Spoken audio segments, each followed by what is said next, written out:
Paramashivoham. Om Nithyananda Paramashivoham. Om Nithyananda Paramashivoham. Om Nithyananda Paramashivoham.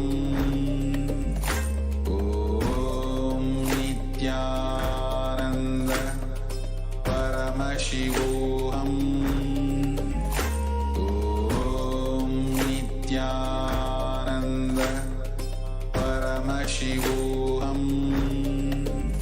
Om Nithyananda Paramashivoham. Om Nithyananda Paramashivoham. Nithyananda Paramashivoham. Om Nithyananda Paramashivoham. Om Nithyananda Paramashivoham.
Time itself is nothing but your decision to struggle with the same rut.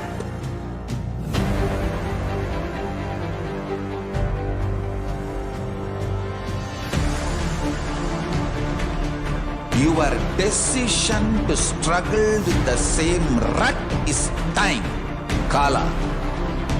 Your decision to swallow time is Kala Bhairava.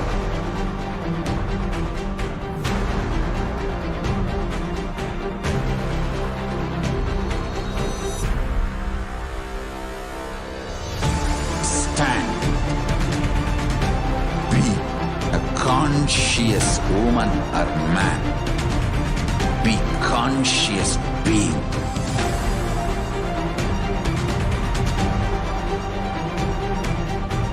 Shrink the time through conscious will persistence. Make the future into present by being ferocious with yourself.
time itself is nothing but your decision to struggle with the same rut.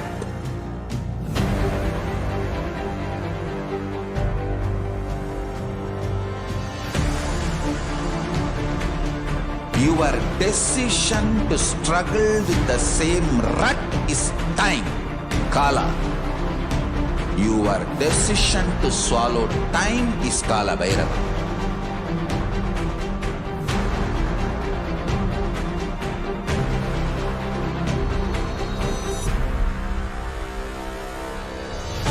Stand. Be a conscious woman or man. Be conscious being. Nithyanandam Paramasukadam Kevalam Jnanamurtim Dvandvatitam Gagana Sadrisham Tattvamasya Adilaksham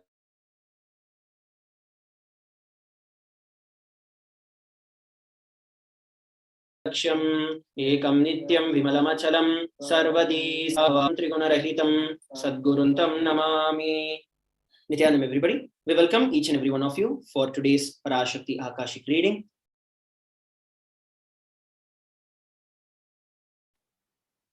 A few important security measures from Kailasa's National Security Agency. Please be on mute and be on camera. If you need to step out due to some unavoidable situation, please inform the digital security officer. Photography, video and audio recording of any kind is strictly prohibited.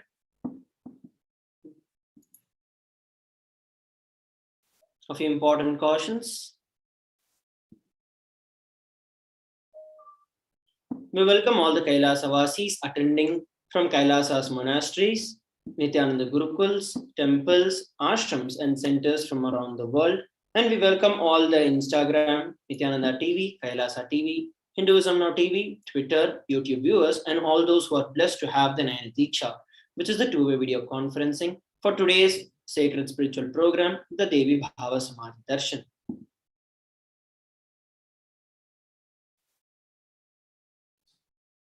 Let us now learn about the Divine Cosmic Mother, Devi Parashakti.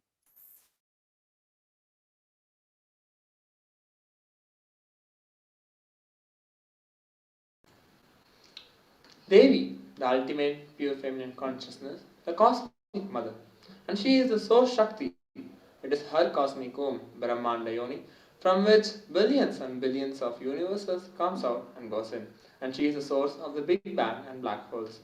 Parashakti is the divine consort of Paramashiva, who is the primordial god of Hinduism. The first and foremost relationship is mother. Ability to learn, even the idea to relate starts with mother.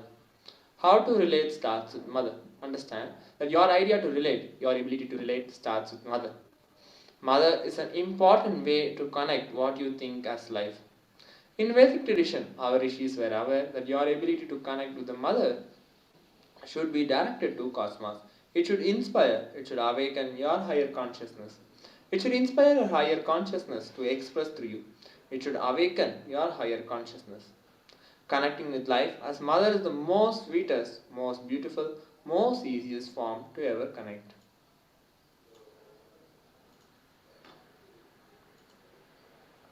Today, out of this extreme compassion and love, the supreme founder of Hinduism is manifesting Devi Parashakti herself and gracing us, answering all our questions, attending to our prayers, giving boons, healing us, revealing our past, present and future, delivering profound spiritual truths, and ultimately giving us the experience of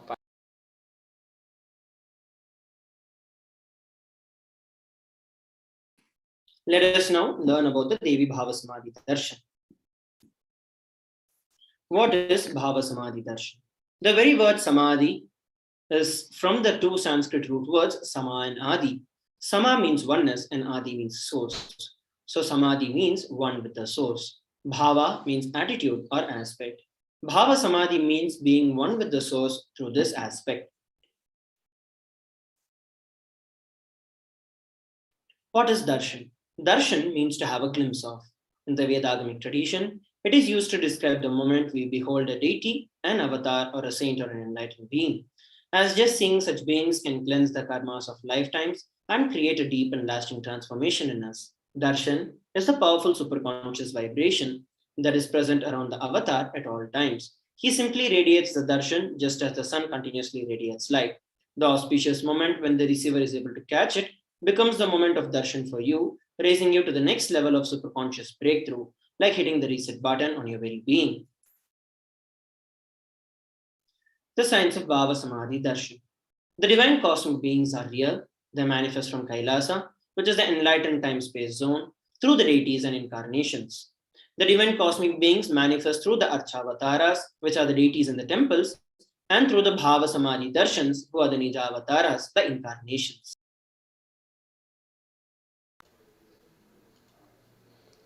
Bhavasamaya Darshan is the science of Nijavatar manifesting Paramashiva, the Supreme Consciousness. Devi Parashakti expresses through being of Rajarajeshwari and manifests as Nijavatar as in physical form as Devi Meenakshi. The Archavatar, which is a deity, reflects the consciousness and manifestation to the being of the superconscious energy. But human beings are not mature enough to receive the higher level experiences from the Archavatar directly. The avatar, physical embodied form, has to come down to bridge the gap and create an experience of the superconscious energy in all of us. Bhava Samadhi awakens your Kundalini Shakti, which is the latent potential energy in every human being. During darshan, the whole being comes alive, turning into a superconductor of conscious energies that heal, empower, and transform our lives. During Bhava Samadhi Darshan, our neurons mirror that of the incarnation. Mirror neurons activate and process all the observed movements or information of the avatar just by seeing.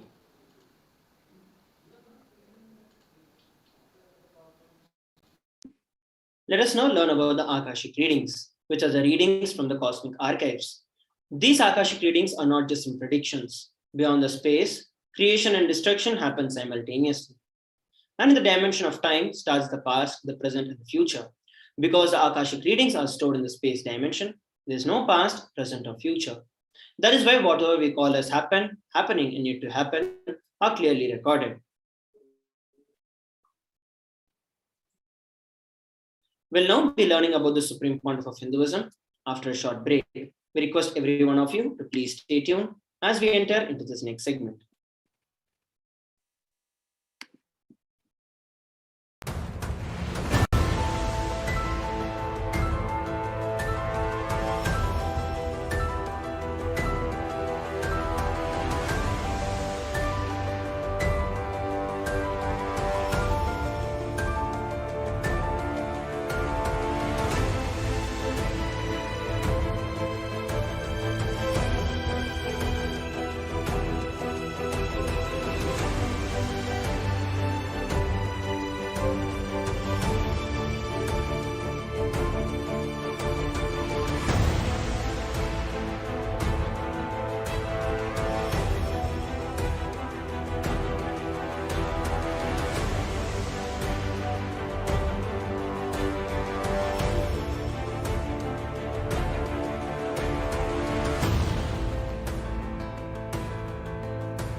Yes, welcome back. Let us now understand about the Supreme Pontiff of Hinduism. The Supreme Pontiff of Hinduism, Jagadguru Mahasannidhanam, His Divine Holiness Bhagavan Nithyananda Paramashivam, is the revival of Kailasa, a macrocosmic, ancient, enlightened Hindu civilizational nation. Supreme Pontiff of Hinduism is the 1008th incarnation of Paramashiva as per Hinduism. He is also recognized by his predecessors who are enlightened masters and adepts. Supreme Pontiff of Hinduism has made the science of power manifestation, yoga, and temple-based universities a lifestyle for humanity. So let us look at some of the coronations of the Supreme Pontiff of Hinduism, Bhagavan Nithyananda Paramashivam.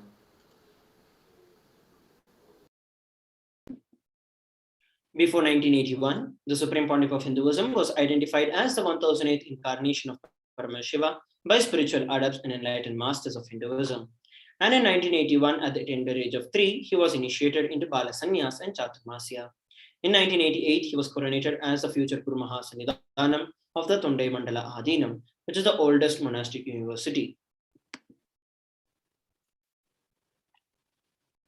In 1994, he was declared as the successor of the Arunachala Sarvanya Peetham by the Guru Parampara. And in 1999, he founded the mission, the Nithyananda Sangha, to revive Kailasa internationally. In 1999, he was also coronated as the successor of the Kashi Sarvanya Peetham. Let us now look at the Guru Parampara of the Arunachala Sarvanya Peetham, starting with Yogi Yogananda Puri, followed by Sakhi Swamigal, then Mata Vibhudananda Puri, succeeded by the Supreme Pontiff of Hinduism. At the age of 21 in 1999, the Supreme Pontiff of Hinduism founded the mission, the Nithyananda Sangha. Here is a glimpse from that.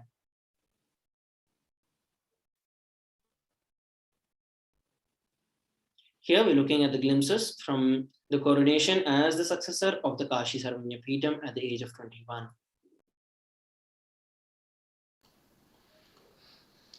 So in 2002, Supreme Pontiff of Hinduism founded the Adi Kailasa Sarvanya Peetham on 4th November 2002. In 2004, he was declared as the successor of Bhagyanagara, the Sripura Sarvanya Peetham. Following the same year, he became the incumbent emperor of Suryavamsa Surangi Samrajyam of Suryavamsa lineage.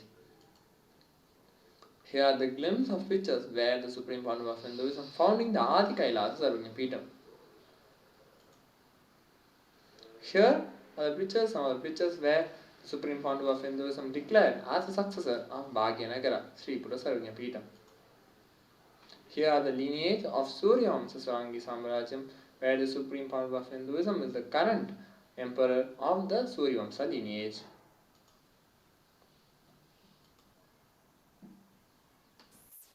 In 2007, the Supreme Pontiff of Hinduism was declared as the Guru Mahasannidhanam of the Adi Pallava Sarvanya Peetham, followed by being declared as the Mahamandaleshwar of the Vallabhani Akhada in 2007.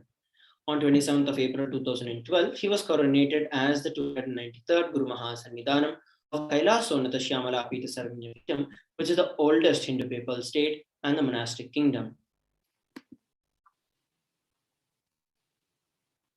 Here we're looking at the glimpses when the Supreme Pontiff of Hinduism founded and revived the Adi Pallava Sarvanya Peetham.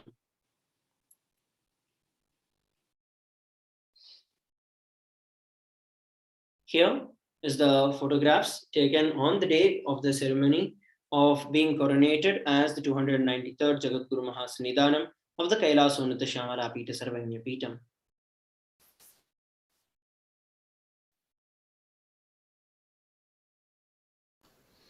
In 2013, Supreme Pontiff of Hinduism was officially coronated as Mahamandaleshwar, the supreme head of Mahalivani Akada, the largest apex monastic order and the youngest Mahamandaleshwar who ever coronated. Following the same year, he was declared as the Acharya Mahamandaleshwar of the Atal Akada, the oldest monastic order in Hinduism, by Acharya Mahamandaleshwar Sukhdevananji, the then incumbent spiritual head. In 2014, he was coronated as the Guru Mahasannidhanam of Tanjavur Adinam. Here are some of the pictures where the Supreme Pontiff of Hinduism is officially coronated as Mahamandaleshwar of Mahanirvani Akada. Here you can all look where the Supreme Pontiff of Hinduism is officially coronated as Guru Mahasannidhanam of Tanjavur Adinam. In 2014, he was coronated as the Guru Mahasannidhanam of Tiruvarur Adinam. Following the same year, he was also coronated as the Guru Mahasannidhanam of Vedaranyam Adinam. In 2014, he was also coronated as the Guru Mahasannidhanam of Panchanadikulam. Here are the lineage of the Guru Parampara, where the Supreme Pontiff of Hinduism is the current Mahasannidhanam, Guru Mahasannidhanam of Tiruvarur Adinam. Here is the glimpse where the Supreme Pontiff of Hinduism is being coronated as the Guru Mahasannidhanam of Vedaranyam Adinam.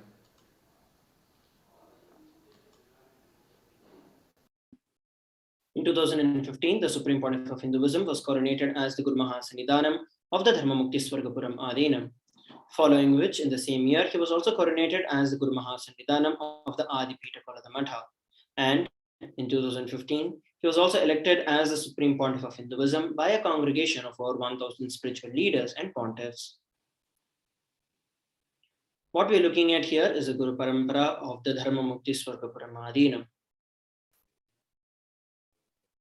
This is the glimpses from the coronation as the Guru Mahasannidhanam of the Adipita Koladamata at the age of 37. Here we're looking at the election when the Supreme Pontiff of Hinduism was elected as the Supreme Pontiff of Hinduism by the congregation of over 1,000 Hindu pontiffs and leaders at the age of 36. Let us now look at some of the global initiatives by the Supreme Pontiff of Hinduism. Over 26 years of relentless humanitarian services and initiatives, including free vegetarian food, medical services, natural disaster relief, women empowerment initiatives, conflict resolution and peace initiatives, sustainable Hindu practices through various international agencies and bodies.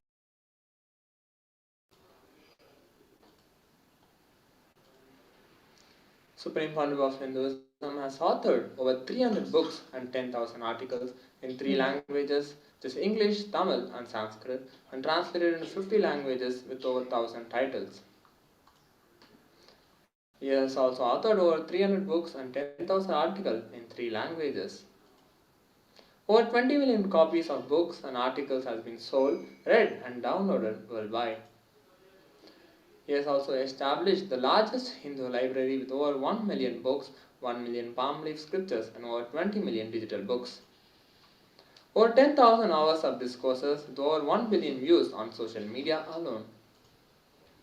He is also Supreme Pontiff of Hinduism, has been revered as the most prolific and most viewed guru in the digital world, read and watched by 1 billion plus followers in Hinduism. He has the world's greatest digital Hindu nation with over 1 billion views. Supreme Pontiff of Hinduism has been respected as the commentator of all sacred scriptures such as Upanishad, Bhagavad Gita, Shiva Sutras, Yoga Sutras, Ashtavakra Gita, Jain Sutras, etc. Supreme Pontiff of Hinduism has been honored as the leader of Hinduism, the most awarded, internationally recognized Hindu leader.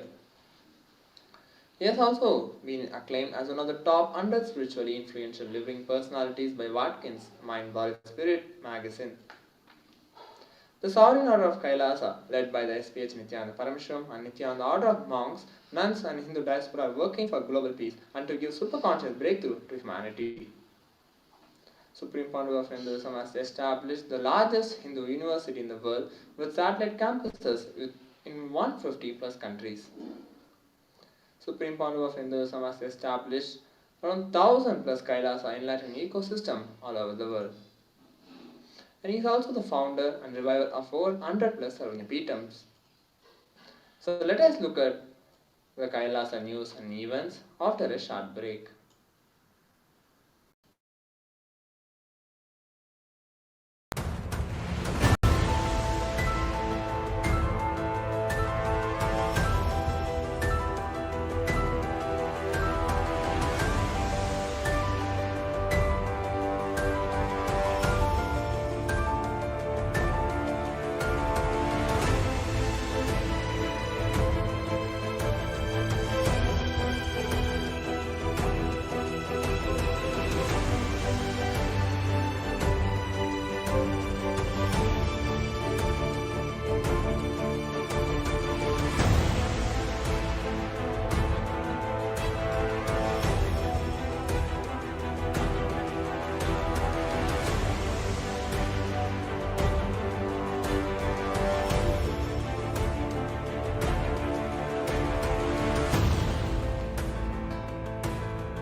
time itself is nothing but your decision to struggle with the same rut.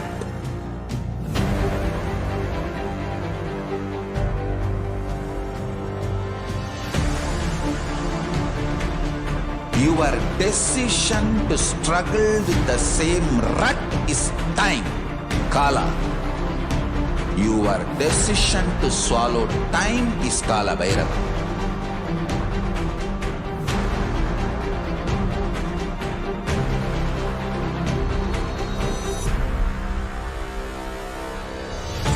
Stand.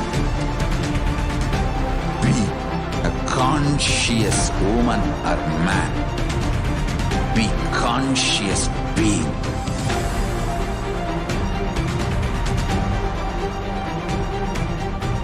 Shrink the time through conscious will persistence. Make the future into present by being ferocious with yourself.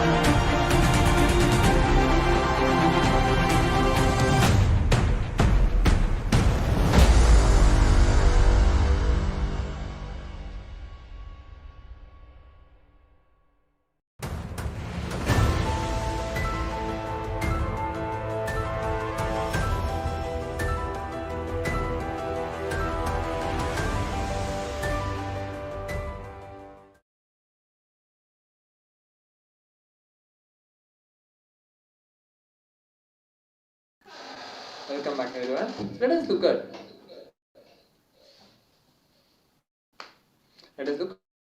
some of the Kailasa events and news. January 3rd, 2022 marked the grand narrative of Supreme Point of Hinduism 45th birthday. 32 cities worldwide celebrated the Kailasa HDH Nithyananda Day. January 8, 2022 marked the grand finale of the celebration of the 45th Avatar Dinotsava celebration of the Supreme Point of Hinduism.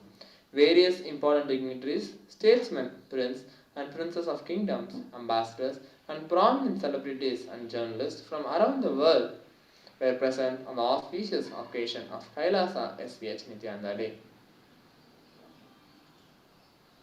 Reviving the enlightened civilization is a survival need that human beings have lived an unconscious life and destroyed everything around us, especially the last 100 years. The deforestation, the damage we caused to the environment, and the collective negativity we increased is unimaginable. We are going too fast towards destroying the only home we have, which is the planet Earth. So enlightenment, conscious-centric lifestyle, reviving the enlightened civilization is no more a luxury. It is a survival need. In every level, it is time that we bring conscious-centric policies, enlightenment-centric ideas, non-violence, and coexisting-centric values.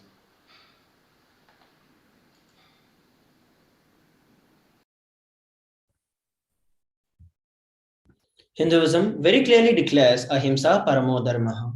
The ultimate natural cosmic law, dharma, is non-violence. We bring non-violence into our plate to our decisions and policies in our personal level or societal level or towards the nation or planet Earth itself.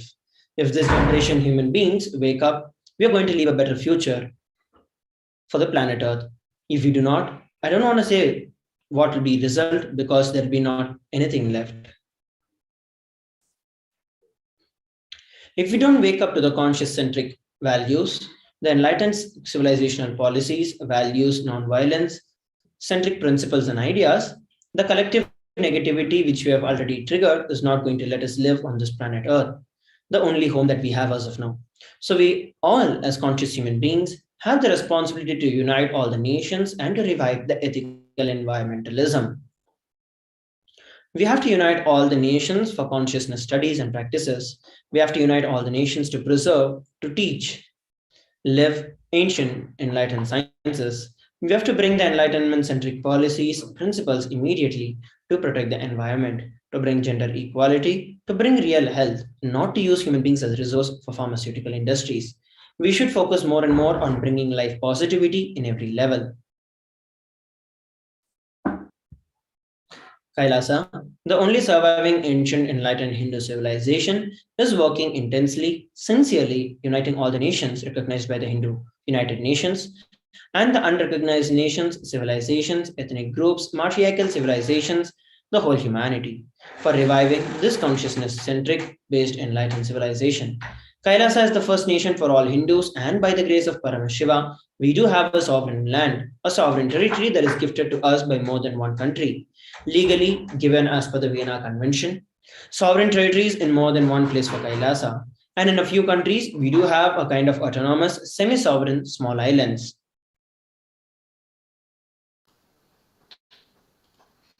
And diplomatic relationship is established with few dozen countries, and many countries have established the sister city agreements, the embassy relationship, spiritual embassy relationship, and many levels of recognition and diplomatic tie-ups.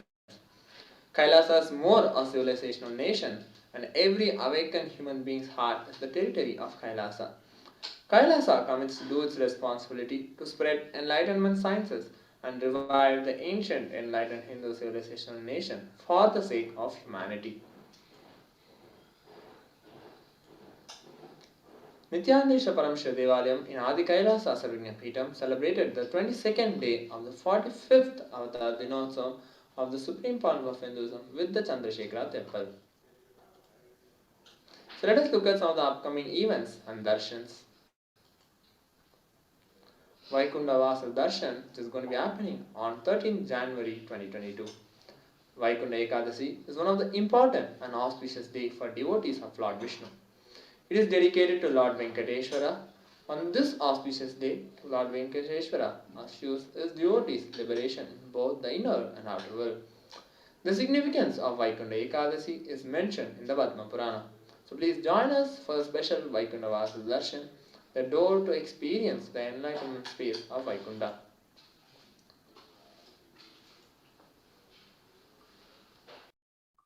We also have the most awaited Paramashivam Level 3 program after 3 years, with the Supreme Pontiff of Hinduism himself conducting exclusive sessions. The Paramashivoham is an immersive 21-day awakening event to teach you the science of manifesting the ultimate consciousness in you. This Paramashivoham manifests deeper experiences of the 25 states of consciousness, vertical time zones, power manifestation. Join us for this grand event by registering at kailasa.org/Paramashivoham.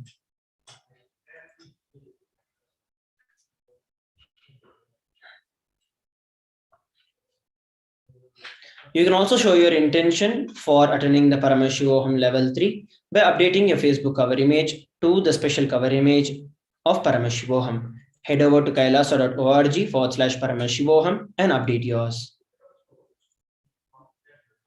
Let us now look at the important announcements and commendation letters for the Supreme Pontiff of Hinduism after a short break.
itself is nothing but your decision to struggle with the same rut.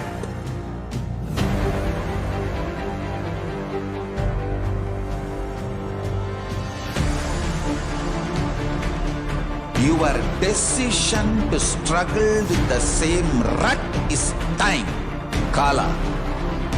Your decision to swallow time is Kala Bhairava.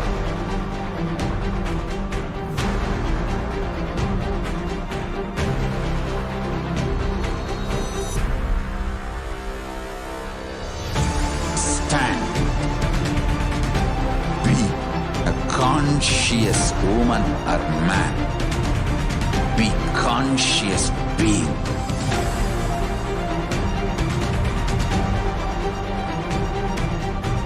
Shrink the time through conscious will persistence. Make the future into present by being ferocious with yourself.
Time itself is nothing but your decision to struggle with the same rut.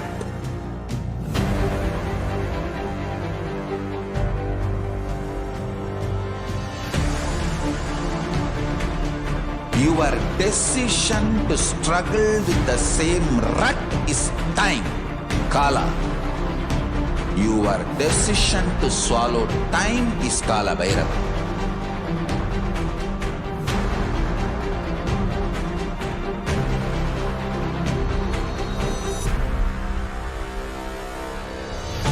Stand. Be a conscious woman or man. Be conscious being.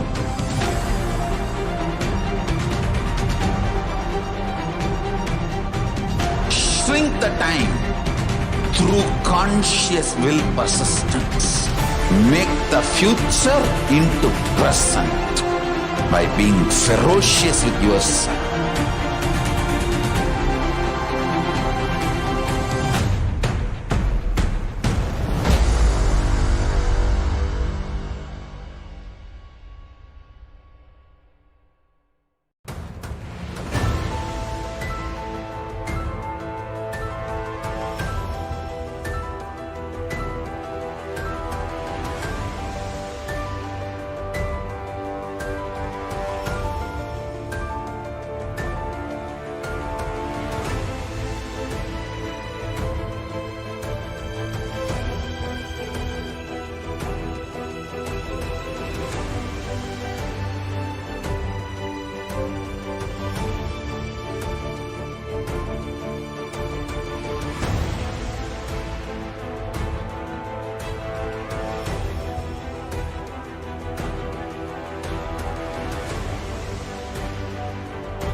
Time itself is nothing but your decision to struggle with the same rut.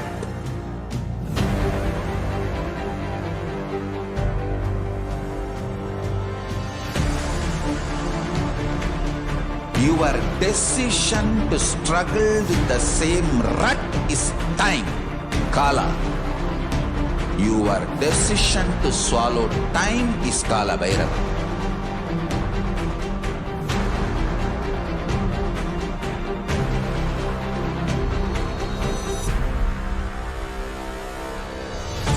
Stand. Be a conscious woman or man. Be conscious being.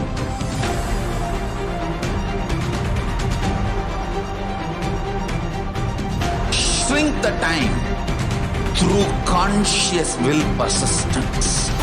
Make the future into present by being ferocious with yourself.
Time itself is nothing but your decision to struggle with the same rut.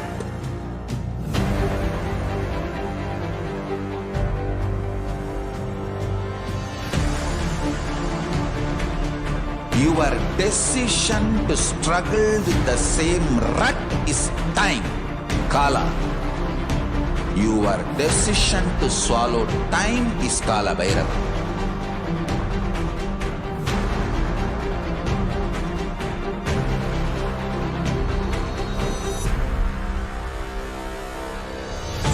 Stand. Be a conscious woman or man. Be conscious being.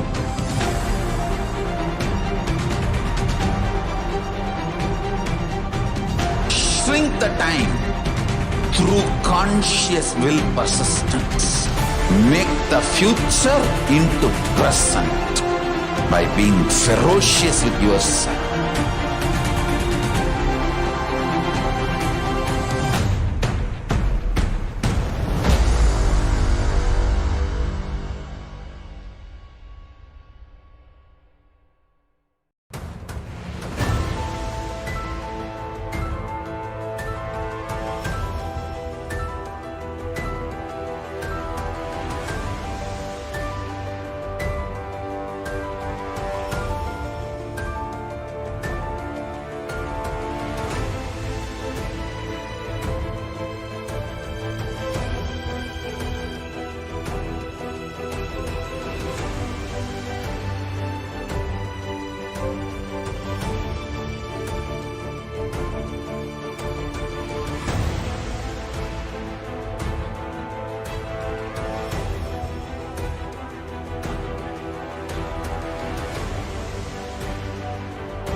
Nithyanandam, everybody, welcome back.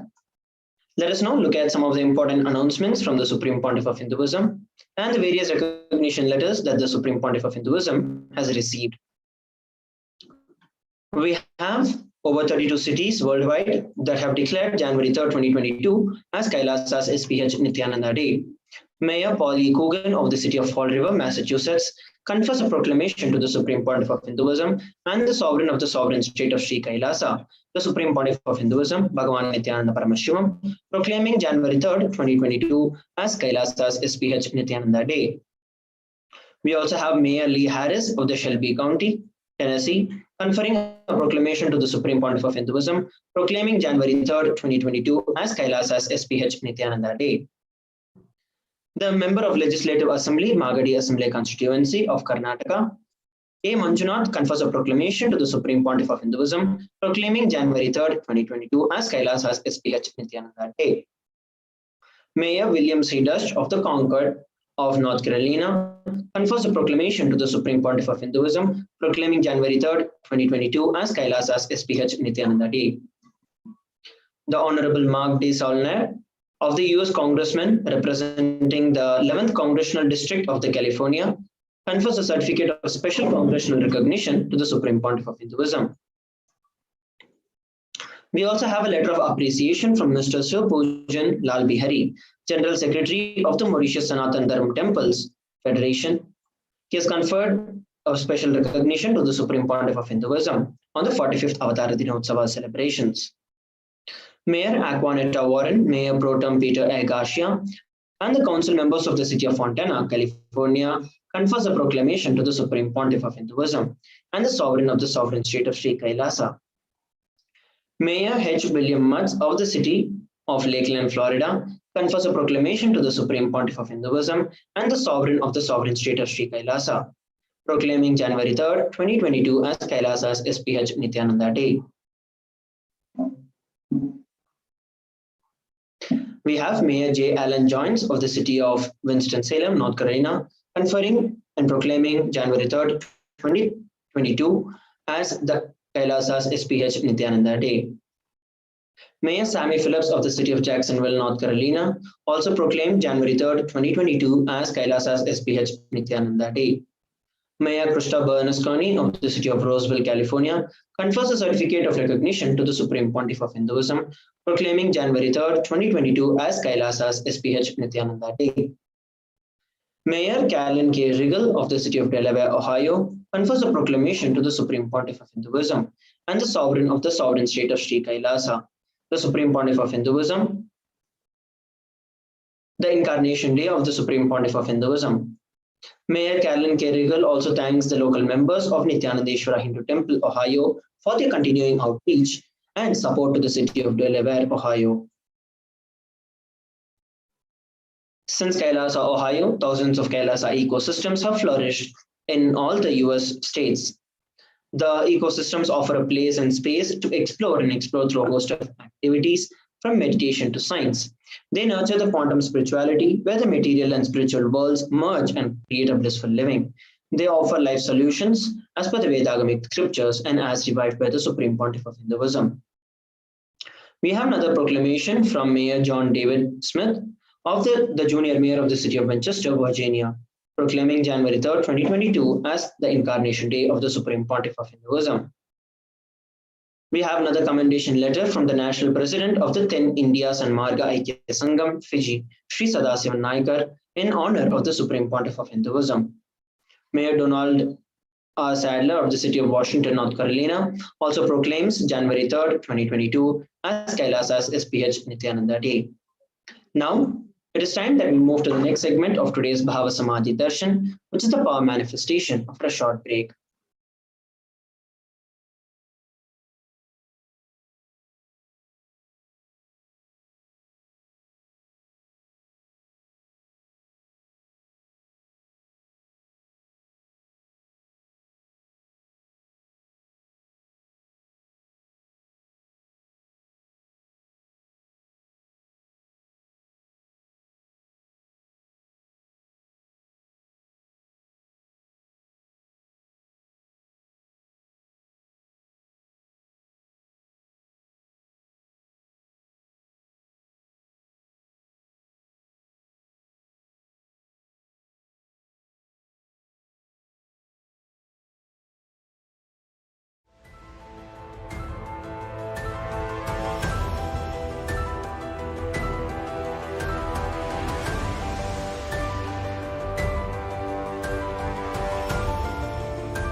Nithyanandam, everybody, welcome back.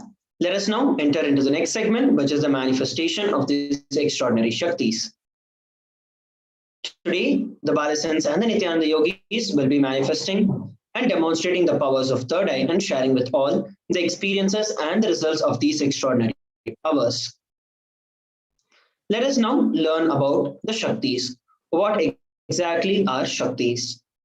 In the Vedagamas, which are the source scriptures of Hinduism, Paramashiva reveals in elaborate detail that every human being is hardwired to manifest 463 plus extraordinary Shaktis. Manifesting powers are described as a system, a method, and a science for human beings to explore the various possibilities and powers and have access to various states of consciousness. Shaktis manifest from the fundamental cognition that you are divine and that you need to manifest divine, not that you are a man and that you need to reach divine. The Shaktis versus Siddhis.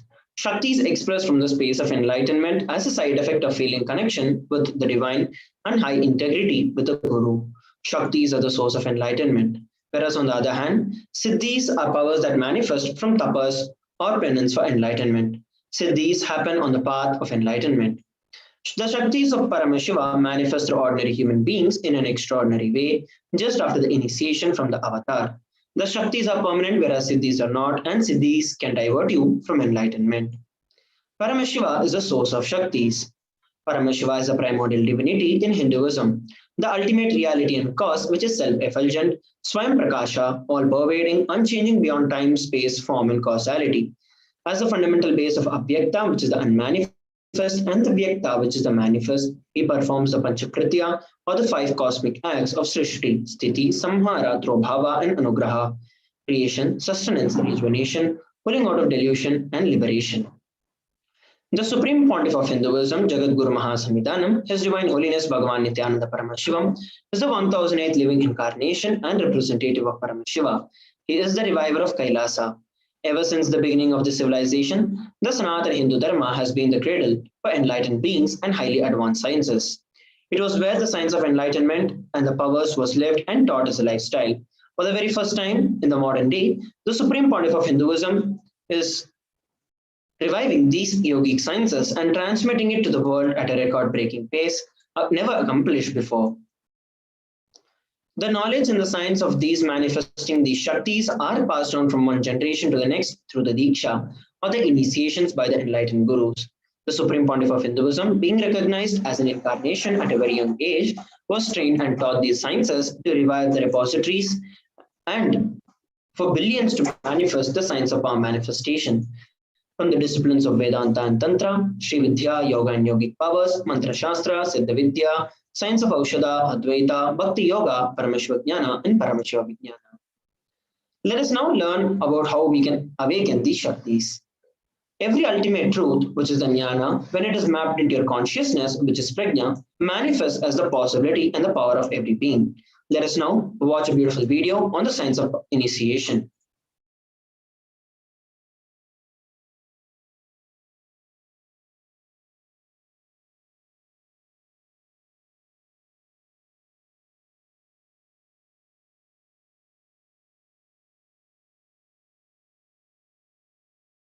Diksha is the direct transfer of spiritual energy by an enlightened being through look, word, or touch.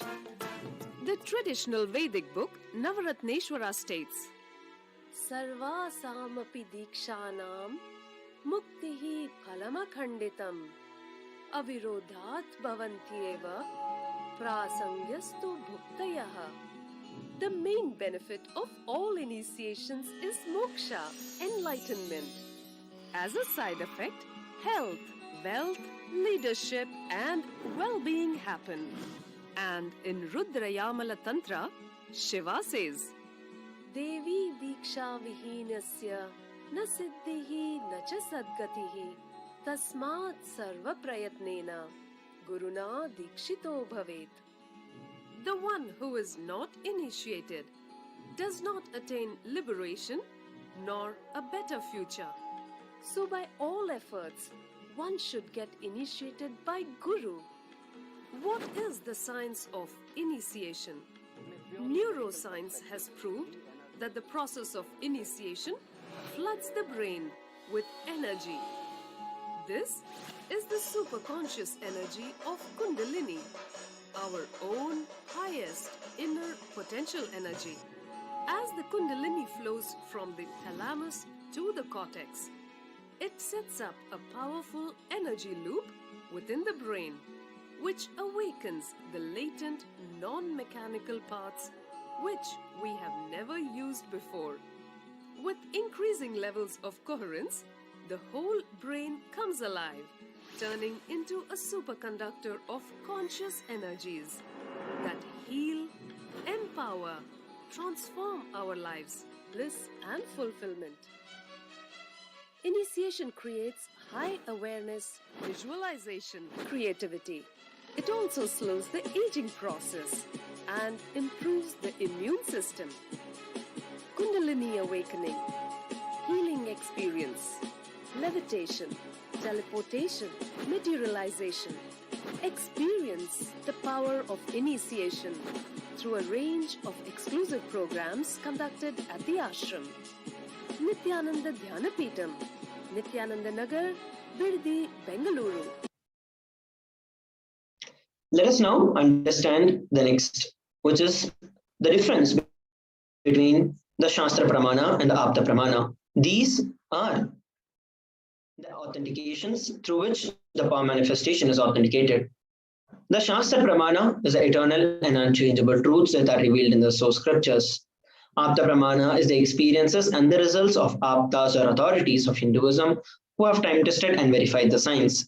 The Atma Pramana is the personal experience of the Supreme Pontiff of Hinduism, and the Pratyaksha Pramana is the empirical evidence from observation and scientific experimentation.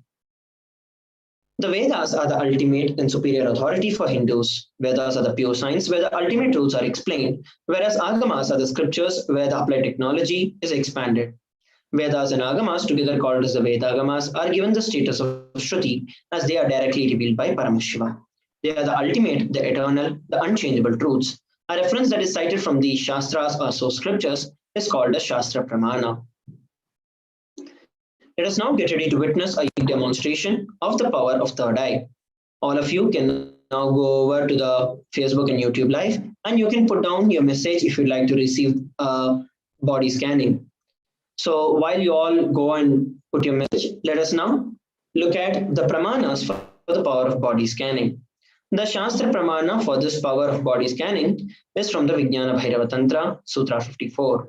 Swadehe jagato vapi sukshma sukshmatarani cha tattvani yani nilayam dhyatmante vyajate para. Bhagavan Paramashiva says, cognize deeply that from the subtle to the subtlest constitutive principles of your whole body or of the whole universe simultaneously consist of the essential reality. They are being absorbed in their source cause Paramashiva. By the experience of such restful awareness, one becomes complete from all thoughts and the divine power, Paradevi, Adi Shakti, is revealed and the supreme power manifestation happens. The next is the Apta Pramana. Thereyer was a Siddha and one of the prominent disciples of Agathir. One day, a man suffering from severe headache comes to Agathir for healing. Agathir uses the power of body scanning and identifies the root cause of the headache. He reveals that there is a small therai, a type of a frog, that is sitting in the person's brain. Agathir immediately instructs Thereyer, one of his disciples, to perform an open surgery and remove the frog. After the surgery is completed, the person is healed successfully and cured of the headache. Thus, he gained the name Thereyer. The Atma Pramana, which is the personal experience of the Supreme Pontiff of Hinduism, Swamiji reveals that only when I had multiple compound hand fracture, I was forced to go for surgery, and therefore medical checkups related to that. At that time, they detected heavy metal quantities in my different organs. It was revealed that I had been poisoned without our knowledge. I immediately used diagnostic methods instead of medical facilities to study the body condition due to poisoning. Through the body scanning, I found out what the imbalances had happened and where the balance had to be done. I used allopathy as a second opinion to verify my findings. Here we're looking at the Sakshi Pramana, which is the experiences and the results of these extraordinary powers through the initiated disciples of the Supreme Pontiff of Hinduism. Now I'll be manifesting this power of body scanning for Jesse Plank. He has put a message in the YouTube. So I request you all to please sit straight with your head, neck, and spine in a straight line as we enter into this body scanning. Let us now chant the Mahavakya Om Nithyananda Paramashivoham and connect with the Supreme Pontiff of Hinduism in the space of oneness. Om Nithyananda Paramashivoham. Om Nithyananda Paramashivoham. Om Nithyananda Paramashivoham. What Swamiji revealed is that overall you'll have a healthy body, but of late you have actually started giving in to your inauthenticities and non-integrities with your body. You are doing the panchakriyas and the spiritual activities regularly and consistently, but over the last few weeks you've started slagging on them, and you've also started losing your inspiration and integrity towards it. So Swamiji revealed for you to come back and restore your space of integrity and get back to the space of experiencing oneness with Swamiji. So this is what Swamiji revealed. You can now put your message in the YouTube chat itself so that all our participants are also able to relate with what was revealed. So with that, we are coming towards the conclusion of the power demonstration, and it's time that we move on to the next segment of today's Bhava Samadhi Darshan. We request all the participants to stay tuned as we'll enter into the next segment after a short break.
Time itself is nothing but your decision to struggle with the same rut.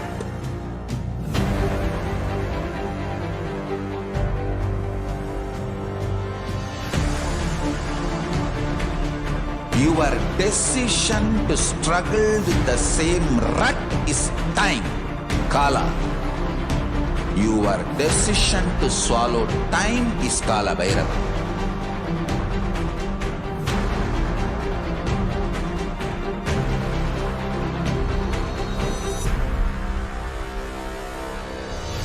Stand. Be a conscious woman or man. Be conscious being.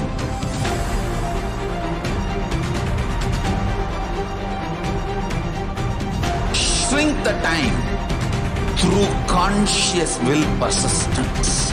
Make the future into present by being ferocious with yourself.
Time itself is nothing but your decision to struggle with the same rut.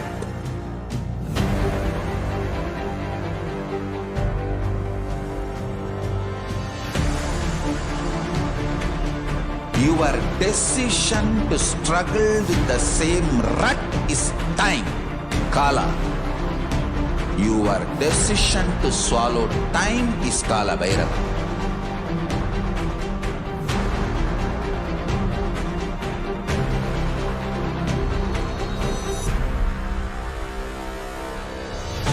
Stand. Be a conscious woman or man.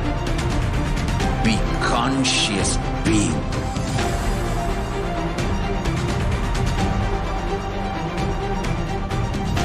Shrink the time through conscious will persistence.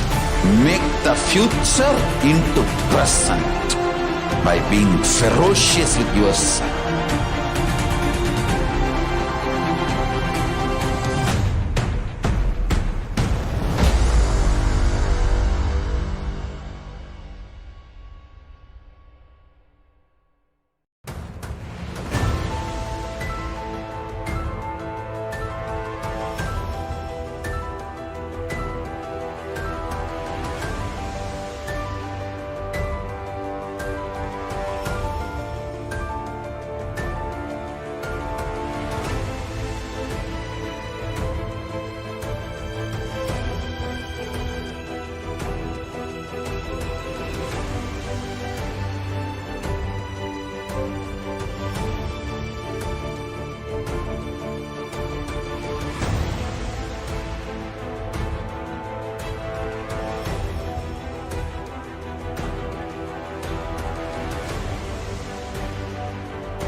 itself is nothing but your decision to struggle with the same rut.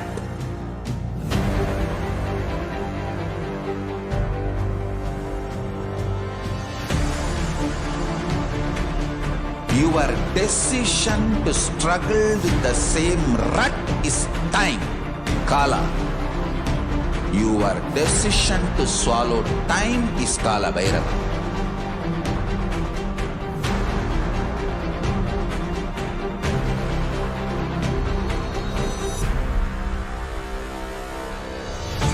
Stand. Be a conscious woman or man. Be conscious being.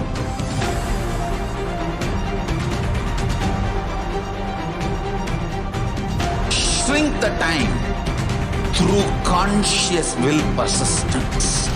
Make the future into present by being ferocious with yourself.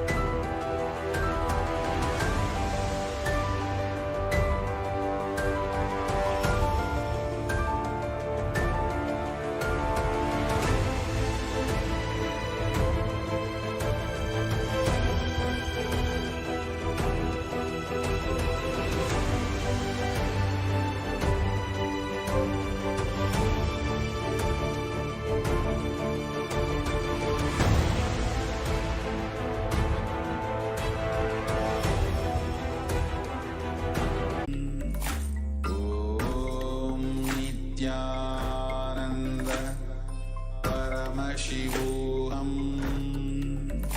Om Nithyananda Paramashivoham. Om Nithyananda Paramashivoham. What I mean by the word Kailasa, listen intensely. Enlightenment ecosystem, literally enlightenment itself, in your own home, wherever you are. If you cannot come to Kailasa, it's okay. Kailasa can come to you. Kailasa coming to you is Kailasa.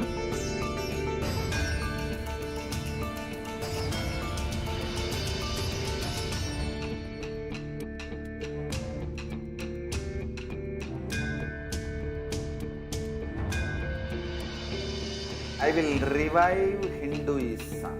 I am a Hindu revivalist, not by any revolution, but by evolution.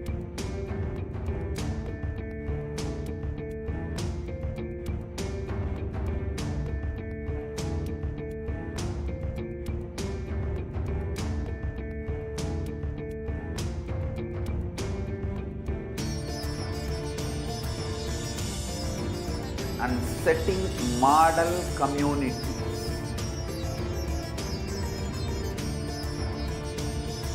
Kailasas, enlightenment ecosystems, Sarvanya Peethas all over the world.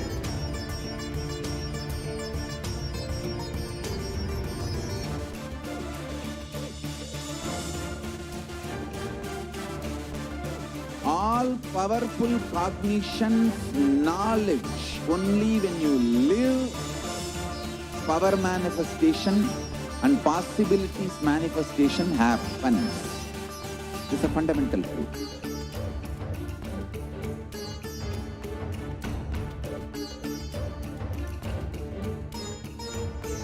Hinduism cannot live exclusively as one sampradaya. No. All sampradayas of Hinduism is an ecosystem.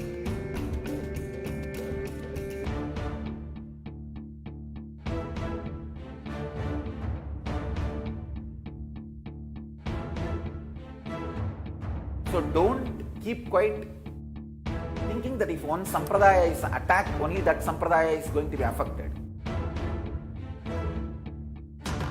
All of us are ecosystem.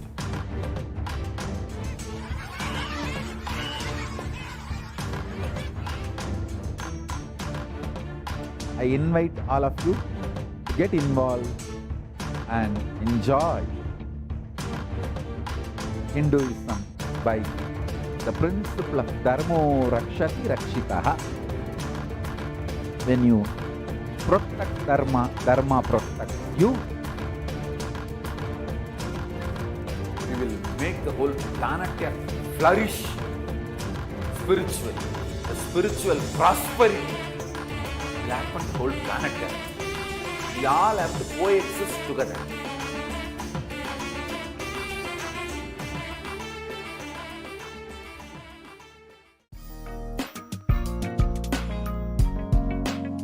We get you health. We get you ability to build beautiful relationships in your life. We get you direct spiritual support, and we make sure you become wealthy.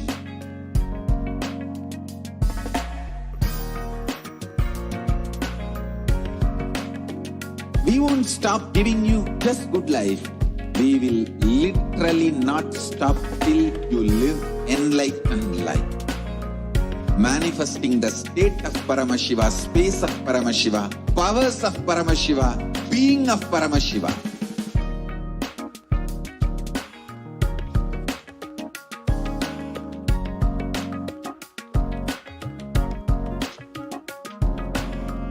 Whole world should become Kailasians. I want the whole world to know Hindus have something great to contribute to the world.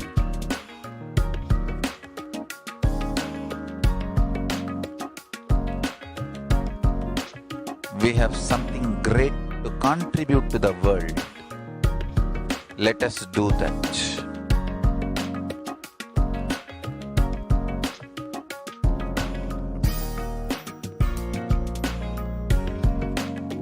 Kailasa is proper customized spiritual service helping you to identify your root patterns of suffering. We have perfected the science of helping every individual from every cultural, religious, nationality background.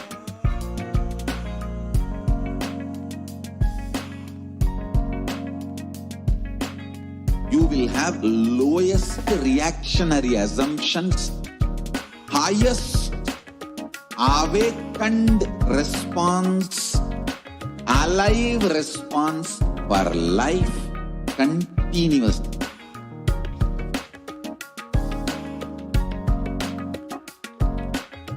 Kailasa is enlightenment ecosystem, literally enlightenment itself in your own home, wherever you are. Proper customized spiritual service helping you to complete with your life negativity, withdrawal from life, self-hatred, self-denial, self-doubt, so much of tiredness, laziness. We can support you aligning your diet, your attitude, your aptitude, your understanding about life. We can help you with everything.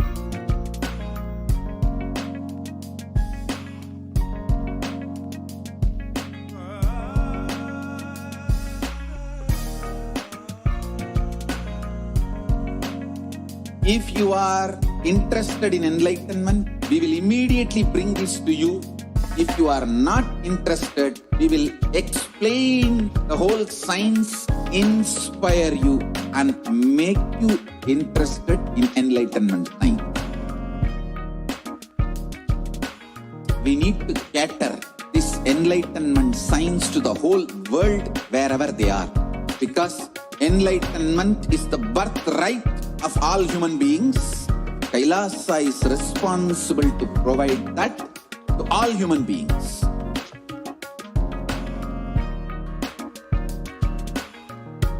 Kailasa is the totality of the knowledge I received from my gurus and practice manifested in my life, perfected by teaching millions of people from all cultures, time zones, backgrounds, genders, nationality, race, from every creed.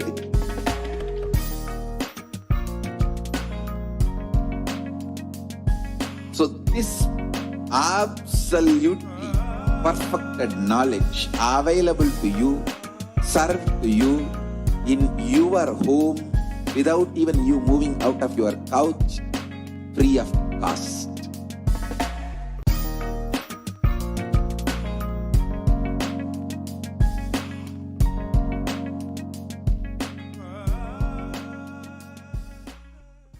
Just be alive for next 3 years. Don't die within next 3 years.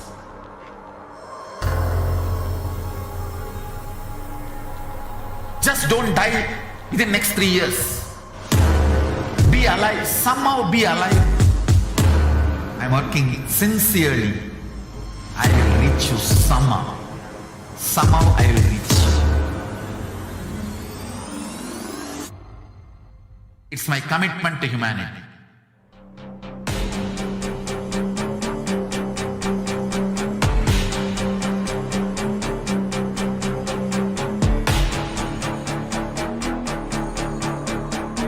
Just don't die within next 3 years. I will reach you wherever you are, whichever corner of the world you may be. I will reach you with enlightenment. You manifesting the space, state, powers, being, Paramashivoham. It is possible, and it is possible for you. Nithyananda Paramashivoham. Om Nithyananda Paramashivoham. Om Nithyananda Paramashivoham. Om Nithyananda Paramashivoham. Om Nithyananda Paramashivoham. Om Nithyananda Paramashivoham. Om Nithyananda Paramashivoham. Om Nithyananda Paramashivoham. Om Nithyananda Paramashivoham. Om Nithyananda Paramashivoham. Om Nithyananda Paramashivoham. Om Nithyananda Paramashivoham. Om Nithyananda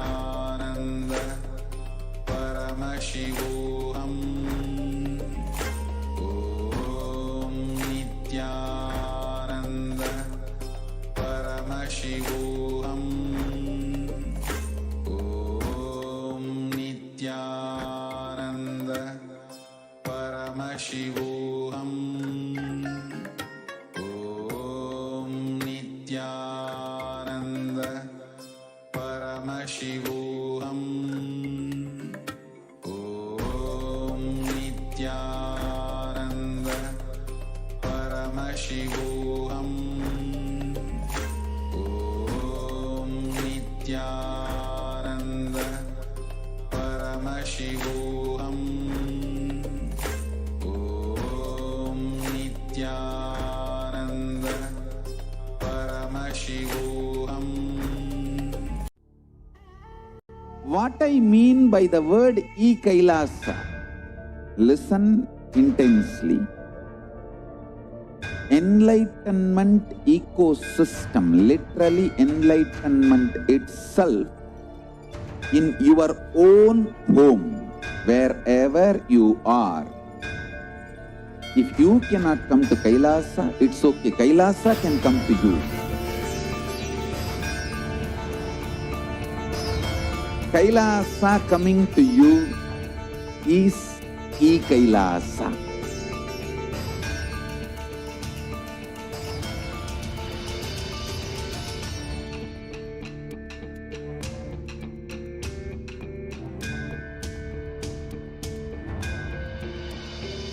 I will revive Hinduism. I am a Hindu revivalist, not by any revolution, but by evolution.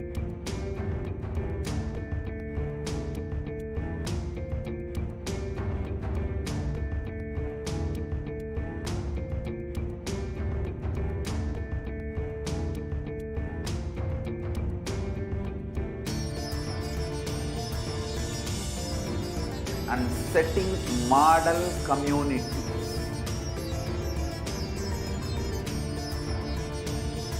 Kailasas, enlightenment ecosystems, Sarvanya Pitas all over the world.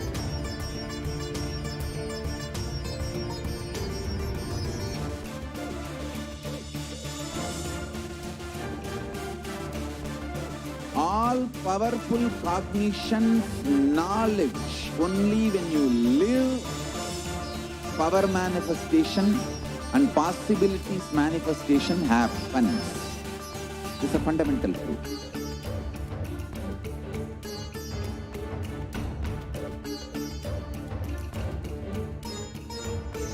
Hinduism cannot live exclusively as one sampradaya. No.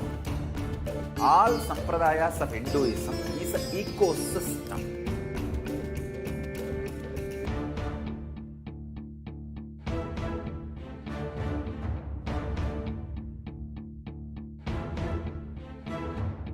So don't keep quiet thinking that if one sampradaya is attacked, only that sampradaya is going to be affected. All of us are ecosystem.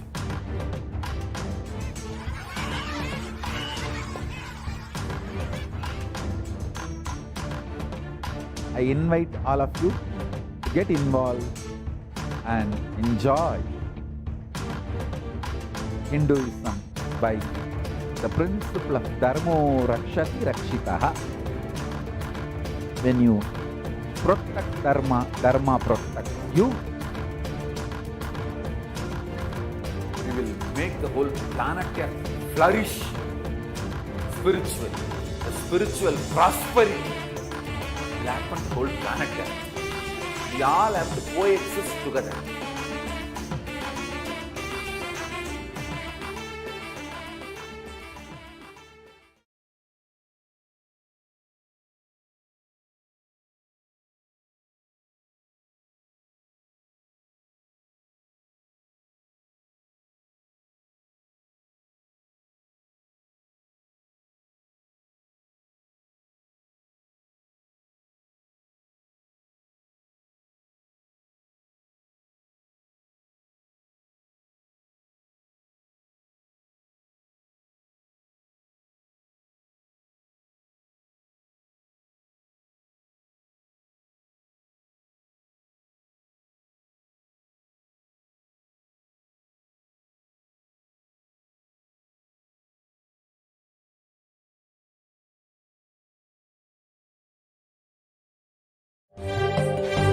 காளியின் ஆட்டத்தை ஆனந்தத்தை ஆனந்தத்தொடு ஆடிய ஆட்டத்தை கண்டோர் உயிருக்குளெல்லாம் இறங்கி குண்டலினி உயிர்ப்பிக்கச் செய்து மாய மனத்தின் இருளை அகற்றி மாயம் அழித்து மங்களம் தந்து குரு பக்தியும் சிவ பக்தியும் பரமசிவ பக்தியும் பரமசிவ சக்தியும் அளிக்கின்றேன். மனமாயை விடுத்து குரு பதத்தை பற்றுங்கள். நித்யானந்தமாய் நிஜாவதாரமாய் வந்துதித்த என்னை பற்றி வாழ்வில் எல்லா நலமும் பெற்றிடுங்கள். ஓம் ஓம் ஓம். யாதுமாகி நின்றாய் காளி, ஓம் காளி ஓம் சக்தி, ஓம் காளி ஓம் சக்தி, ஓம் சக்தி ஓம் சக்தி ஓம் சக்தி. ஓம் ஓம் ஓம் ஓம்.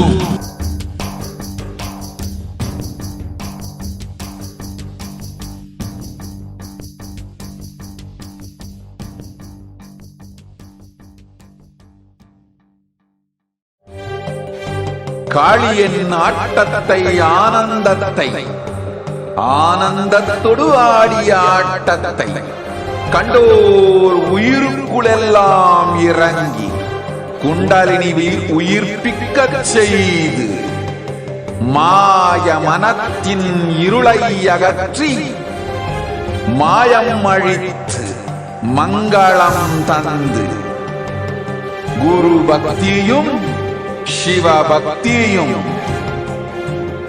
பரமசிவ பக்தியும் பரமசிவ சக்தியும் அளிக்கின்றேன். மனமாயை விடுத்து குரு பதத்தை பற்றுங்கள். நித்யானந்தமாய் நிஜாவதாரமாய் வந்துதித்த என்னை பற்றி வாழ்வில் எல்லா நலமும் பெற்றிடுங்கள். ஓம் ஓம் ஓம். யாதுமாகி நின்றாய் காளி, ஓம் காளி ஓம் சக்தி, ஓம் காளி ஓம் சக்தி, ஓம் சக்தி ஓம் சக்தி ஓம் சக்தி. ஓம் ஓம் ஓம் ஓம்.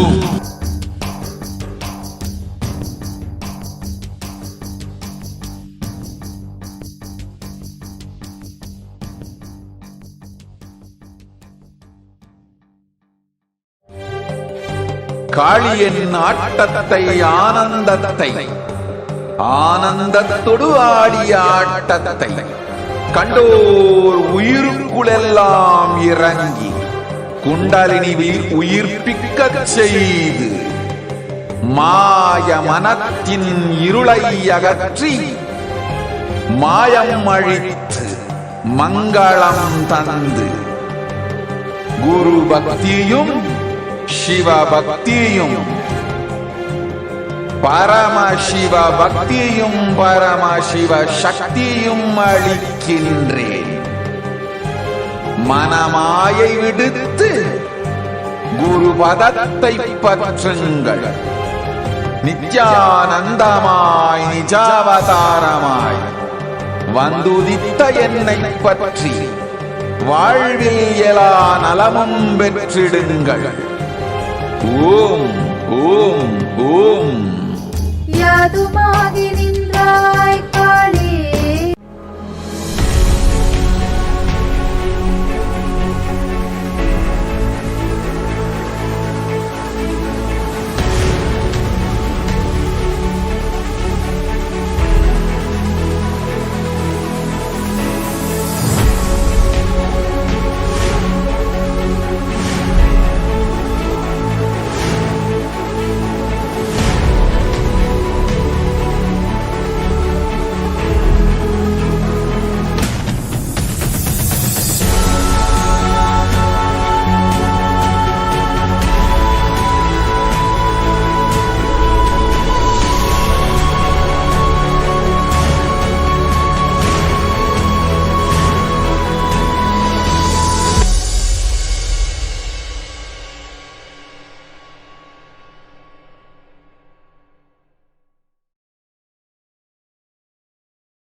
itself is nothing but your decision to struggle with the same rut.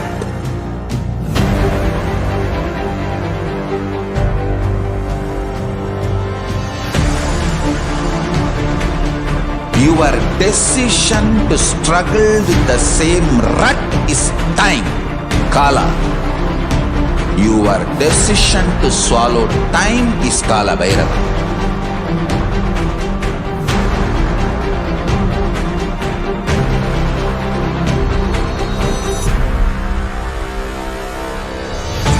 Stand. Be a conscious woman or man. Be conscious being.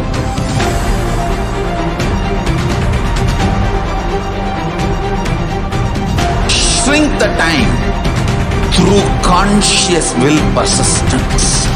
Make the future into present by being ferocious with yourself.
Time itself is nothing but your decision to struggle with the same rut.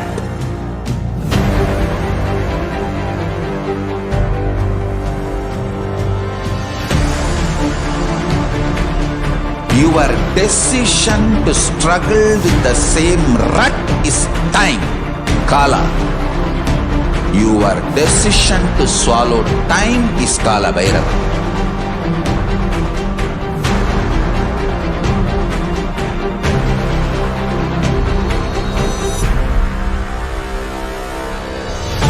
Stand.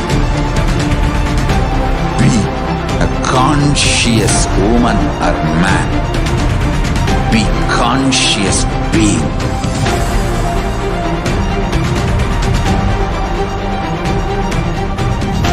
Shrink the time through conscious will persistence. Make the future into present by being ferocious with yourself.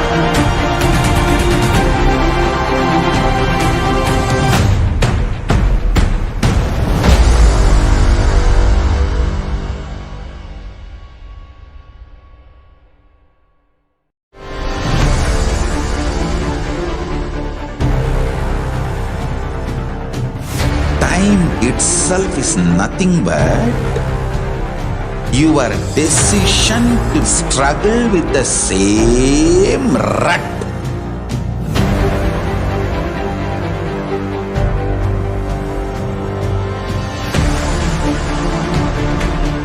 Your decision to struggle with the same rut is time, Kala. Your decision to swallow time is Kala Bhairava.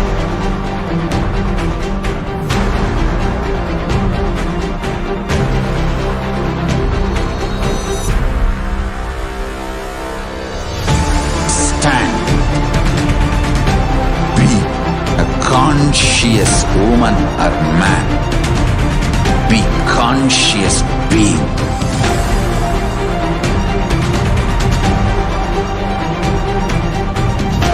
Shrink the time through conscious will persistence. Make the future into present by being ferocious with yourself.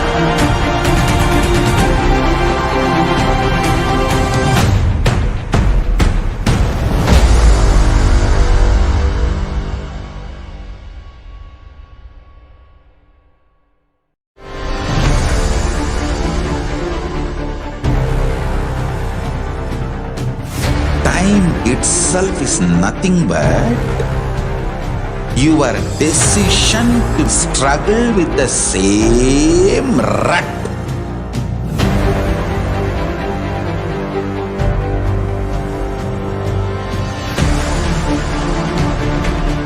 Your decision to struggle with the same rut is time, Kala. Your decision to swallow time is Kala Bhairava.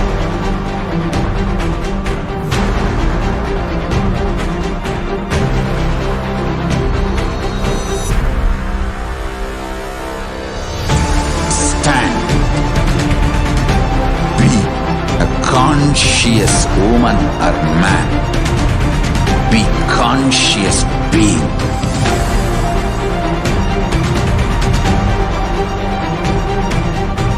Shrink the time through conscious will persistence. Make the future into present by being ferocious with yourself.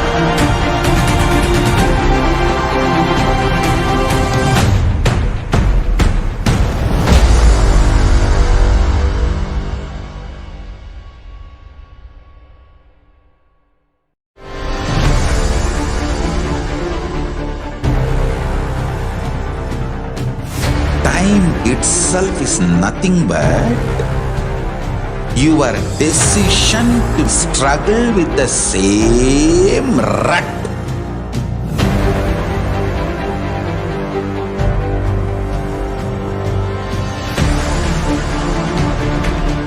Your decision to struggle with the same rut is time, Kala. Your decision to swallow time is Kala Bhairava.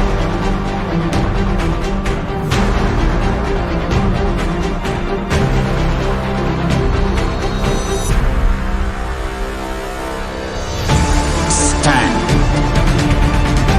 Be a conscious woman or man.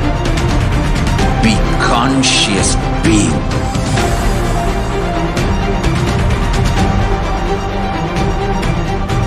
Shrink the time through conscious will persistence. Make the future into present by being ferocious with yourself.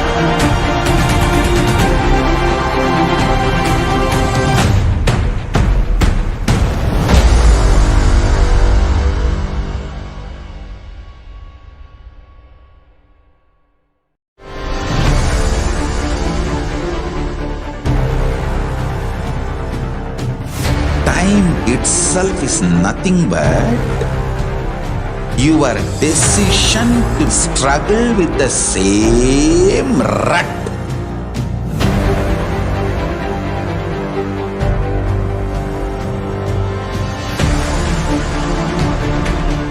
Your decision to struggle with the same rut is time. Kala.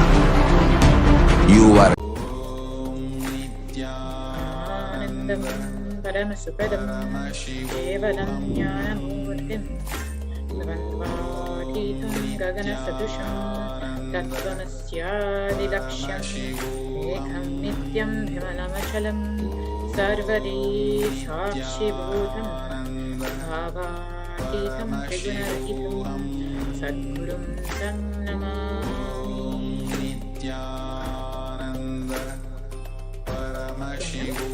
Welcome, dear viewers, to this Parashakti Akashic program. And in today's program, we'll be understanding a little bit more about some of Devi Parashakti's revelations made to humanity, about how these revelations have guided us, helped us, and revealed some of these sacred secrets of the universe. But first, let us understand a little bit more about who is Devi Parashakti, the divine feminine consciousness.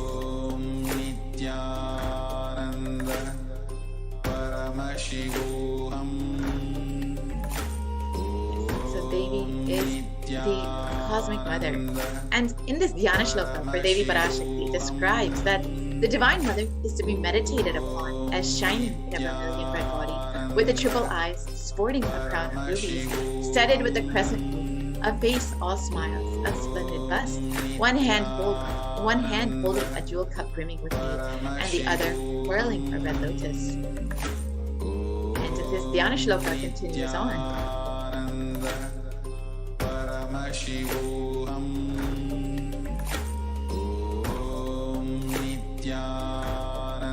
I meditate on the great Empress. She is red in color, her eyes are full of compassion, and holds the noose, the goad, the bow, and the flowery arrow in her hands.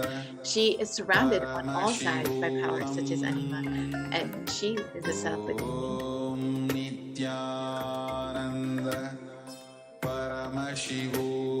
Devi is the ultimate pure feminine consciousness. Parashakti is the cosmic mother. It is her cosmic womb from which billions and billions of universes come out and go in. The source where the Big Bang and black holes go on. Parashakti is the main gift, is the source Shakti, source energy, source power, from which all of us came, in which all of us are even in now, and which all of us are going to merge.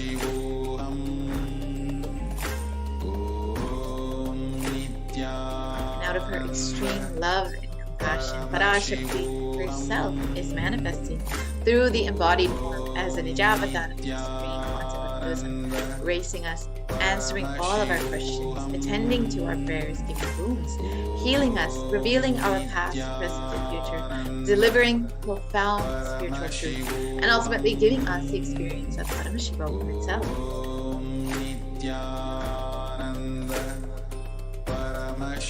And in the words of Devi Parashakti herself, describing herself, raising as Omkara, expressing as the Vedas and Agamas, blossomed as Jaimkara, filled as Parashakti, living in the 40 triangles, the Kailasa Swami, who is the Kailasa Srikurajitami, Parashakti, Meenakshi, sitting as part of Paramashiva, Parameshwari, who rules the world, Paramashakti, Manoomani, Meenakshi. As Nithyananda, I took the Nijavatar here to give good boon to everyone, to bestow all goodness. Hiranyagarbhasvarupa, Brahmandayon, Shami, Chandramauli, Rapala, Aparna, Ma, Parvati, Savitri, Navayavana, Samraj Lakshmi, Parameshwari, Parashodasi, Meenakshi. Taking the form of Nithyananda, I came here as Nijavatar. With great compassion, I am blessing, listen people, to do good to all of you. I took the form of Nithyananda and came down as Nijavatar. Devi continues on, raising an Omkara, blossoming as Shiva, Shiva manifesting as the source of existence, the powers of existence, the expression of existence, from the oneness of Om, blossoming as two, the Prakriti and Purusha, blossoming as three Shaktis, Ichcha, Kriya, Jnana, growing as the 4 Vedas, expanding as the 5 Panchabhutas, beyond the 6 Chakras, built as the Gotras of the 7 Rishis, expanding as the 8 directions, existing as the 9 Grahas, blossoming as the 10 Indriyas, being as the 11 Rudras, creating all the worlds, bringing life to tell and make truth blossom, and to do good. Parashakti, Meenakshi, in the form of Nithyananda, I came to bless every one of you. So now, let's understand how we can receive the grace and blessings of Devi Parashakti every time that we have the divine darshan of Devi herself manifesting through the Nijavatada of the Supreme Quantum of Hinduism. In the words of the Supreme Quantum of Hinduism, literally you are seeing Paramashiva and Parashakti at that moment. She is there in your stream, so always receive her very traditional. Keep 2 betel leaf, 1 banana, 1 betel nut, and 1 coin in front of the screen. Watch Devi. This coin is considered the traditional dakshina. In the Hindu tradition, it can be even the lowest value. In India, it can be even 1 paisa. In the US, it can be even 1 cent. In the words of the Supreme Quantum, I'm not trying to monetize here. Keep even 1 cent. It is okay. So for 100 days, if you have darshan, it will add up to $1. In India, even 1 paisa is okay. You can offer that to Devi. After the darshan is over, do namaskar. Eat the banana, betel leaf, and betel nut. Take it as prasadam immediately. Collect those coins and send them to the LA temple. This betel leaf and betel nut may look too small, but in a few days you will see how much it adds to your sentiment that really she is there. You will not take the Devi darshan for granted. Rituals will break your monotonous, unconscious mentality and lifestyle, remind you and raise you to the powerful cognition. It will break your unconscious behavior. So now we'll see how we can actually set up our tambulam, our plate, with the betel leaf, betel nuts, and coin. And you can offer some bananas, some bangles. You can offer all of this to Devi every time that you have darshan. And you'll see just from this one small sentiment, one small gesture, how your connection, how your love for Devi Parashakti grows, deepens, and how you will be able to relate to Devi Parashakti more deeply. So now, let us enter into this next segment and understand some of the sacred relations made by Devi Parashakti. As all of us know, Devi has been continuously guiding us and has been blessing people, giving boons, revealing sacred secrets. And Devi has not just guided people individually, but has also guided as a humanity as a whole. She's revealed so many sacred secrets of humanity, of the world. So now let us look at one of the sacred revelations made by Devi Parashakti about the sacred secret of the Hindu birth. First, let us listen to Devi Parashakti's revelation on the 31st of May, 2021.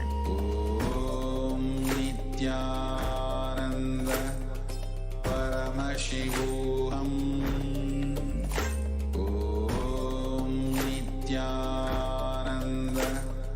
Paramashivoham. Om Nithyananda Paramashivoham. Om Nithyananda Paramashivoham.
நன்றாய் கேட்டுக்கொள்.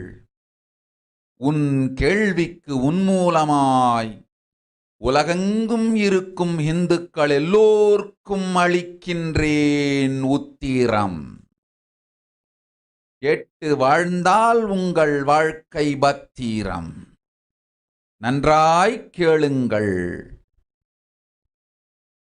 பிறப்பின் ரகசியத்தை பிறப்பிலா பெருமை உடைய பரமேஸ்வரி சொல்லுகின்றேன் கேளுங்கள். அண்டஜம், யோனிஜம், ஜலஜம், பீஜம் எனும் 4 விதமான பிறவிகளில் 84,000 யோனிகளில் பிறக்கும் பிறப்புகளிலேயே பெருமை வாய்ந்ததும் உத்தமமானதும் மனித பிறவி. அந்த மனித பிறவியிலும் பலமுறை பிறந்து உழன்று அரசியல், பொருளாதாரம், சுகபோகம், தர்மம், அர்த்தம், காமம் எனும் ஆசைகள், துக்கங்கள், அச்சங்கள் அனைத்திலும் அழன்று உழன்று இனி வேண்டாம் இப்பிறவி, வேண்டுவது மோட்சமே என்று முடிவெடுத்தோர்க்கு மட்டுமே ஹிந்து மத யோனிஜம், ஹிந்து பெற்றோர்க்கு பிறந்திடும் சனாதன ஹிந்து தர்ம யோனிஜம், மனித பிறவி உத்தமம், சனாதன ஹிந்து தர்ம மனித பிறவி உத்தமோத்தமம். இந்த உத்தமோத்தம பிறவி எடுத்த எல்லோருக்கும் ஜீவன் முக்த விஞ்ஞானத்தையும் சனாதன தர்மத்தையும் காக்கின்ற கடமையும் உண்டு. அதனால் வருகின்ற நன்மையெல்லாம் அனுபவிக்கும் உரிமையும் உண்டு. இந்த கடமையை செய்வோம் என்று சத்தியம் செய்ததனால்தான் அந்த உரிமை அளிக்கப்பட்டது. பூமிக்கு வந்தபின் மனம் மயங்கி மதிமயங்கி சனாதன தர்மம் காக்க மறந்ததனால் மாயை அவர்கள் உயிரை பறிக்கின்றாள். நன்றாய் புரிந்து கொள்ளுங்கள். உயிரை கொடுத்தாலும் தர்மத்தை காப்போம் என்று உறுதி எடுத்தவர்க்கே சனாதன ஹிந்து தர்ம யோனிஜம் அளிக்கின்றேன் யான். உடல் பெற்ற பிறகு ஊழிப் பெருவலியால் ஆசை அச்சங்களை உதறவிடாது, உதறியும் விடாது சனாதன ஹிந்து தர்மம் காக்க மறந்தோரை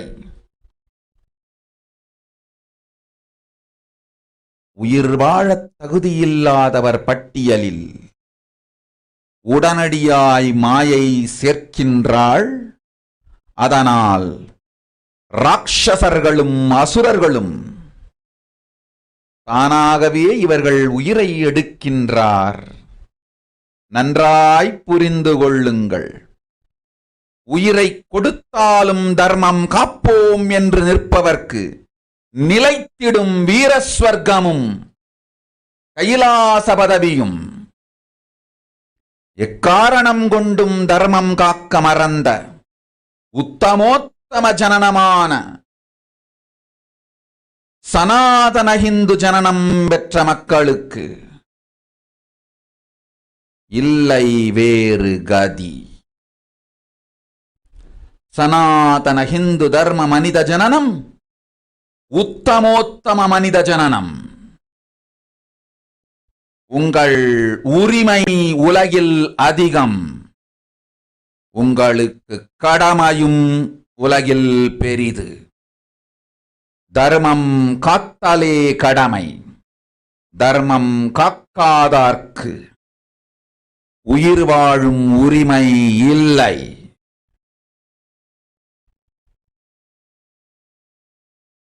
நன்றாய் புரிந்து கொள்ளுங்கள்.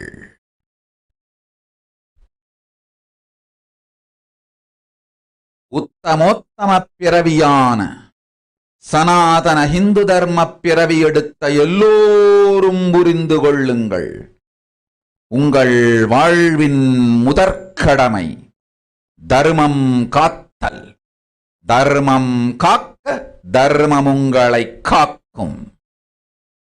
சனாதன ஹிந்து தர்மம் காக்க மறந்திட்டால் வாழும் உரிமையை நீங்கள் இழந்து விடுகின்றீர்கள். அதற்கு மேல் வாழ்ந்தென்ன அழிந்தென்ன? பூமிக்கு பாரம் குறையட்டும் என்று அசுரர்களும் ராட்சதர்களும் உங்களை உண்டு தீர்க்கின்றார்கள். அதையும் மாயை கண்டு சும்மாவிருப்பாள். பிரபஞ்ச ரகசியத்தை, பிறவியின் ரகசியத்தை உலகிற்கெல்லாம் உத்தரமாய்ச் சொல்லிவிட்டேன். புரிந்து வாழ்வில் நடந்து உயிரை பத்திரமாய் பார்த்துக் கொள்ளுங்கள். அன்னை சொல்லும் அருள் சத்தியம் இது. ஓம் ஓம் ஓம்.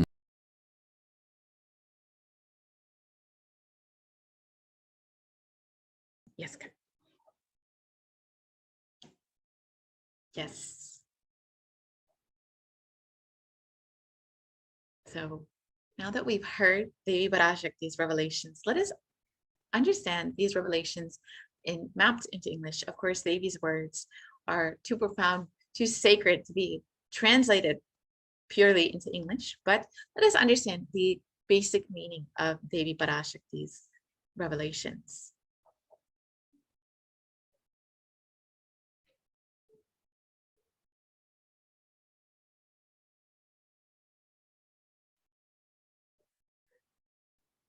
Yes, so Devi revealed,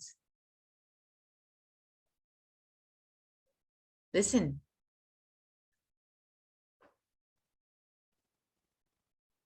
listen, Andajam, Yonijam, Jalajam, Bijam, like this in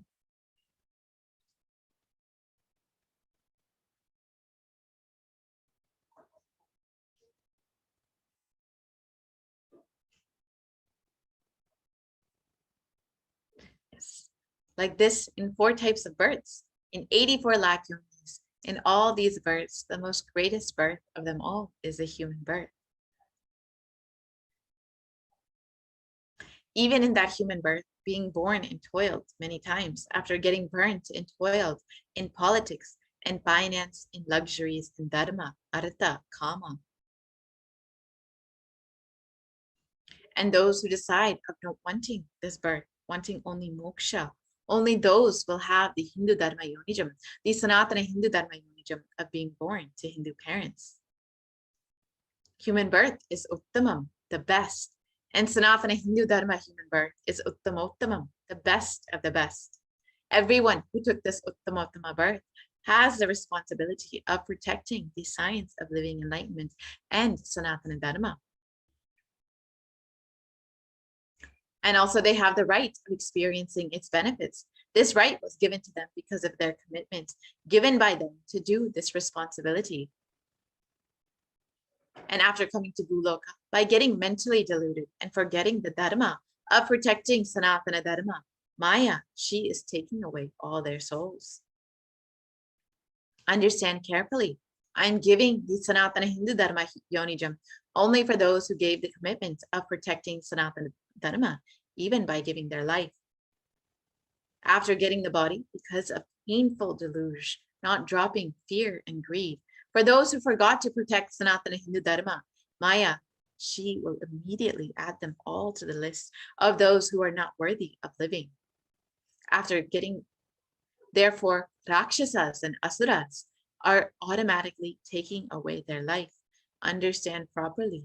For those who stand that even by giving their life, they will protect Dharma, will permanently have Veera Svarga and Kailasa Padavi. For any reason, people who forgot to protect Dharma, having the Uttamottama birth of Sanatana Hindu birth, There is no other way for them. Sanatana Hindu Dharma human birth is Uttamottama human birth. Your rights in this world are immense. Also, your responsibility in this world is large. Protecting Dharma is responsibility. Those who do not protect Dharma, they do not have the right to live. Understand properly, all those who took the Uttamottama birth, which is Sanatana Hindu Dharma human birth, all of you understand. The first responsibility of your life is protecting Dharma. If you protect Dharma, Dharma will protect you. If you forget to protect Sanatana Hindu Dharma, you lose the right of living.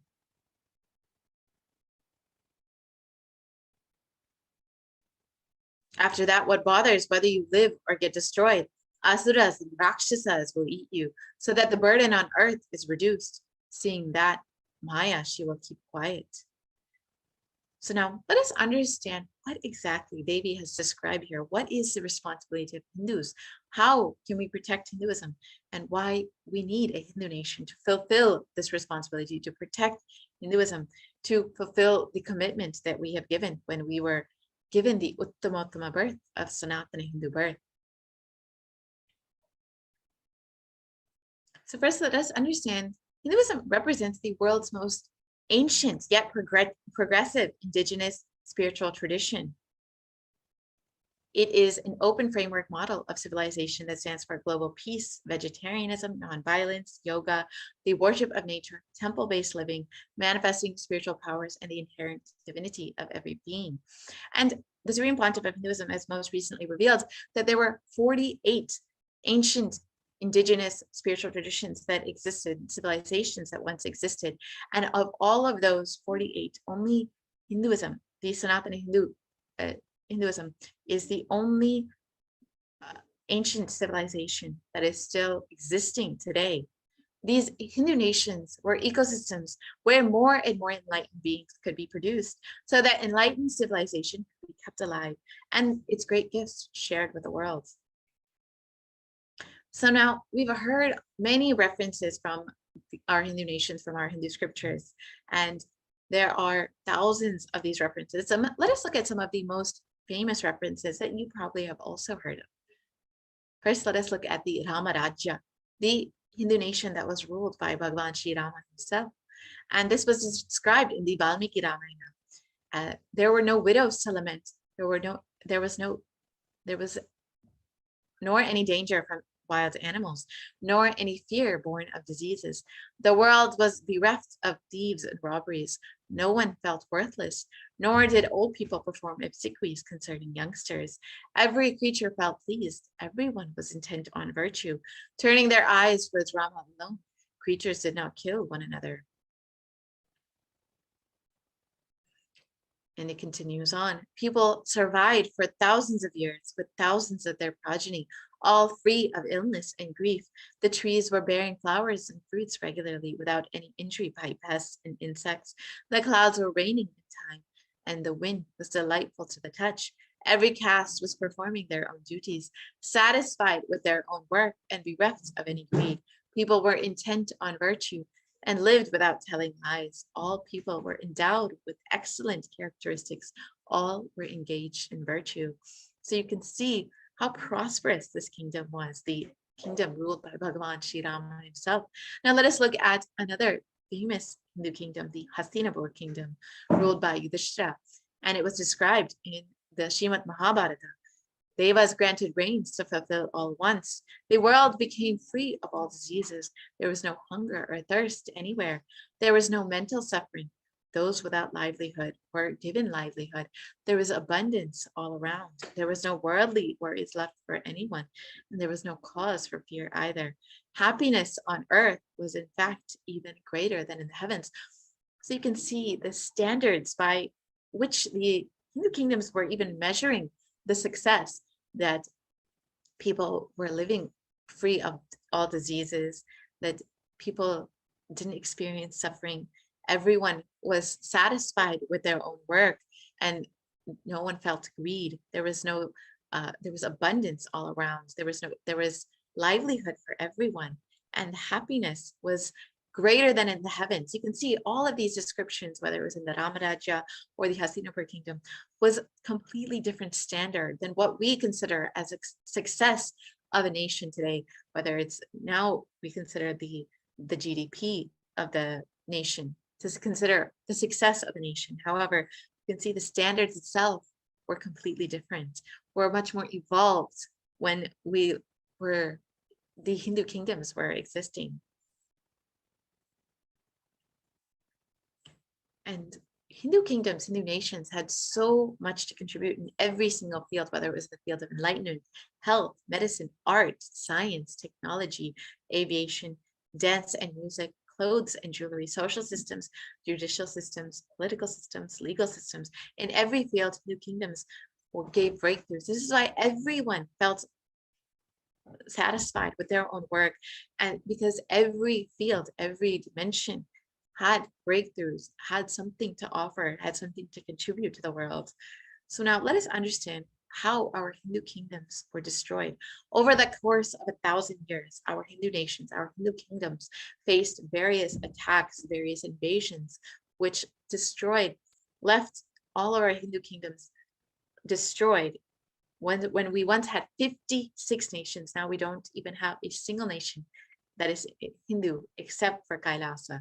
So now let us understand the three-phase destruction of the Hindu civilization. The first phase came with the Islamic invasions. This was between 800 and 1700 AD. This was the physical destruction of the Hindu civilization. And Will Durant, a celebrated historian who studied India and Hinduism, the Hindu history, has described that the Mohammedan conquest of India is probably the bloodiest story in history. The Islamic historians and scholars have recorded with great glee and pride the slaughters of Hindus, forced conversions and abduction of Hindu women and children to slave markets, and the destruction of Hindu temples carried out by the warriors of Islam during 800 to 1700 AD. Millions of Hindus were converted to Islam by sword during this period, and millions more were raped, murdered, and dismembered. You can see how barbaric these Islamic invasions were. And just to give another example of how the Hindus were treated during the Islamic rule, in one law prescribed for Hindus as conveyed by Khilji, it was described that Hindus are like mud. If silver is demanded from them, they must with greatest humility offer gold. If a Mohammedan desires to spit into a Hindu's mouth, the Hindu should open it wide for that purpose. God created the Hindus to be slaves for the Mohammedans. The Prophet hath ordained that if Hindus do not accept Islam, that they should be imprisoned, tortured, and finally put to death, and their property confiscated. To keep Hindus in abasement is especially a religious duty, because they are the most inveterate enemies of the Prophet. And here you can just see one more example of how the Hindu women were treated. In this photo, you can see that how the Hindu women were actually forced to wear garlands of decapitated heads of children. And this was one of the punishments that Hindus faced just simply for being Hindu. Many ways the Hindus were tortured by the Islamic invaders, and this was one of the most barbaric, destructive invasions during the Hindu civilization. And over the course of the Islamic invasions, over 200 million Hindus were slaughtered by the Muslim invaders. 100,000 Hindu temples were destroyed, and over 1 million deities and sculptures were destroyed. And Kanhada Prabanda has described that the conquering armies burned villages, devastated the land, plundered people's wealth, took Brahmins and children and women of all classes captive, flogged them with thongs of rawhide, carried a moving prison with them, and converted the prisoners into obsequious Turks. Now, let us look at the next phase of the destruction of our Hindu civilization. This came with the British occupation between 1700 and 1947 AD. This was the economic and psychological destruction of the Hindu civilization. So despite the British not using brute force tactics the way that the Islamic invaders did. The British invasion, the British occupation was equally destructive, and despite its being a little bit more submersive, was equally brutal, was equally harmful to the Hindu civilization. And Will Durant has described, again, the famous historian who has studied India and the conquest of India, it's described that I have seen a great people starving to death before my eyes, and I am convinced that this exhaustion and starvation are due not, as their beneficiaries claim, to overpopulation and superstition, but to the most sordid and criminal exploitation of one nation by another in all recorded history. And you can see just one photo, one example of how the British treated the Hindu population, literally enforcing artificial famines upon them, starving them to death. Extremely inhumane, extremely brutal, despite it being subversive and unknown to the commoner, unknown to the public, unknown to the world, how the Hindus were treated under the British occupation. This was the tactics the British used to subjugate the Hindu population. Yes, we'll see what else how the British Empire used all possible means to destroy the Hindu civil and cultural institutions in order to delegitimize and demoralize the indigenous people of India so that they would become slaves in their own homeland. This included discriminatory laws to instill feelings of racial inferiority, engineering artificial famines to starve the natives into submission. You saw in the earlier photograph how badly the Hindu population was starved during this period, and multiple famines the British had induced, artificial famines had induced in order to starve the native population. They also annexed new kingdoms to undermine the native rule. So during this time, it should be noted that there were still many Hindu kingdoms that still existed. However, the British strategically attacked these Hindu kingdoms, annexed them, and undermined the indigenous rulers at that time. They also mistranslated the Hindu scriptures to instill anti-Hindu narratives, and unfortunately, these mistranslated Hindu scriptures are still in common use today. They're still used to discriminate against Hindus and to show Hindus as backwards and oppressive, Hinduism as backwards and oppressive. They also destroyed the indigenous Gurukul education system, which was, of course, the very backbone of the Hindu civilization, and was how our Hindu civilization was so successful. They strategically attacked and destroyed the traditional indigenous Gurukul education system. And they also destroyed the local industries and forced importation of British goods. So again, so that Hindus were completely dependent upon the British for their own livelihood. They also banned Indians from owning or producing their own firearms so that they could not defend themselves against the British. So now let us look at each of these tactics a little bit more.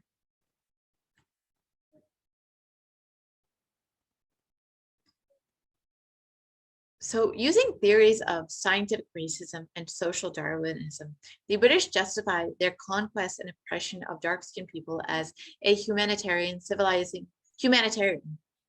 mission, even though it was mere cover for racial oppression and economic exploitation. So this was not just a tactic used in India, but across many communities, many indigenous communities. The British used the justification that they were bringing civilization, that they were bringing progress as the white saviors to the indigenous population, to the indigenous people. And this was exactly the tactic that they used in India, that the Hindus were somehow inferior to the British. So that's why they had to civilize them, to domesticate them, and bring progress to the Hindu community.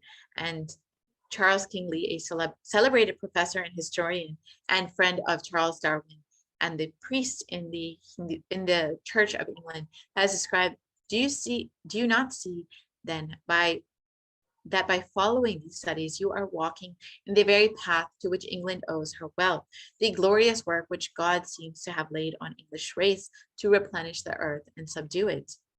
So literally, they felt it was their birthright to replenish the earth and to subdue it, which was exactly what they did to the Hindu civilization. And they, over 200 years of intense racial hatred towards Hindus led to colonial subjugation. And James Mill, a celebrated author of the seminal work, The History of British India, and one of the intellectual leaders of the East India Company, and he described that the Hindus are full of dissimulation and falsehood, the universal concomitants of oppression, the vices of falsehood. Indeed, they carry a height almost unexampled among the races of men. As for religion, no people have ever drawn a more gross and disgusting picture of the universe than what is presented in the writings of the Hindus. Very few words are required regarding Islam, because the superiority of the Mohammedans in respect of religion is beyond all dispute. In truth, the Hindu, like the eunuch, excels in the qualities of a slave. The Mohammedans are more manly. So you can see that literally the British described the Hindus as slaves, that they were fit only to be slaves. And you can see in this description also how they described the understanding of the cosmos, the Hindu understanding of the cosmos and cosmology as gross and disgusting. However, as modern science progresses more and more, it's very clearly understood that the Hindu understanding of cosmology, of the cosmos, is much more accurate than what any other civilization has understood. And the British also used the strategy of divide and rule in order to subjugate the colonial population. So Sashi Tharoor of the Indian Parliament has described that the British had been horrified during the revolt of 1857 to see Hindus and Muslims fighting side by side under each other's command against the foreign oppressors. They vowed that this would not happen again. Divide et impera. Divide and rule was an old Roman maxim, and it shall be ours, wrote Lord Elphinstone. A systematic policy of fomenting separate consciousness among the two communities was launched with overt British sponsorship. So this was one of the many tactics used by the British in order to, again, continue their colonial subjugation. And as we learned earlier, the British used various tactics in order to destabilize the community, to subjugate the community. And one of the most brutal, most inhumane was to engineer artificial famines to break the very spirit of the people. And Winston Churchill, the Prime Minister of UK during the British rule, part of the British rule in India, has described, "I hate Indians. They are a beastly people with a beastly religion. The famine was their own fault for breeding like rabbits." Despite this being an artificial famine imposed upon the Hindu population, the very Prime Minister of UK has described it as something that the Hindus had done to themselves, that it was their own fault. The famine was imposed upon them. And Madhushri Mukherjee has described in Churchill's Secret War, the British Empire, and the ravaging of India during the World War II, has described that harsh British tax and export policies and poor infrastructure management caused multiple famines in India, claiming tens of millions of lives, most recently in Bengal in 1943.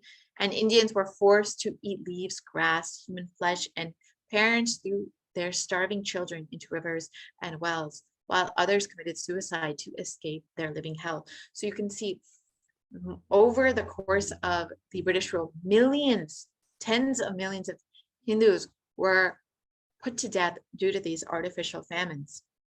And just to understand a little bit more, many people do not even know about these artificial famines that were imposed upon the Hindu population, many people are unaware that these artificial famines, this genocide of Hindu population was forced upon them by the British population.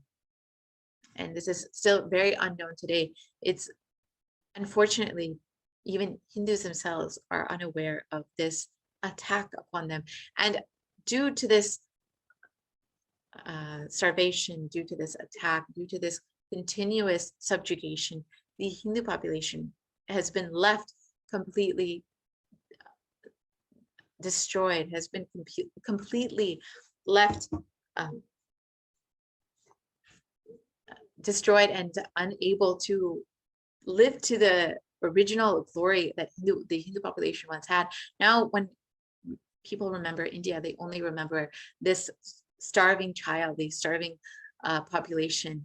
And this was unfortunately imposed upon us by the British occupation. During the British occupation, the British Empire imposed this poverty, this starvation, this stereotype, this image of how India is portrayed now.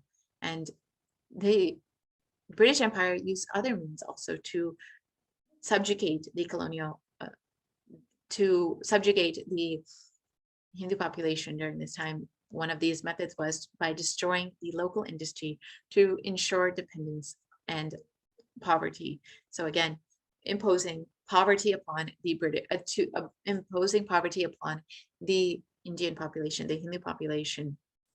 And prior to the colonial rule, India was the world's leading textile manufacturer, and they produced the finest fabrics.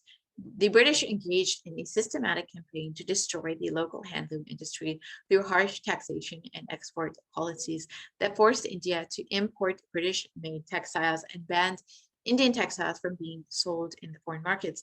Within a generation, Indian weavers were turned into beggars and their indigenous skills were lost forever. So this was one of the many tactics used. Before the British occupation, India was known for its textiles. People from all over the world wanted to come and to trade for these textiles, as they were grand. They were one of the most sought after textiles across the globe. Many industries in India, many people wanted to come to visit India for this. And as we have seen, many indigenous communities have very unique traditions of handloom, of various weaves and different traditions. However, due to the British occupation, the British systematically destroying this, many of these traditional arts are lost, unfortunately. But the Supreme Pontiff of Hinduism is once again reviving these indigenous traditions, these indigenous arts. And the colonial rule also destroyed the local industry to ensure dependence. Again, they also attacked the Indian Railway. Of course, many of us know that the East India Company had created railways across India and the train system across India.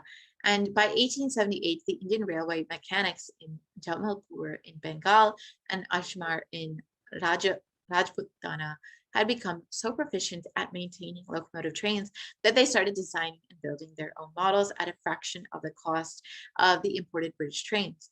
The British Parliament responded by passing an act in 1912 banning all local manufacture of trains to ensure India's economic dependence on their colonial masters and to destroy the native technological know-how.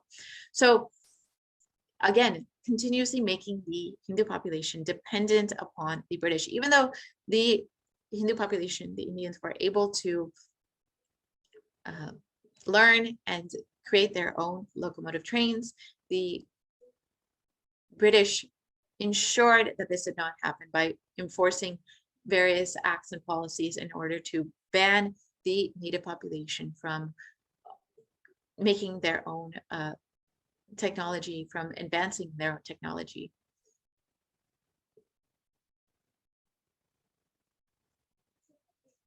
And again, the British also used the methods of seizure, taxation, and ruin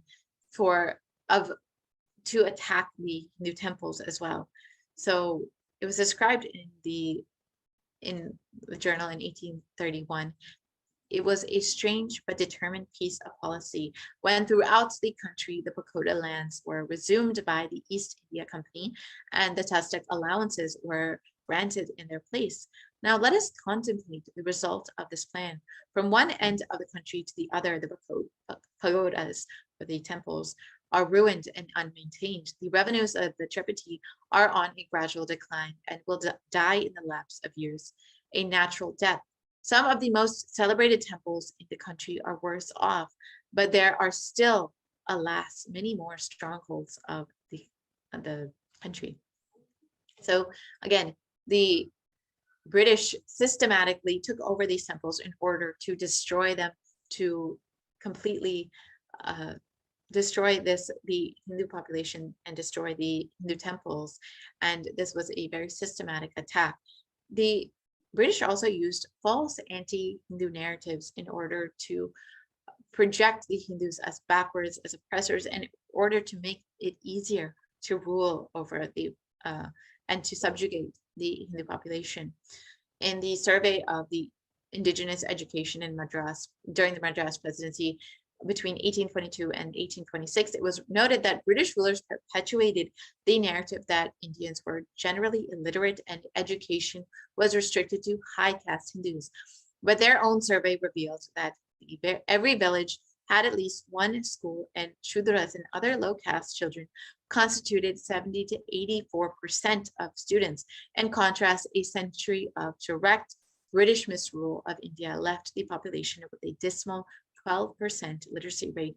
So the British justified their colonial rule by saying that they were bringing progress to the Hindu community, bringing literacy, bringing education to the Hindu community. But based on their own surveys, based on their own research, it was very clear that after the British rule, the education and literacy rate of the Hindu population had decreased far below what it was, and that the so-called low caste Hindus were much more educated before the British rule had imposed these this artificial narrative, this narrative upon the Hindu population.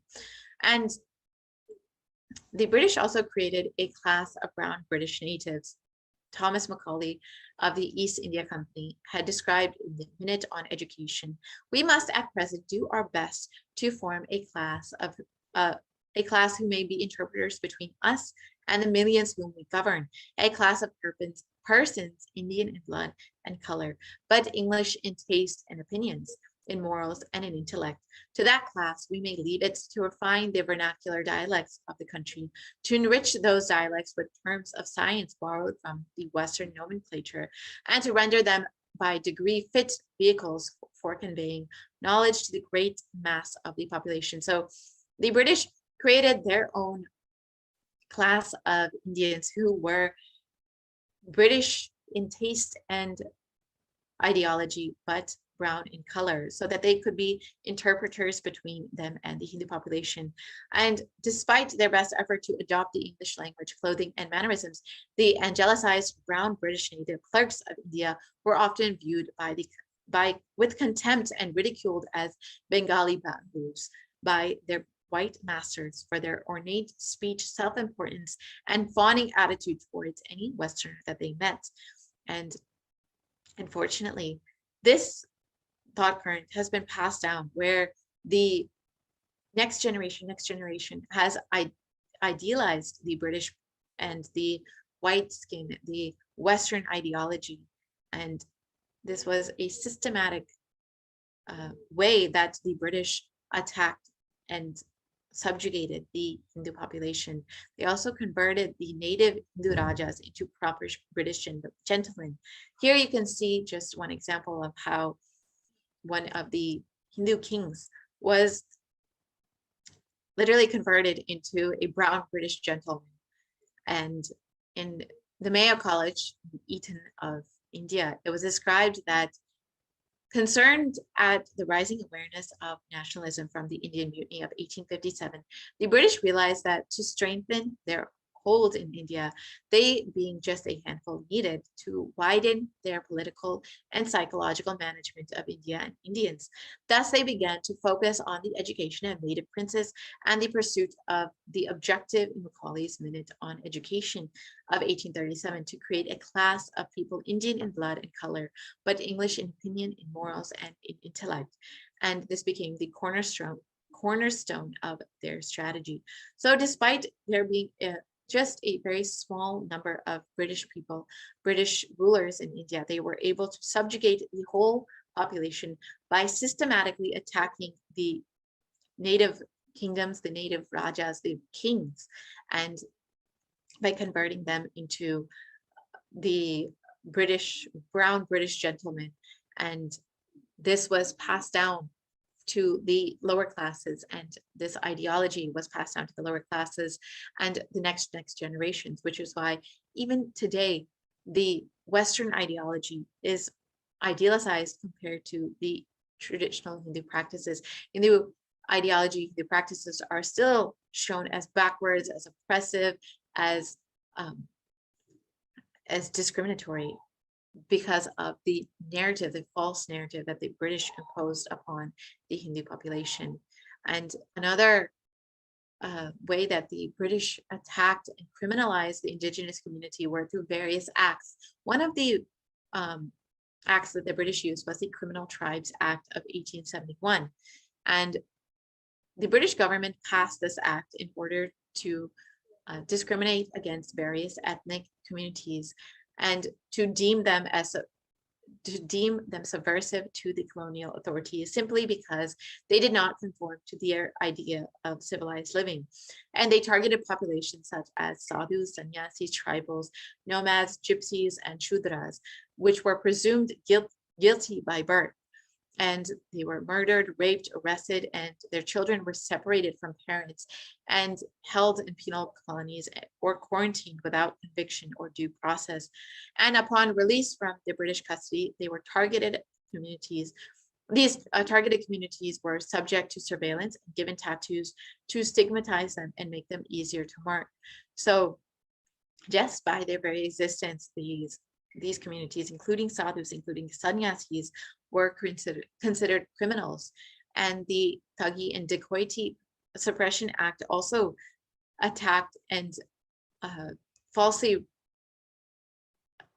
showed the Thugee community as criminals in an effort to demonize Hindus and feed the stereotype of the savage Oriental. The British authorities and media sensationalized stories of bloodthirsty Thugees or bandits who would often offer human sacrifices to the wicked and fearsome goddess Kali. And this image of the Thugee was promoted worldwide as an example of all that was wrong with India. In addition to denigrating Hindu culture, the narrative of the Thugee menace was also used to justify colonial rule, suspend civil liberties, and to target subversive elements that challenged the British hegemony. So the word Thugee, the word thug actually, which many of us know as synonymous with delinquent or criminal, was actually derived from the word Thugee, the community Thugee, which was a traditional indigenous community in India. However, they were falsely portrayed as criminals, and this was projected all across the globe in order to show that the Hindu population needed to be subjugated by the British, needed to be ruled by the British. And unfortunately, this false narrative is still projected today. That word thug has such a negative connotation, even still today. And during the British occupation, over $45 trillion was looted from India over the course of 200 years. Over 45 million Hindus were put to death due to artificial famines and poverty imposed by the British policies and reprisal killings for the 1857 mutiny, and over 680 native kingdoms were usurped by the British Raj. And we can actually go back to the previous slide. So we can go back to the previous slide. Sachi Tharoor of the Indian Parliament has described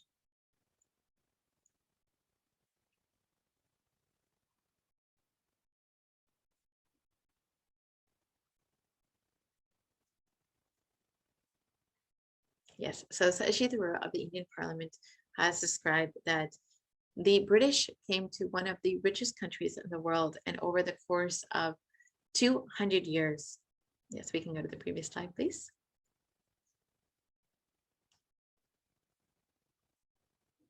Yes, so the Sashi Tharoor of the Indian Parliament has described that the British came to one of the richest countries of the world, and over 200 years of exploitation, looting, and destruction reduced it to a poster child of third world poverty.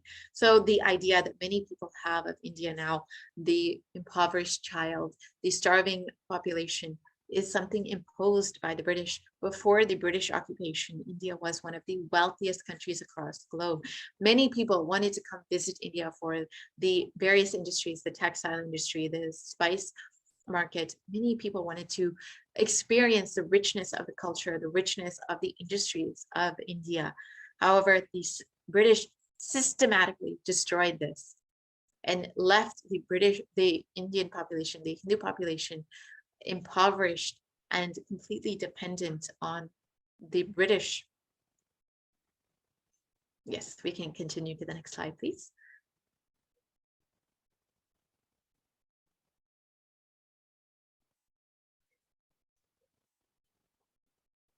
Yes, sorry for the technical glitch. So now we'll be understanding what some of the rulers of the, after India was secularized, after the Hindus in India had gained freedom from the British occupation, the British Empire, India became a secular nation, or so-called secular nation. However, the attitudes of the British was still carried over to in the secular India. The anti-Hindu narrative that the British imposed was still carried over into the secularized India. And Nehru, the first prime minister of India, has described what a disgusting and savage people we are. Politics, progress, socialism, communism, science, where are they before this black religious savagery? India can never be a Hindu republic. So here you can just see an example of one of the first rulers of the first leaders of the so-called secular India clearly still had a very anti-Hindu agenda. And you can see in the next slide what the first law minister and principal architect of the Indian Constitution has also described about the Hindu civilization, the Hindu population, the Hindu rule.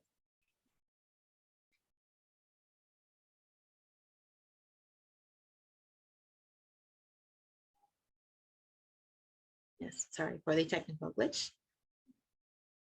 Yes, we can continue to the next slide. So B.R. Ambedkar, as we said, the first law minister of India and the principal architect of the Indian Constitution, who has still an influence of how India is still ruled today, because he was designed the very constitution which India is following today, has described that if Hindu Raj does become a fact, it will no doubt be the greatest calamity for this country. No matter what the Hindus say, Hinduism is a menace to liberty, equality, and fraternity. It is incompatible with democracy. Hindu Raj must be prevented at any cost.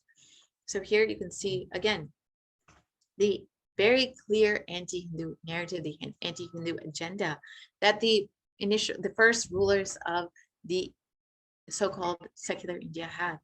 And the modern Indian legal system, academia, and media all systematically undermine, suppress, and delegitimize the Hindu institutions and culture. And they've done this through various methods by establishing taxation and government control of the Hindu temples, schools, and other institutions, while other religions are free from this interference. And Articles 26 through 30 of India's Constitution discriminates against Hindus by giving special rights and benefits to non-Hindus. This includes government benefits and scholarships. And Hindu kingdoms and self-governance was completely abolished. So this is a point to note here. During the British occupation, during the British rule in India, there were still many native kingdoms that still had their sovereignty. But after the secularization of India, all of these Hindu kingdoms were completely usurped and brought under the secular India.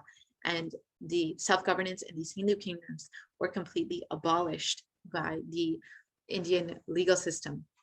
And they also used anti-superstition laws to criminalize against the Hindu practices. And mainstream Indian academia has described Hindus as sexist, racist, backwards, and oppressors, and negative media portrayals have also done the same in Bollywood and in TV.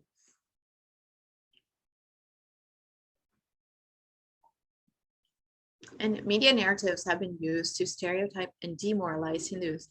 In Bollywood and other mainstream media outlets consistently portray Hindu gods and gurus as cartoonish, dishonest, corrupt, and sex fiends in a manner that is similar to the British imperial propaganda. And many of us have seen this in both Bollywood movies and TV, how Hindu gods and gurus are portrayed as shown in these photos as jokers, as cartoonish, as criminals. And media narratives are used to shape human consciousness and further political agenda. The racist British colonial stereotypes portraying Hindus as superstitious, backwards, dishonest, and corrupt are perpetuated by their British brown successors in modern day India, completely unabated. So that is the same narrative that the British imposed upon the Hindus has been carried out by their successors, those who were Indian in skin, but still in ideology and taste, still carried the same British thought currents, the same British ideology that the British Empire imposed upon them.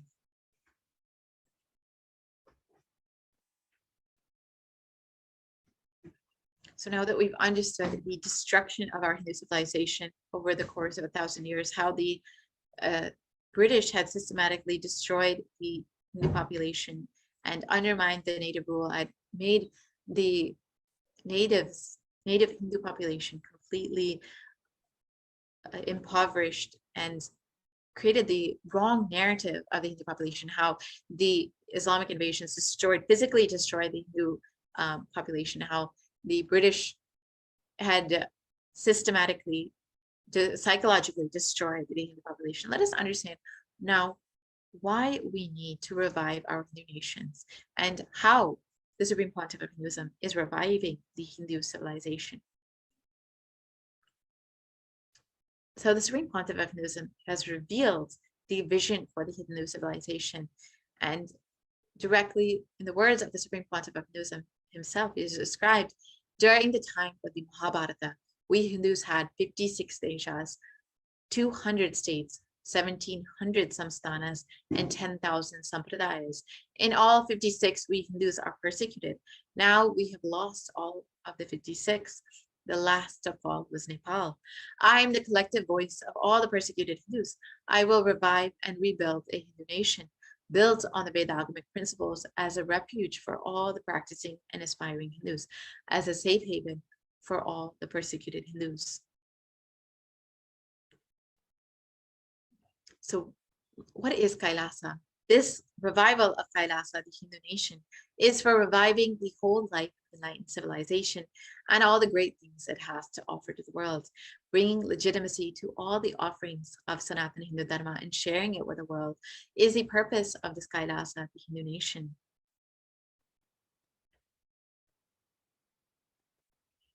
Kailasa is the revival of the cosmic constitution. Kailasa is the model nation of how enlightened civilization should be administered and living.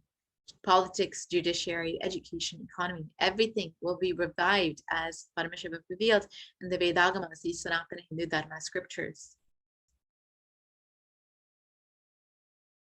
Being one of the most persecuted civilizations, Hinduism is on the brink of extinction, such that the next generation may know about Hinduism only through our history books.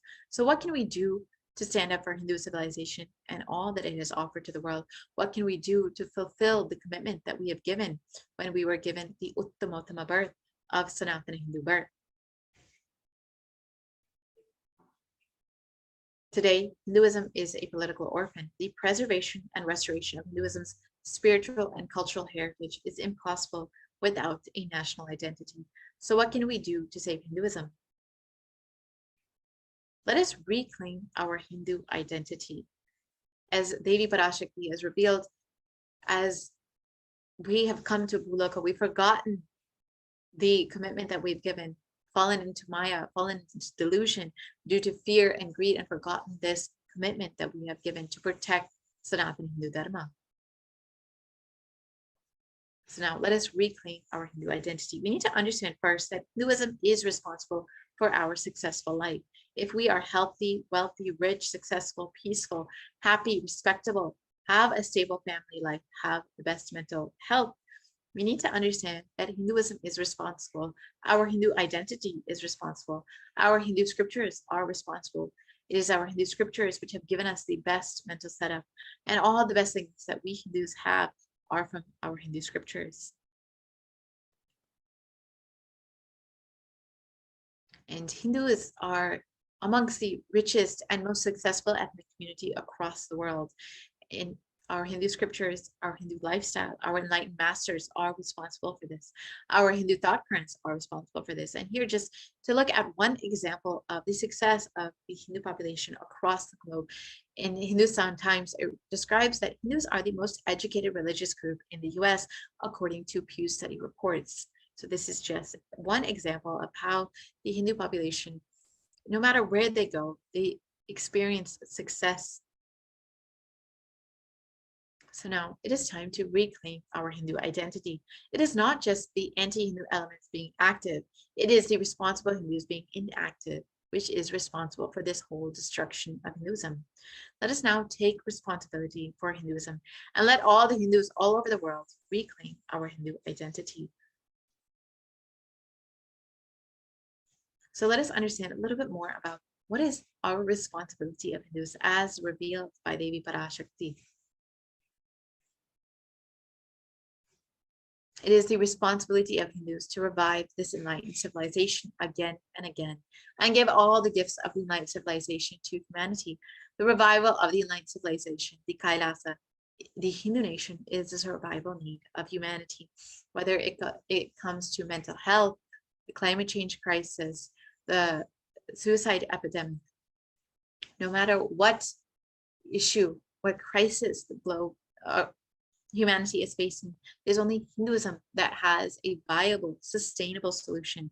As the Supreme Pontiff of Hinduism has revealed most recently, there's only Hinduism that has a consciousness-based solution for this climate change crisis that we are all experiencing, that will affect humanity in the coming years much more and more in the coming years. And each being will experience the effects of this climate change crisis. There's only Hinduism that has the solution, a permanent solution, a conscious-based solution for this crisis. So this is an invitation to all of the Hindus out there, those who are born Hindus, those who are practicing Hindus, those who are sympathetic towards Hinduism, those who are curious about Hinduism, and those who want to explore and enjoy Hinduism. Come and become a part of this revival of Kailasa, and become a part of this revival of this whole Hindu civilization. The Supreme Pontiff of Hinduism has built this whole new nation, has created this whole new nation, Kailasa, just for reviving this whole Hindu civilization and sharing all of its great gifts with the world. So come and become a part of this whole revival. You can become an e-citizen of Kailasa by visiting kailasa.org and signing up to become an e-Kailashian. Enjoy all the great benefits that Hinduism, that the Hindu civilization has to offer the world, and become a member of Kailasa, become an e-citizen of Kailasa. So now let us understand why we need Kailasa, why we need the only Hindu nation in the world, why humanity needs this, why this is the need of humanity right now. And let's understand from the words of the Supreme Pontiff of Hinduism himself.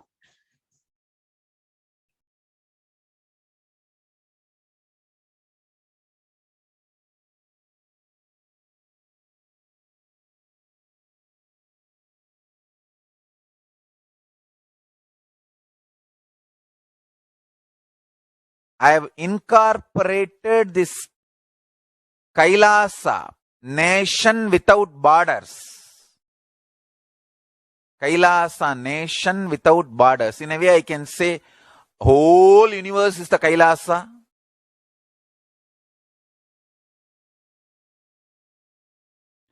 Kailasa, nation without borders. I've incorporated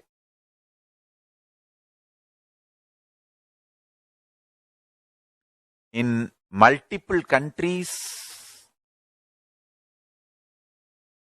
Each Kailasa will function in their own countries as per that country's law, within that country's law.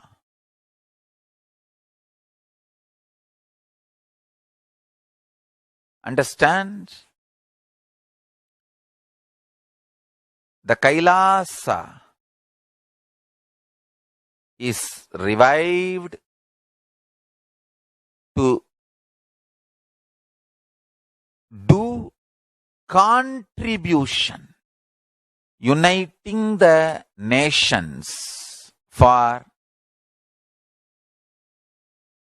contribution. Hinduism, Veda Agamas have great things to contribute to the world. Like the great power manifestation science, the ancient culture and arts, the ancient lifestyle truths, the ancient medical practices and medicinal knowledge, the ancient indigenous cultural heritage and jewelry, perfume, dance, music. In every level, Hinduism has so much to contribute. Veda Agamic traditions have so much to contribute. To share all this with the world, to contribute to the world.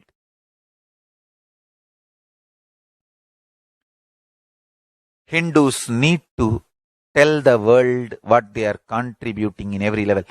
The brand of Hinduism itself is enriching and empowering and enlightening. Hinduism is all about enlightening the world. Empowering, enlightening, enriching the world. Contributing.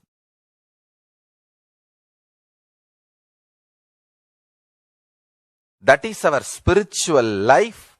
That is our spiritual strength. That is our spiritual core principle. O humanity, I request you with folded hands, some one corner of the world, if you just give me few hundred acres, I will keep this whole science alive. Leave it for the whole humanity freely.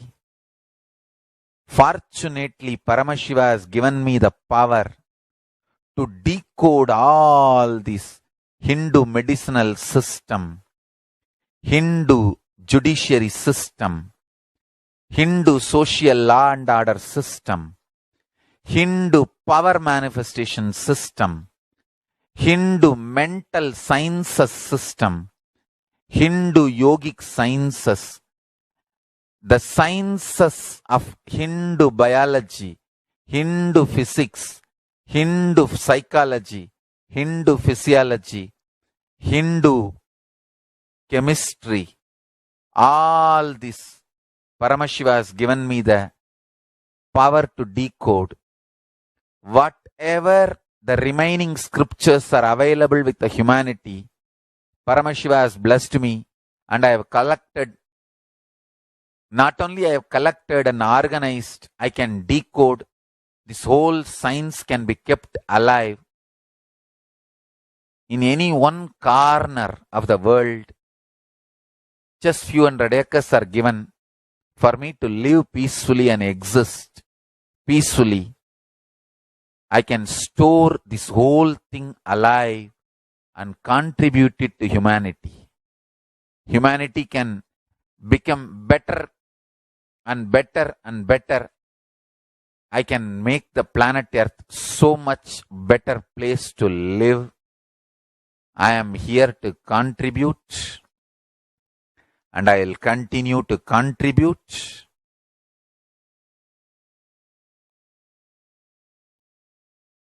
As long as I am allowed to live, I will contribute. I have collected all the remaining available scriptures, maybe 2 crore books. 2 crore means 20 million, I think, books on Hindu physics, Hindu chemistry, Hindu biology, Hindu physiology, Hindu psychology, Hindu law and order, Hindu social system, the power manifestation sciences of Hinduism, yogic sciences of Hinduism. I have collected, and Paramashiva has given me the blessings and power to decode. I have decoded and continuing to decode them.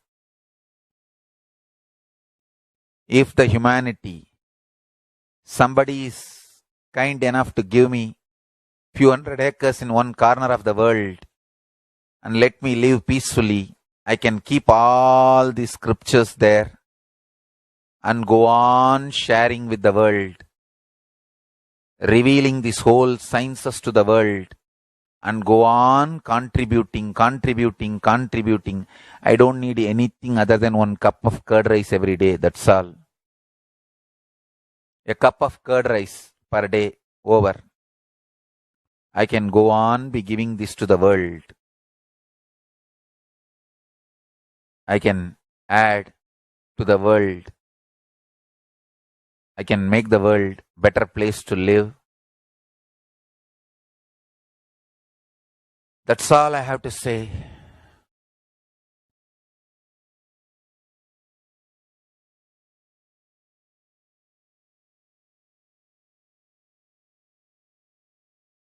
Thousands of medicines are described detail in ancient Siddha and Ayurvedic scriptures. Paramashiva has given me the power to decode them, read them, and properly translate and map them to the modern day human language. And I am ready to work 20 hours a day. I just need few hundred acres where I can sit peacefully and keep this library, run a Gurukul where thousands of people can learn this and share it with the world. Understand?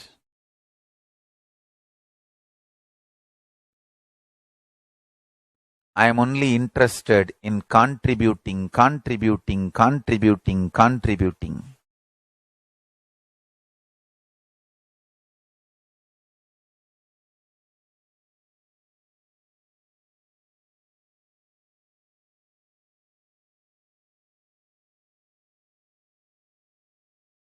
If we can decode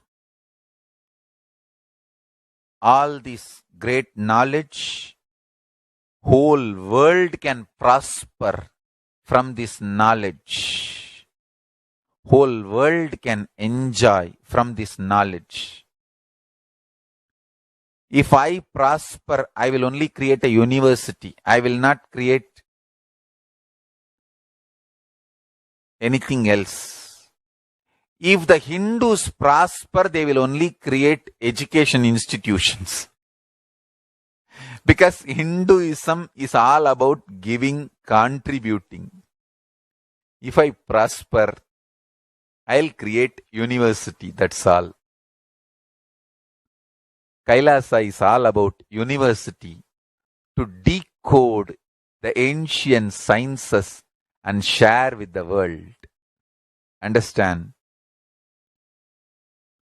Every day I am sitting and going on decoding, writing notes on my books and writing details on my books. Whether it is making human beings manifest powers, and I have also now started downloading and decoding the science of making animals manifest powers. Whether making people manifest powers or healing,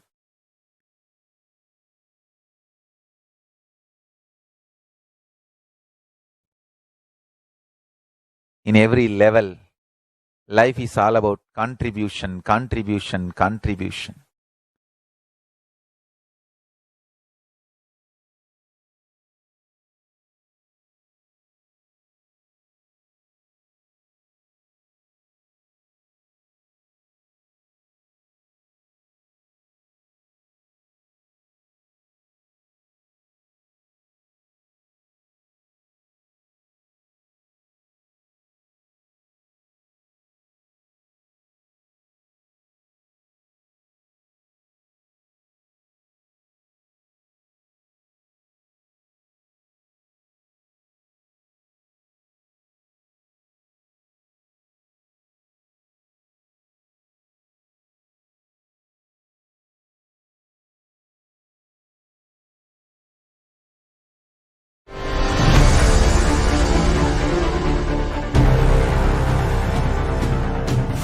Time itself is nothing but your decision to struggle with the same rut.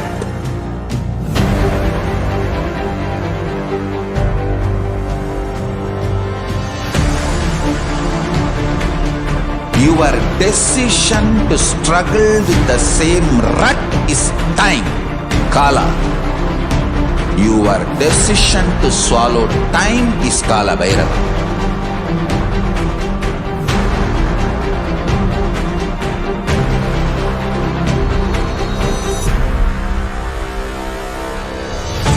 Stand. Be a conscious woman or man. Be conscious being.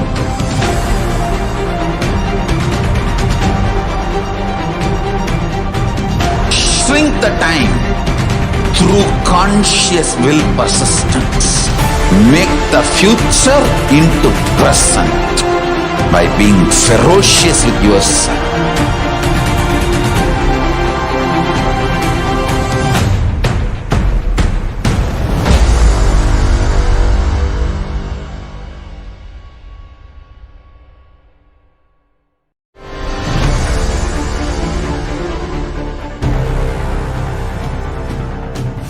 Time itself is nothing but your decision to struggle with the same rut.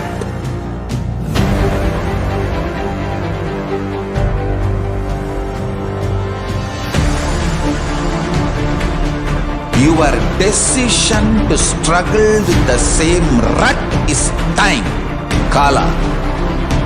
Your decision to swallow time is Kala Bhairava.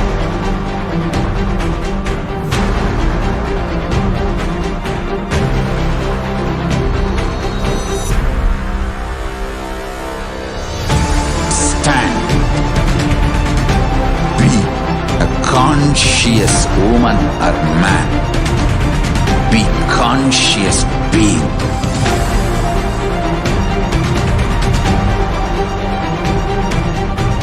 Shrink the time through conscious will persistence. Make the future into present by being ferocious with yourself.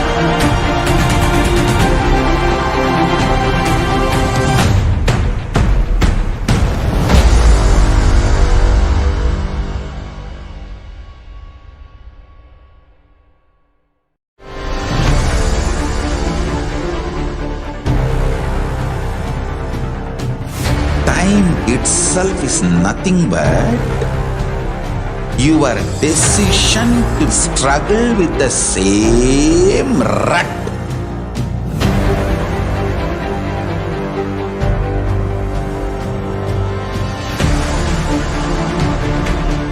Your decision to struggle with the same rut is time, Kala. Your decision to swallow time is Kala Bhairava.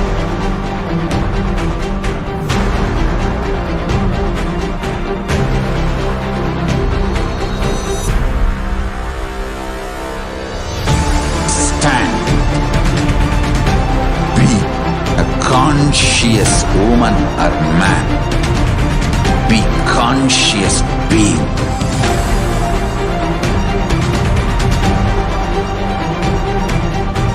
Shrink the time through conscious will persistence. Make the future into present by being ferocious with yourself.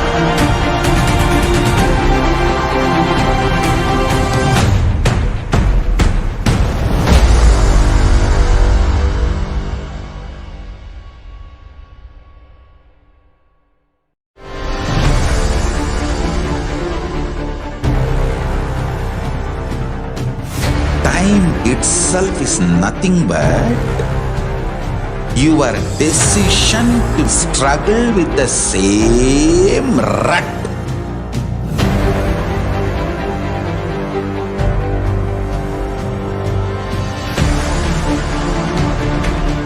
Your decision to struggle with the same rut is time, Kala. Your decision to swallow time is Kala Bhairava.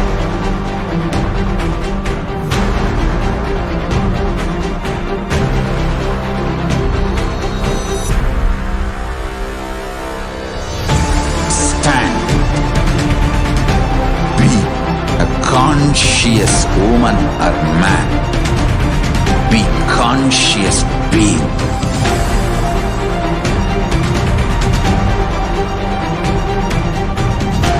Shrink the time through conscious will persistence. Make the future into present by being ferocious with yourself.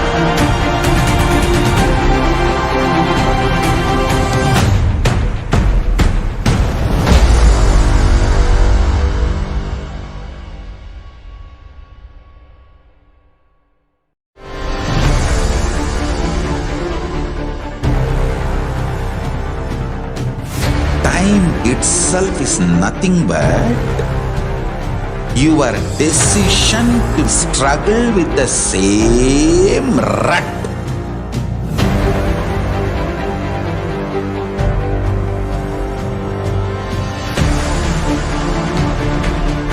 Your decision to struggle with the same rut is time, Kala.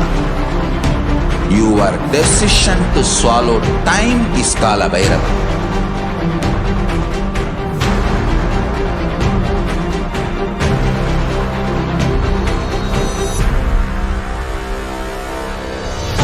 Stand.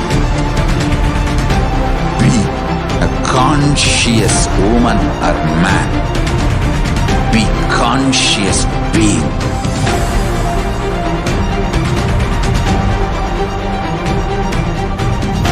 Shrink the time through conscious will persistence. Make the future into present by being ferocious with yourself.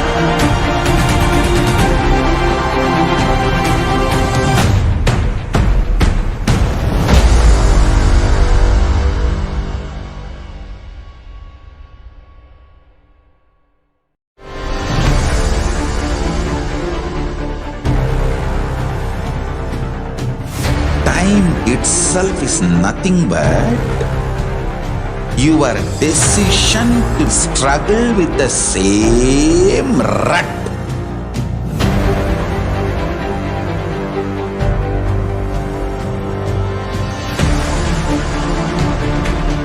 Your decision to struggle with the same rut is time, Kala.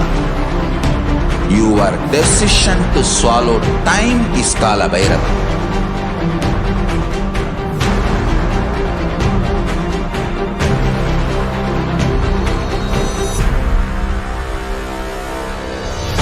Stand. Be a conscious woman or man. Be conscious being.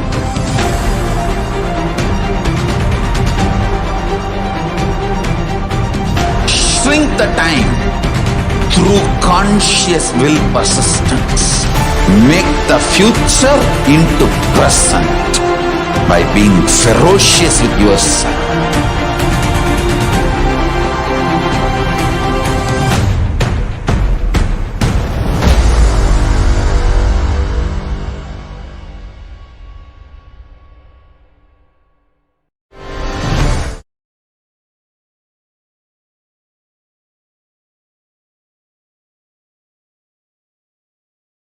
Yes, Nithyanandam, welcome back to your viewers. So now that we have understood a little bit about what Devi's revelations are and how Devi has revealed about the sacred secret of Hindu birth, let us understand how we can connect to Devi Parashakti more deeply, how we can receive the blessings of Devi Parashakti, and how we can deepen our connection to Devi. So in this segment, we'll be understanding some of the various offerings that we can make to Devi Parashakti.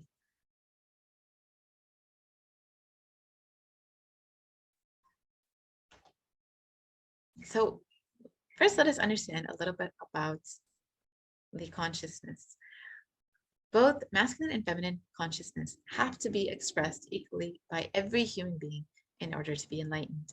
Until enlightenment, only the masculine dimension expresses more than the feminine dimension, irrespective of whether you are in the male or the female body. And for every human being, you have to complete with these 5 dimensions: the Pitrus, the ancestors, the Kula Devatas, the family deities, the parents, the nature, and of course, Guru himself, who will ultimately bestow enlightenment upon you. And only once you've completed with these 5 dimensions, you will be able to achieve enlightenment. And incompletions are life negative and adharmic cognitions in these 5 dimensions. And these lead to misconstrued karana and karya, the cause and effect. And this further leads to suffering and pain and calamities in both the individual personal and the collective global levels. Being sensitive is being aware and in gratitude to life for everything, from the air that we breathe, to the place that we sit, to the energy to feel that you exist, to the energy to celebrate your existence. And there are 43 energies that constitute our human body. When all 43 of these energies are integrated to Dharma, we become enlightened. Dharma is the cosmic motherly completion and sensitivity from the level of the Panchabhutas. And this is the core principle of the cosmos. Awakening the sacred feminine is the key to enlightenment. When awakened, a man expresses the sacred feminine consciousness. He becomes a great, revered leader. When awakened, a woman expresses sacred feminine consciousness. She becomes Devi, the cosmic mother, expressing all powers. So let us understand conscious sovereignty, which is the key to awaken the sacred feminine consciousness. And out of millions of paths, the easiest, sweetest, and most beautiful path to enlightenment is connecting with the cosmos as mother, as Devi Parashakti, the cosmic feminine consciousness. Devi is the one who expresses as God, as Guru, and all the manifestations in this universe. She can straight away deliver enlightenment by connecting through the cosmic umbilical cord. And offerings are not made to benefit the divine, of course, but to close our gap with the divine consciousness. When we achieve completion with the Divine Mother, her infinite powers with her sweet grace starts nourishing all of our dimensions through the cosmic umbilical cord. And there's nothing too small or too big one can offer to connect with the Divine Mother. It has to be from that space of love of a child looking at her mother and offering her something with deep gratitude and love. It can be a cup of milk, a flower, or it can be a precious jewel to adorn her smiling face or her hair. And the Vedic rishis have clearly stated that the technique to connect with the sacred feminine, to awaken the same qualities in us, one can connect with Paramashivoham, oneness, but with the divine cosmic mother, it is only by worshiping her divine lotus feet with devotion. And mother worship is the most non-violent, most peace-centered, most healing, soothing, and sweetest path to enlightenment among all the traditions on planet Earth. Worshipping includes contemplating, meditating through the sacred offerings of mantras and oblations at her feet.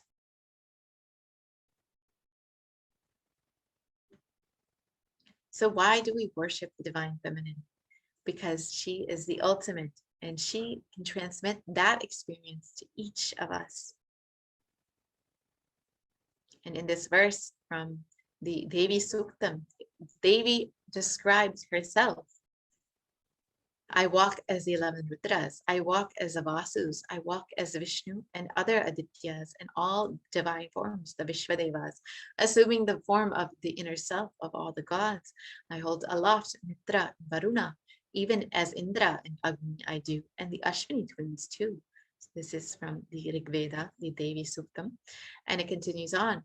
Ekadasha Rudras, Maharudras, Ashtavasus, Dvadasha Adityas, Vishwadevata, all of them are my retinue. I move around in my various forms with them as my retinue. I protect all of them, including Mitra, Varuna, Indra, Agni, and the Ashwini Devatas. Devi, in this verse, just declares herself as the inner self of all the gods, the divine energies. And she is all-pervading and all-permeating. You can worship all the gods and goddesses just by worshiping the feet of Devi Parashakti.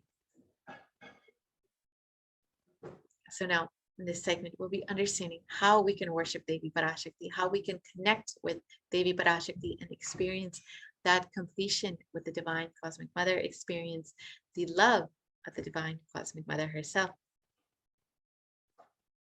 So the first offering that we have is the E-Hundi offering. This is a general donation.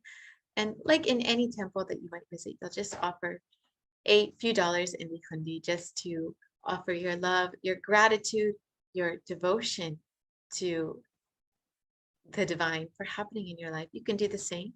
Kailasa has made this very easily available online for you through the E-Hundi offering. So you can just offer how much ever you would like. Just say thank you, just offer your love.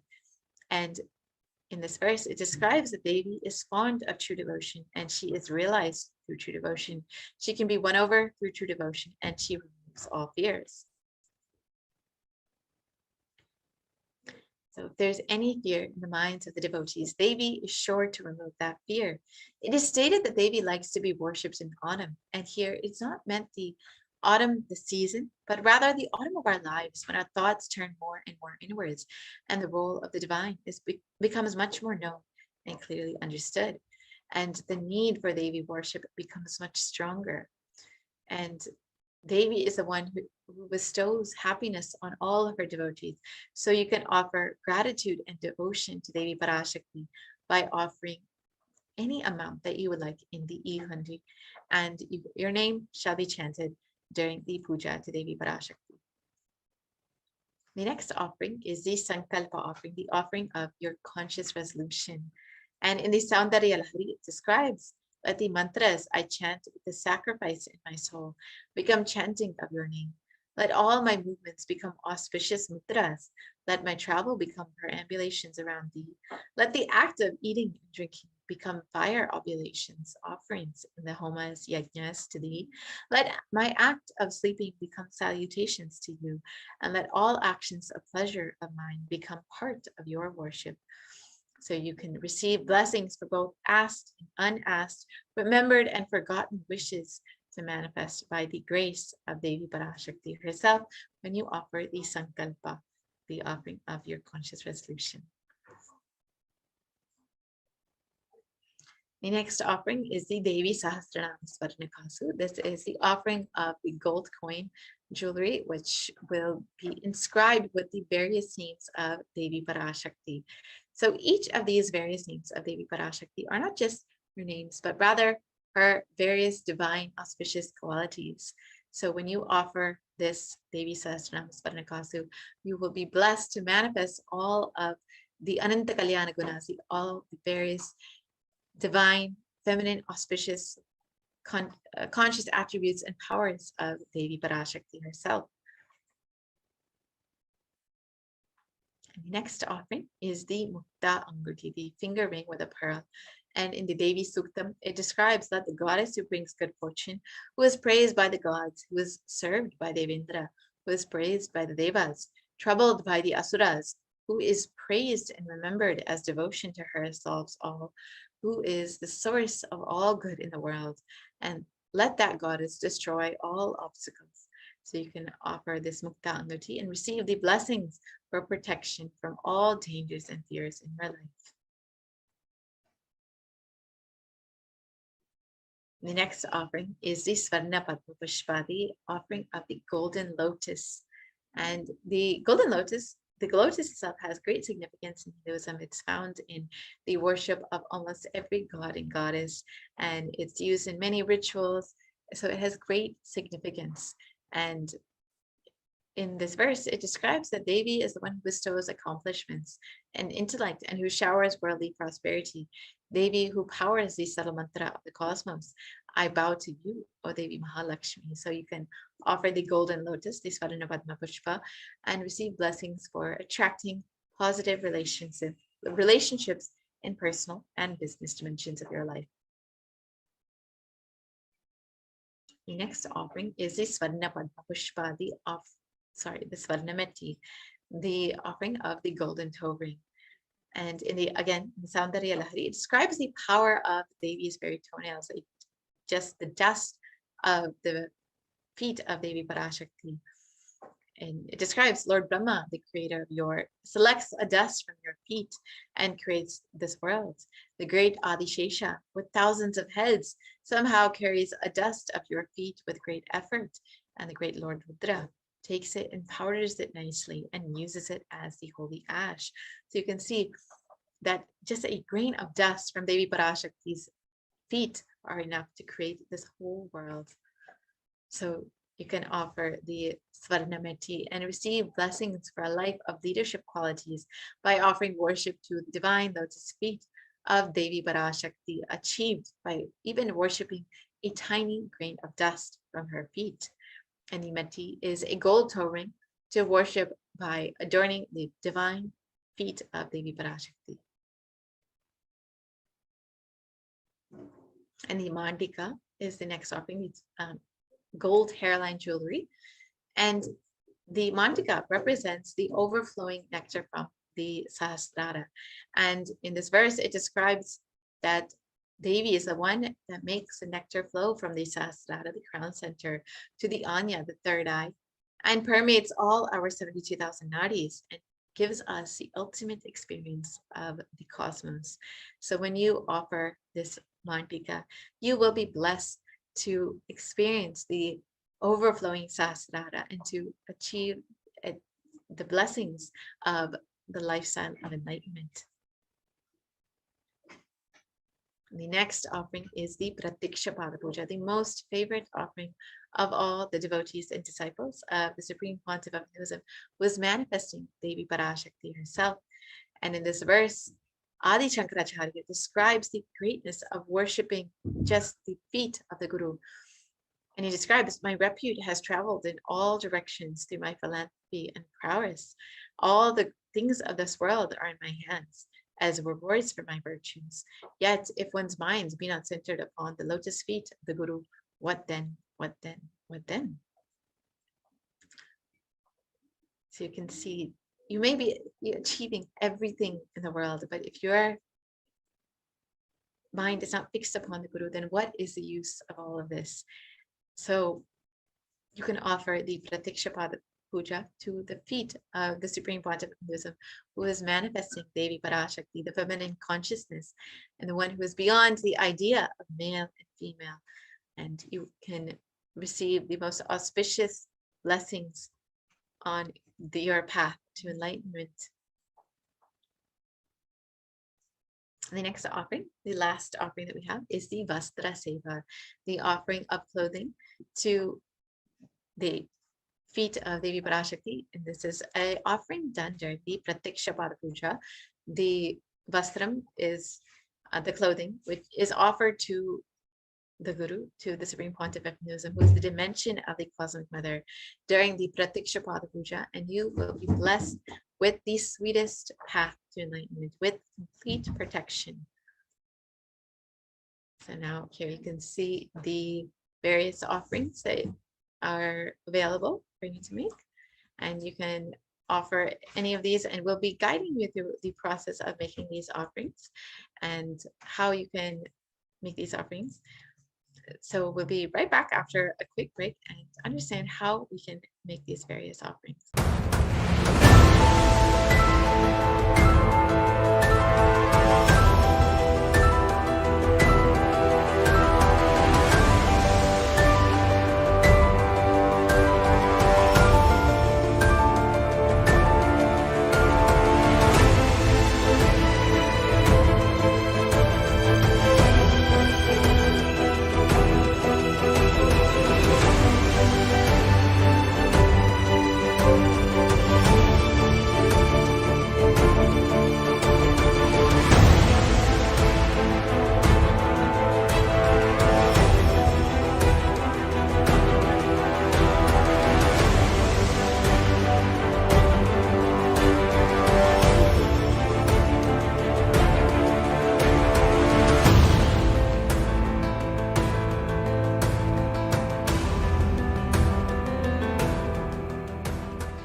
itself is nothing but your decision to struggle with the same rut.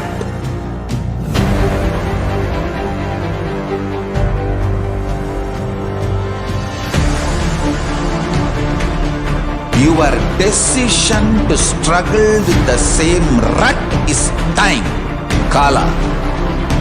Your decision to swallow time is Kala Bhairava.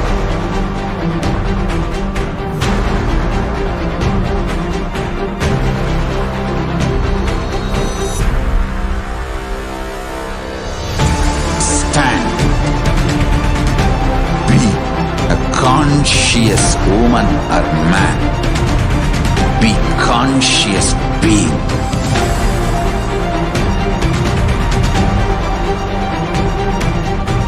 Shrink the time through conscious will persistence. Make the future into present by being ferocious with yourself.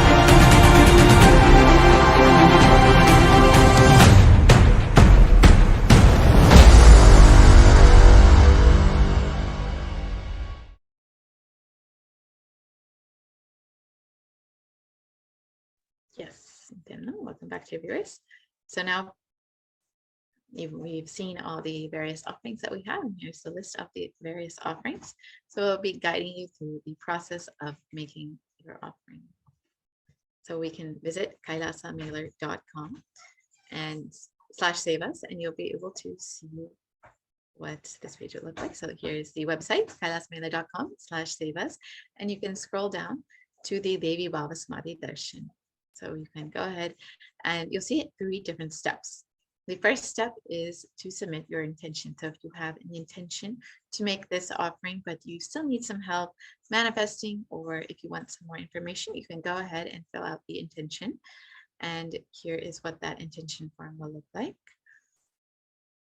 So just some general information, your name, your contact information, and which offering you would like to make. So once that is filled out, you will be contacted by someone to help guide you through making your offering. And if you are ready to make your offering immediately, you can go ahead and go to step 2, which is make the offering. And you can see what this page will look like. You'll be directed to the Parashakti Bhava Samadhi Darshan donations page, and you'll be able to see in a drop-down menu like this the various offerings that are available. So you can offer whichever one you would like. If you would like to offer the Pratiksha Pad Puja, you can go ahead and choose that, and you can add that to your cart. And you can just review your cart, make sure everything is there that you would like to offer is there.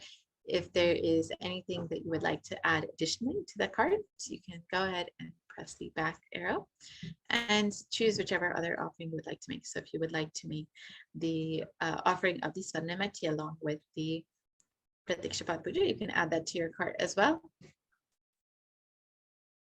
And you will see your cart, so you can just verify everything is there that you need and that you would like to offer, and you can go ahead and proceed to the checkout. And you're also able to increase the number of quantities that you would like to offer. So if you'd like to offer a Swarnamati for yourself and one for your sister, you can choose to update your cart, and then you can go ahead and proceed to the checkout. Once you've proceeded at the checkout, you will see all of your billing details. So you can, this is like in any other online payment you might make. You can just fill out your billing details, your name, your address, your contact information, and your credit card details. Once you are done with that, you can click the terms and conditions. You can agree with those, and then you can place the order. So once you've placed the order, you are not quite done yet. You will be able to make the offering, but before you do that, you should make sure that you fill out the Sankalpa details form. So this form will just give you, you'll fill out the details of your offering, and you'll be able to fill out the names and that you would like to be chanted out during the Sankalpa, the offering to Devi Parashakti. So you can just see what this form looks like. You can put the details of your payments, your name, your contact information, and which offering that you've made. And then in the next page, you will be able to see where you can fill out your name and the names of your loved ones to make sure that their names are chanted and that everybody's name is chanted during the offering to Devi Parashakti. So once you are done with that, you are all ready and set to make your offering. So it's a very simple process, and you can just visit again kailasamailer.com/save us, and you can go ahead and make your offering. Now we have, as many of you have heard and probably saw in the video that was just played, about the Paramashivoham program, which will be coming up on February 19th. And this is a 21-day program, very exciting program. It will be conducted by Swamiji himself, the Supreme Pontiff of Hinduism himself, and it will be 21 days, full day, packed with initiations, darshans, and sacred secrets revealed by the Supreme Pontiff of Hinduism himself. Here is the website. You can visit kailasa.org/Paramashivoham if you would like to learn more. And this is after 3 years, the first program that the Supreme Pontiff of Hinduism himself will be conducting, Paramashivoham level 3.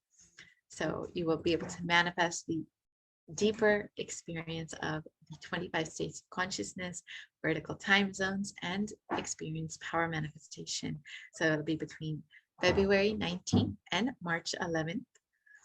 And Paramashivoham will make you experience and manifest the state, space, powers, and being of Paramashiva.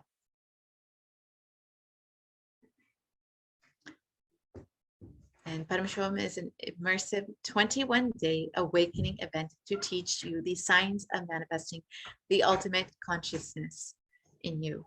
The science begins with discovering the Paramashiva in you and then getting established in this true identity by manifesting powers of Paramashiva.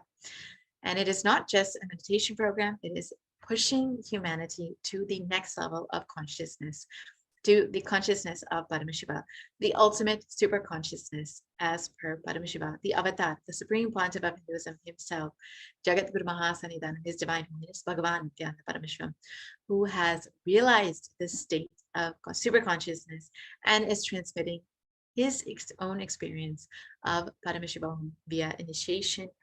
And this program will change who you know as yourself, your very being, to make you radiate super consciousness. So many of you probably have experienced the Paramashivoham level 1, which was a beautiful gift to humanity from the Supreme Pontiff of Hinduism when everyone was experiencing a time of crisis, when everyone needed to experience the excuse me, the super conscious breakthrough in their own life.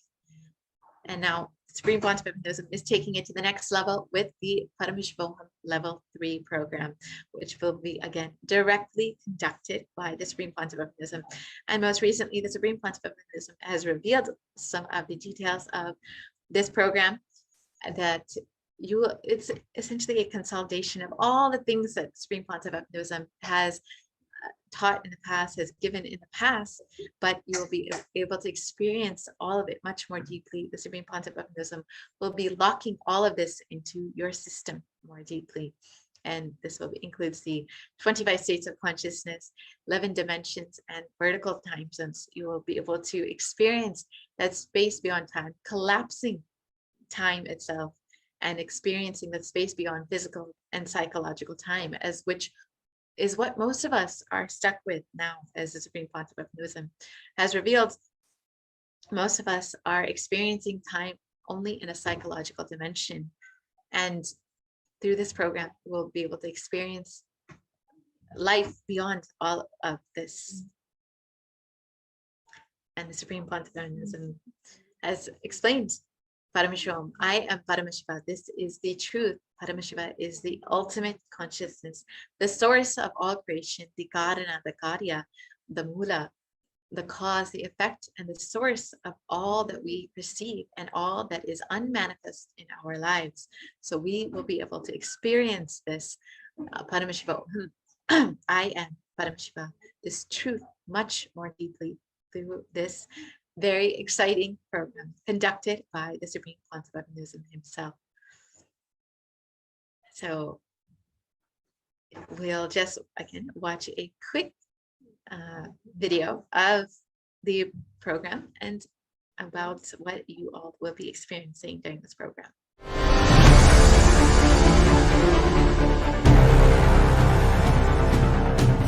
Time itself is nothing but your decision to struggle with the same rut.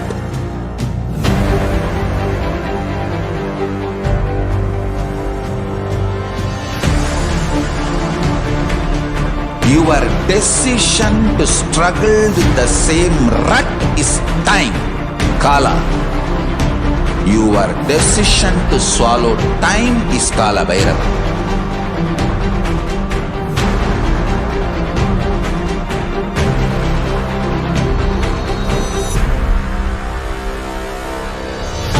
Stand. Be a conscious woman or man. Be conscious being.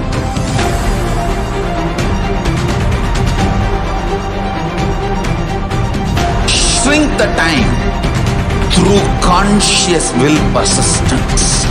Make the future into present by being ferocious with yourself.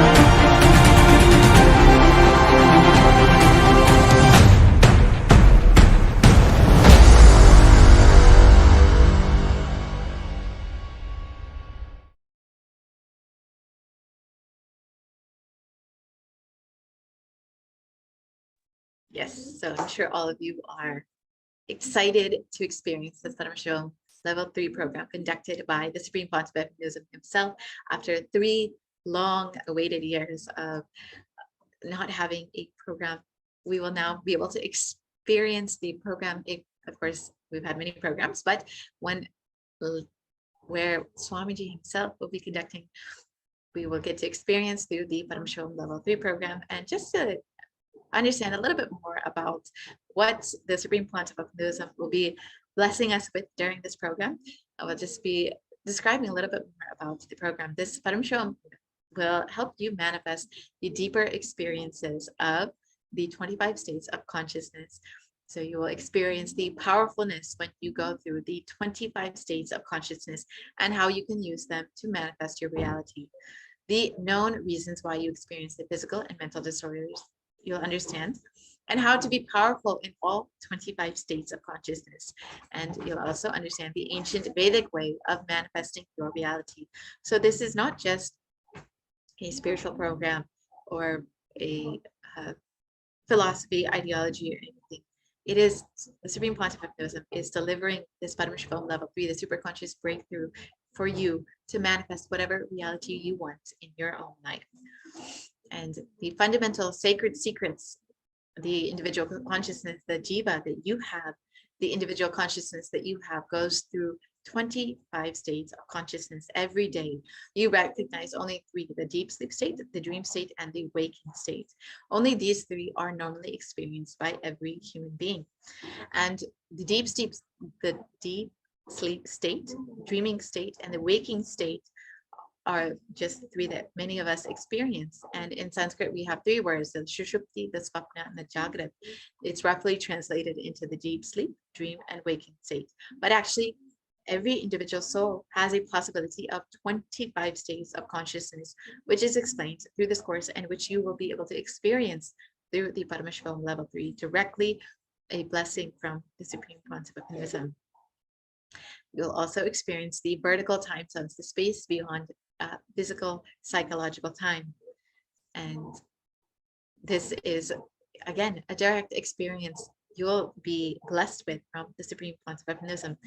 Did you ever suspect that reality that you see and feel every day is not what is really as it seems. Did you know that you exist simultaneously in 14 dimensions of the universe? While the real you, the pure consciousness, is unchanging and exists everywhere, you experience yourself and life differently in the 14 different planes of our universe. Catch the extreme truths of vertical reality and take a tour of yourself as you exist in the vertical time zones of the universe. In this breakthrough webinar, straight from the sources breakthrough program directly from the Supreme Quantum of Hinduism. So you will learn about the different lokas, the planes of existence in the universe, and how your infinite being is capable of perceiving and operating across all the planes of existence simultaneously. We'll also understand how you can relate with the gods and goddesses across all of these planes, and how you can get a glimpse of this super consciousness while living a so-called ordinary life wherever you are. So again, this Paramashivoham program will give you both deeper experiences of the 25 states of consciousness and the vertical time zones. And Supreme Quantum of Hinduism will be delivering this to you in your own home.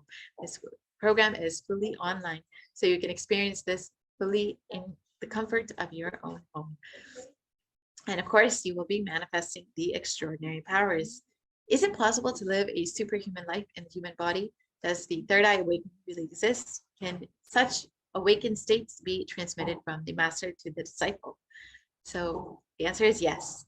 The ancient Vedagamic science of manifesting Shaktis, the divine superhuman powers, is real, and Paramashiva has described these 463 different yogic Shaktis in the Agamas, including the ability to see with the third eye, completely seeing blindfolded, and seeing far distances beyond obstacles, scanning of the human body, healing, teleportation, materialization, moving matter with consciousness, and many more. And manifesting these extraordinary powers will make you established in the identity of Paramashivoham. I am Paramashiva. So many of you may have been initiated into these powers before, but now each and every one of you will experience these much, much more deeply, and will be able to experience these in your everyday life with the Paramashivoham Level 3 program. So, and of course, we will be having the Bhava Samadhi Darshans and many more initiations and darshans from the Supreme Quantum of Hinduism himself. So if you are excited and ready, go ahead and download the social media kit and share about it with all of your friends and family. Here at the bottom of the page, you can see where you can download your social media kit, so you can share about it with everyone on all of the various social media platforms. And you can go ahead and register today, and it's a very simple process. At the top of the page, you can go ahead and click register now and just fill out your details. And once you have done that, you will be contacted and be guided through the process of registering for Paramashivoham. So now with this, we will be concluding this portion of the program. I hope all of you are equally excited for the Paramashivoham Level 3 program. It's something you do not want to miss. So you can go ahead and register right now. Make sure that you take this chance to experience the Paramashivoham Level 3. And after 3 years of waiting for this, I'm sure all of you are equally excited. So do not miss this opportunity. Go ahead and register now. So now with this, we will be concluding this portion of the program. And do stay tuned. We will be having the live satsang from the Supreme Quantum of Hinduism himself. So now we'll be concluding with the Purna Mantra. Om Purnamada Purnamidam Purnat Purnamadachyate Purnasya Purnamadaya Purnameva Vashishyate. Om Shanti Shanti Shanti. Hari Om Tat Sat. Sarvam Bhagavati Nithyananda Paramashiva Padukarpanamastu. Om Nithyanandam.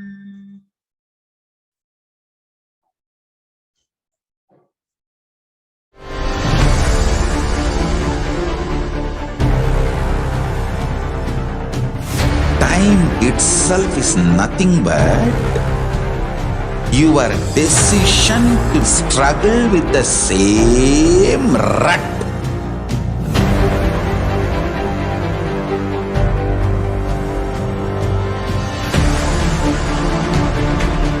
Your decision to struggle with the same rut is time, Kala. Your decision to swallow time is Kala Bhairava.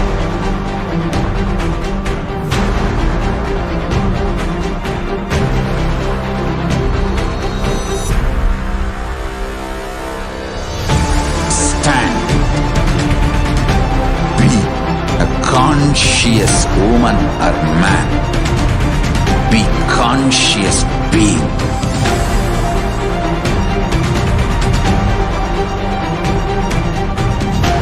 Shrink the time through conscious will persistence.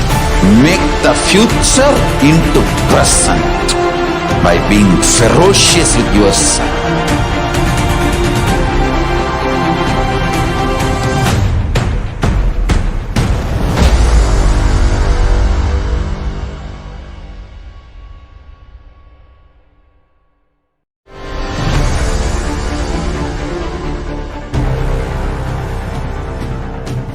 Time. Nithyananda Paramashivoham.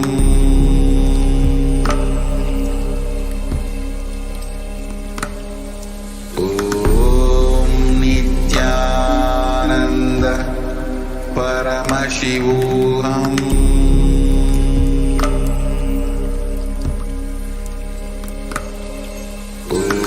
Om Nithyananda Paramashivoham.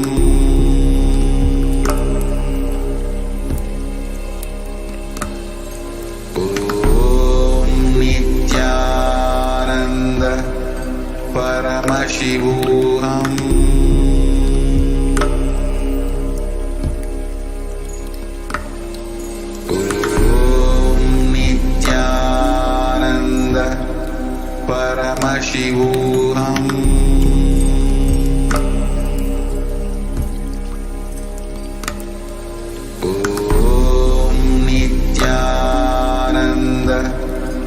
Paramashivoham.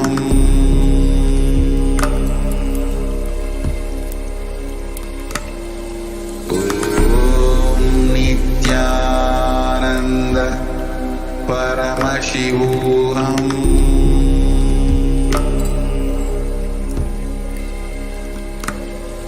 Om Nithyananda Paramashivoham.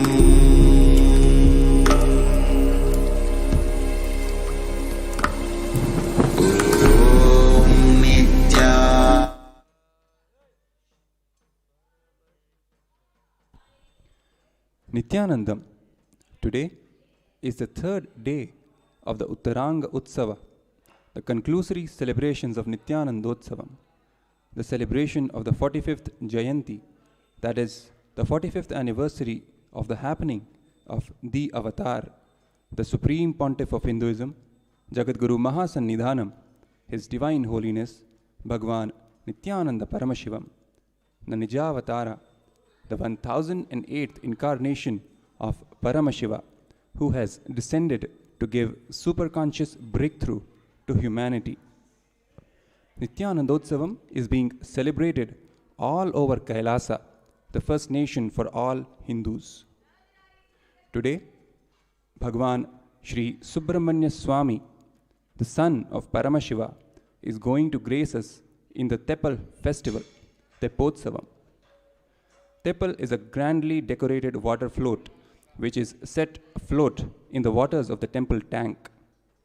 The grandly decorated deity of Sri Subramanya Swami will be offered puja and aradhana and will be gracefully taken around on a procession on the water float. The Teppotsavam is a beautiful ritual that gently brings the intense energy of the 21-day Nithyananda Brahmotsavam to a blissful peace.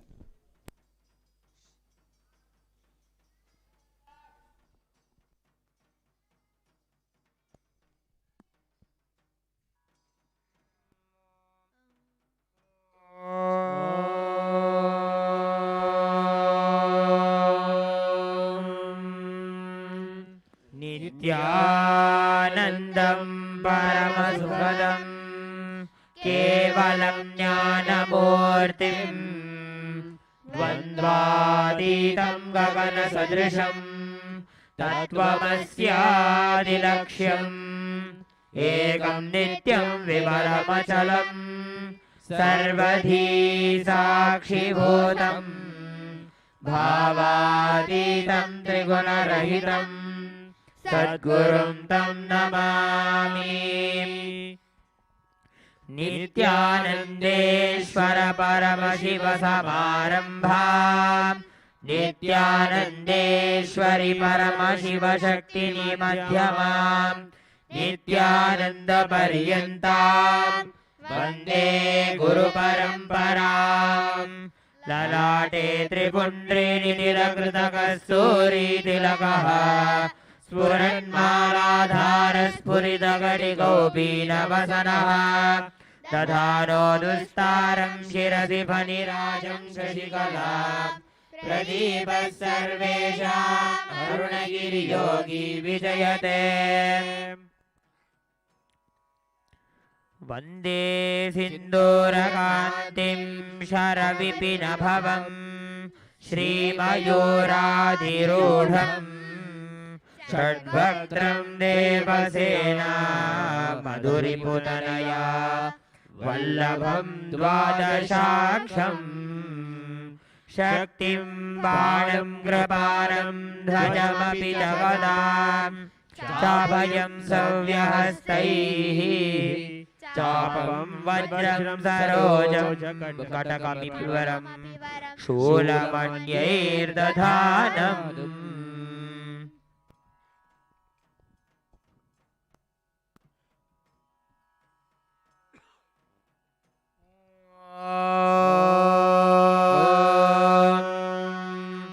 धूर्वधूर्वधूर्वन्तं धूर्वतयोऽस्मान् धूर्वदितं धूर्वयं वयं धूर्वामस्वं देवानामसि संस्थितमं बप्रितमं जुष्टतमं वह्नितमं देवहूतममहृतमसि हविर्दानं दृगुमस्वमाह्वार्मित्रस्य त्वा चक्षुषा प्रेक्ष्ये माभेर्मा संविक्ता मा त्वाहि गुंसिषुम्। श्री वल्ली देवसेना समेत श्री सुब्रह्मण्य स्वामिने नमः। धूपमाघ्रापयामि। ॐ उद्दीप्य स्वजातवेदो भग्नन्नरऋतिं मम पशुगश्चमह्यमावह जीवनं च दिशो दिशा मानो हि गुंसे जातवेदो कामश्वं पुरुषं जगते अभिद्रदग्नागहिष्यया वा परिपातया। श्री वल्ली देवसेना समेत श्री सुब्रह्मण्य स्वामिने नमः। दीपं संदर्शयामि।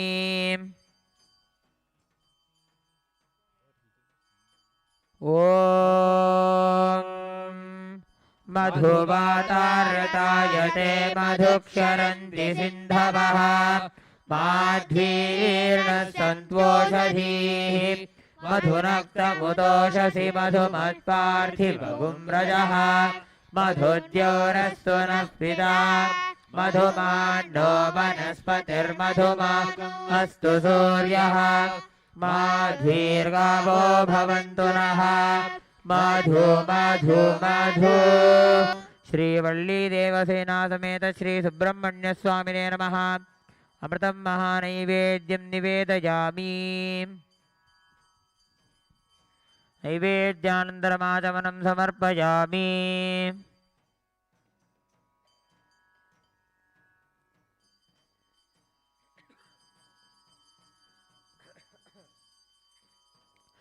ॐ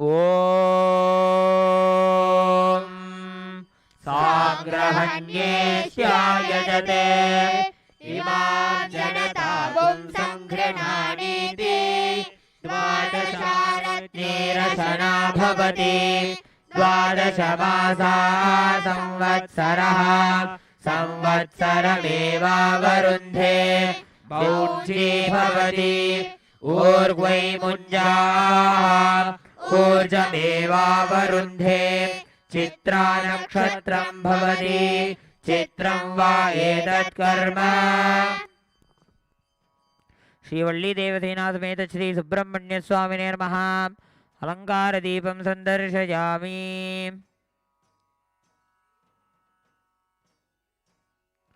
ओम त्रीणि त्रीणि वै देवानामृद्धानि त्रीणि छन्दागुंसि त्रीणि सवनानि त्रय इमे लोकाः ऋद्ध्यामेव तद्वीर्य एषु लोकेषु प्रतिष्ठति। यच्चातुर्मास्य याज्यात्मनो नावद्येत। त्रिनेत्रदीपं संदर्शयामि।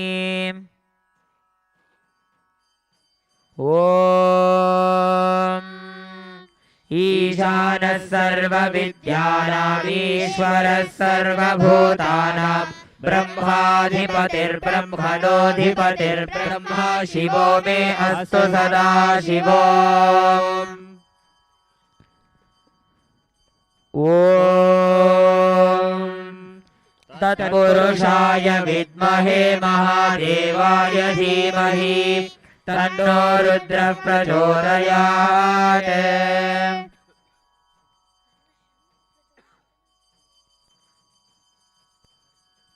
ओम अघोरेभ्योऽथ घोरेभ्यो घोरघोरतरेभ्यः सर्वेभ्यः सर्वसर्वेभ्यो नमस्ते अस्तु रुद्ररूपेभ्यः।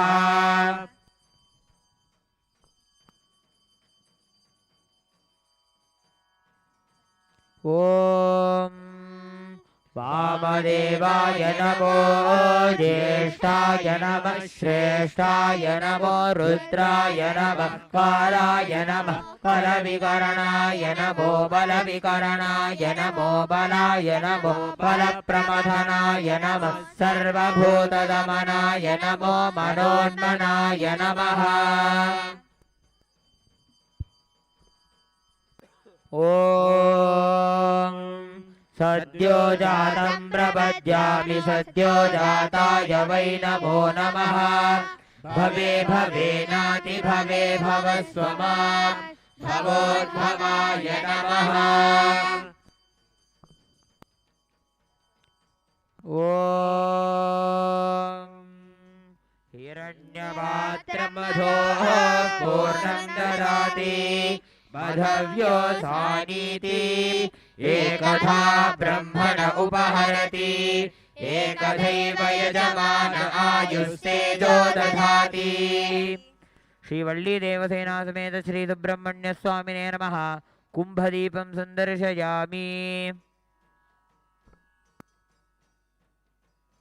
ओम तत्पुरुषाय विद्महे महासेनाय धीमहि तन्नः षण्मुखः प्रचोदयात्। ओम तत्पुरुषाय विद्महे महासेनाय धीमहि तन्नः षण्मुखः प्रचोदयात्। ओम तत्पुरुषाय विद्महे महासेनाय धीमहि तन्नः षण्मुखः प्रचोदयात्। कर्पूरनीराजनं संदर्शयामि। ओम बृहत्सामक्षत्रवृद्धवृष्येयं दृष्टुभोजशुभितमुग्रवीरम् इन्द्रस्तोमेन पञ्चदशेन मध्यमिदं वातेन सकरेण रक्षान् धारयामि। ओम नवो नवो भवति जायमानोऽर्हां केतुरुषसामेत्यग्रम् भागं देवेभ्यो विदधाद्यायन प्रचन्द्रमा स्थिरते दीर्घमायुः। ओम मूर्धानं दिवो अरतिं पृथिव्या वैश्वानरभृताय जातमग्निं कविगुं सम्राजमतिथिं जनानामासन्नापात्रं जनयन्त देवाः। ॐ दूरमस्मच्छत्रवो यन्तु भीताः तदिन्द्राग्निगृणुतां तद्विशाखे तन्नो देवा अनुमदन्तु यज्ञम् पश्चात् पुरस्तादभयन्नो अस्तु ॐ वायुस्तागुम् अग्रे प्रमुमोक्तु देवः प्रजापतिः प्रजया संविधानः प्रमुञ्चमाना भुवनस्य रेतो गातुम् धत्त यजमानाय देवाः उपाकृतगुम् शशमानम् यदस्ताः जीवम् देवानामप्येतुपाथः ॐ केतुम् कृण्वन्न केतवे पेशो मर्या अपेशसेः समुषद्भिरजायथाः ब्रह्मा देवानाम् पदवीः कवीनाम् ऋषिर्विप्राणाम् महिषो मृगाणाम् शेनो गृध्रा नागस्वधितिर्वना नागसोमः पवित्रमत्येतिरेभन्ने सचित्रचित्रम् चितयन्तमस्मै चित्राक्षत्रचित्रतामम्बयोधाम् चन्द्रम् रयिम् पूरुवीरम् बृहन्तम् चन्द्राभिर्गृणते युवस्व ॐ राजाधिराजाय प्रसह्य साहिने नमो वयम् वै श्रवणाय कुर्महे समे कामाय मह्यम् कामेश्वरो वै श्रवणो ददातो कुबेराय वै श्रवणाय महाराजाय नमः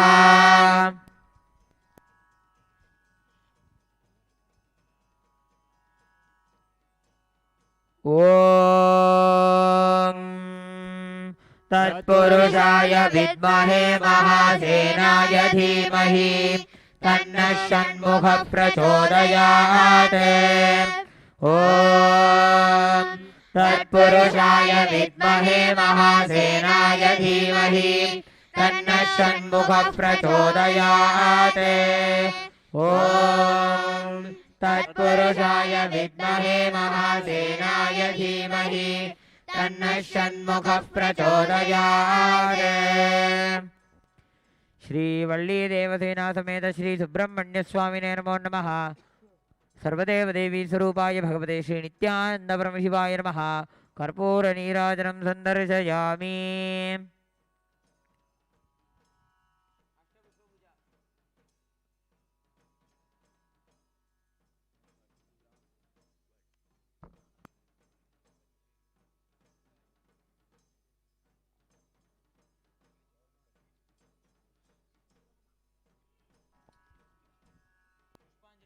ॐ योपां पुष्पं वेद पुष्पवान् प्रजावान् पशुवान् भवति चन्द्रमा वा अपां पुष्पं पुष्पवान् प्रजावान् पशुमान् भवति य एवं वेद योपामायतनं वेद आयतनवान् भवति अग्निर्वा अपामायतनम् आयतनवान् भवति योऽग्निरायतनं वेद आयतनवान् भवति आपो वा अग्निरायतनम् आयतनवान् भवति य एवं वेद योपामायतनं वेद आयतनवान् भवति वायुर्वा अपामायतनम् आयतनवान् भवति यो वायोरायतनं वेद आयतनवान् भवति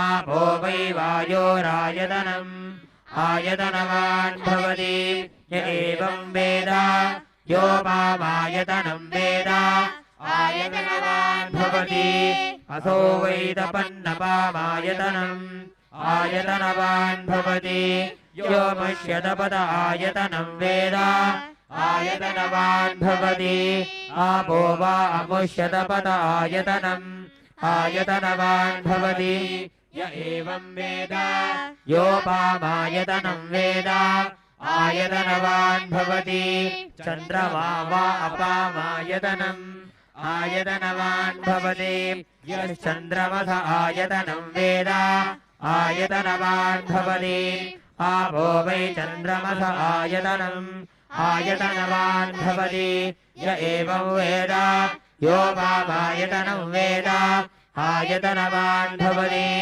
नक्षत्राणि वा अपामायतनम् आयतनवान् भवति यो नक्षत्राणामायतनं वेद आयतनवान् भवति आपो वै नक्षत्राणामायतनम् आयतनवान् भवति य एवं वेद योपामायतनं वेद आयतनवान् भवति पर्जन्यो वा अपामायतनम् आयतनवान् भवति यः पर्जन्यस्यायतनं वेद आयतनवान् भवति आपो वै पर्जन्यस्यायतनम् आयतनवान् भवति य एवं वेद योपामायतनं वेद आयतनवान् भवति संवत्सरो वा अपामायतनम् आयतनवान् भवति यः संवत्सरस्यायतनं वेद आयतनवान् भवति आपो वै संवत्सरस्यायतनम् आयतनवान् भवति य एवं वेद योऽप्सु नावं प्रतिष्ठितां वेद प्रत्येव तिष्ठति। श्रीवल्ली देवसेना समेत श्री सुब्रह्मण्य स्वामिने नमो नमः।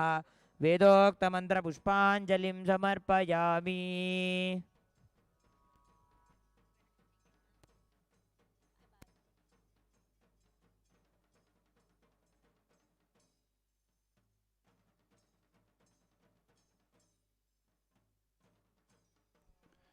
The Teppotsavam is a beautiful ritual that gently brings the intense energy of the 21-day Nithyananda Brahmotsavam to a blissful peace. Teppal is basically a grandly decorated water float, which is set afloat in the waters of the temple tank. Now, let us witness the beautiful ritual when the grandly decorated deity of Sri Subramanya Swami will be gracefully taken around on a procession on the water float and then offered puja.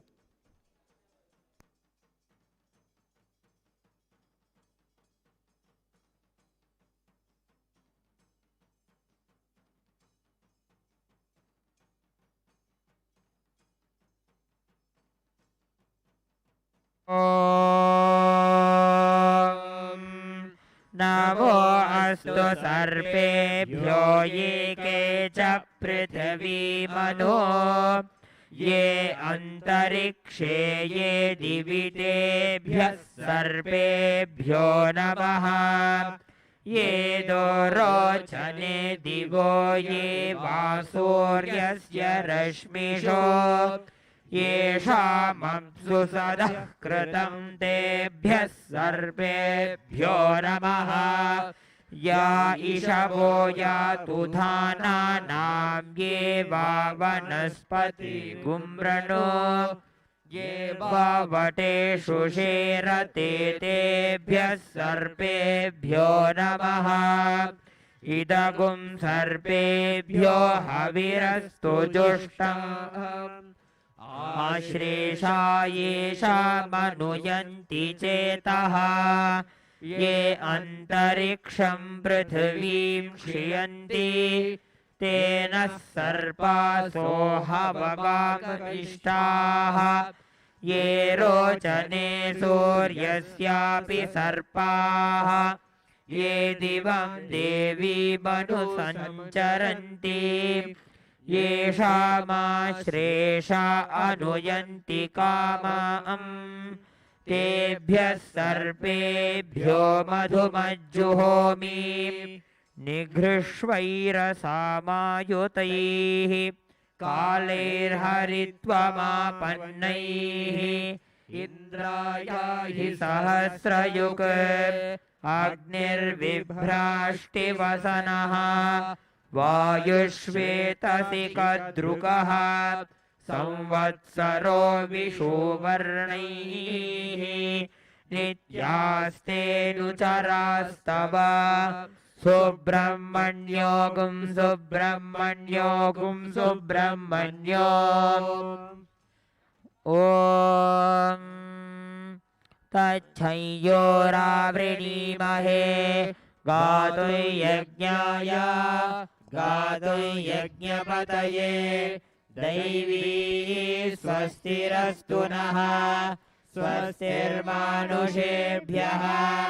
ऊर्ध्वं जिगातु भेषजं शन्नो अस्तु द्विपदे शं चतुष्पदे ॐ शान्ति शान्ति शान्तिः ॐ सहस्रशीर्षा पुरुषः सहस्राक्षः सहस्रपात् स भूमिं विश्वतो वृत्वा अत्यतिष्ठद्दशाङ्गुलम् पुरुष एवेदगुं सर्वम् यद्भूतं यच्च भव्यम् उतामृतत्वस्येषानः यदन्येनातिरोहति एतावानस्य महिमा अतो ज्यायागश्च पूरुषः पादोऽस्य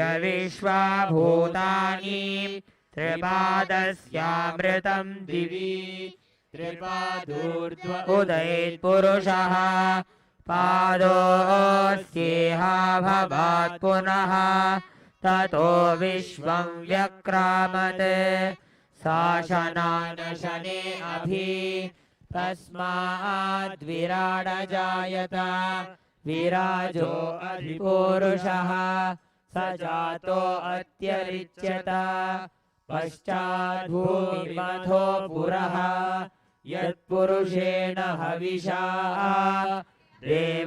देवायज्ञमतन्वत वसन्तो अस्यासीदाज्यम् ग्रीष्म इत्मः शरद्धविः सप्तास्यासन् परिधयः त्रिसप्तः समिधः कृताः देवायज्ञं तन्वानाः अबध्नन् पुरुषं पशुम् तैयज्ञं बर्हिषि प्रोक्षन् पुरुषं जातमग्रतः तेन देवा अयजन्त साध्या ऋषयश्च ये तस्मात् यज्ञात् सर्वहुतः सम्भृतं वृषदाज्यम् पशुगस्तागिश्चक्रे वायव्याने आरण्याग्राम्याश्च ये ॐ तत्पुरुषाय विद्महे महासेनाय धीमहि तन्नः षण्मुखः प्रचोदयात् ॐ तत्पुरुषाय विद्महे महासेनाय धीमहि तन्नः षण्मुखः प्रचोदयात् ॐ तत्पुरुषाय विद्महे महासेनाय धीमहि तन्नः षण्मुखः प्रचोदयात् श्रीवल्ली देवसेना समेत श्री आनंद सुब्रह्मण्य स्वामिने नमो नमः कर्पूर नीराजनं संदर्शयामि रक्षां धारयामि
வைத்திய சரோவரத்தில் வலம் வரும் தெய்வம் அவன், வேண்டிடும் அன்பருக்கே வரம் தரும் வள்ளலவன். கண்கள் கவரும் கொள்ளை அழகோ நித்யன் வரும் ஆனந்த தெப்பம். கண்கள் கவரும் கொள்ளை அழகோ நித்யன் வரும் ஆனந்த தெப்பம். ஆடி வரும் தெப்பம், அசைந்து வரும் தெப்பம், ஞானம் தரும் தெப்பம், நித்யானந்தன் வரும் தெப்பம். வைத்திய சரோவரத்தில் வலம் வரும் தெய்வம் அவன், வேண்டிடும் அன்பருக்கே வரம் தரும் வள்ளலவன். கண்கள் கவரும் கொள்ளை அழகோ நித்யன் வரும் ஆனந்த தெப்பம். கண்கள் கவரும் கொள்ளை அழகோ நித்யன் வரும் ஆனந்த தெப்பம். ஆடி வரும் தெப்பம், அசைந்து வரும் தெப்பம், ஞானம் தரும் தெப்பம், நித்யானந்தன் வரும் தெப்பம்.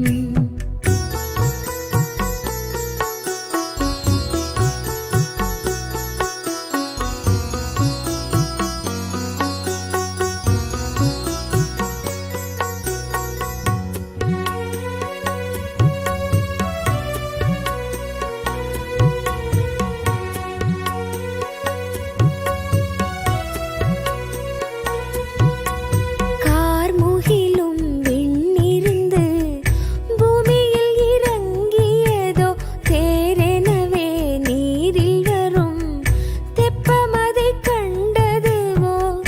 நித்யன் வரும் தெப்பமதன் கோபுரமாய் மாறியதோ. இத்தரையில் மழை பொழியும் வரம் தனை வேண்டியதோ. வையம் குளிர வான்முகிலுக்கே வரம் தரும் ஆனந்தன் தெப்பம்.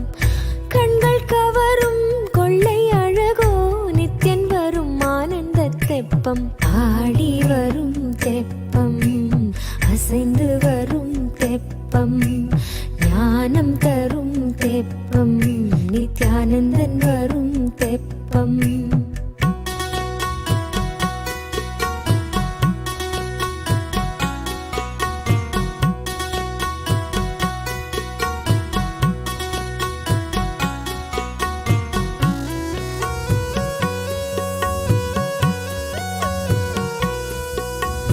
அழகாக வெள்ளி நிலவது தரையிறங்கியதோ. விளக்காக விண்மீன்களும் ஒளி கூட்டியதோ. அழகாக வெள்ளி நிலவது தரையிறங்கியதோ. விளக்காக விண்மீன்களும் ஒளி கூட்டியதோ. விண்ணும் அதிரும் இடி முழக்கம் இசையானதுவோ. கண்ணை பறிக்கும் ஒளி மின்னல் ஸ்ருதி சேர்த்ததுவோ. சுகமாய் தென்றல் சாமரங்கள் வீசுகின்றதோ. அசையும் மரங்கள் மங்களமாய் ஆடுகின்றதோ. ஆடி வரும் தெப்பம், அசைந்து வரும் தெப்பம், ஞானம் தரும் தெப்பம், நித்யானந்தன் வரும் தெப்பம்.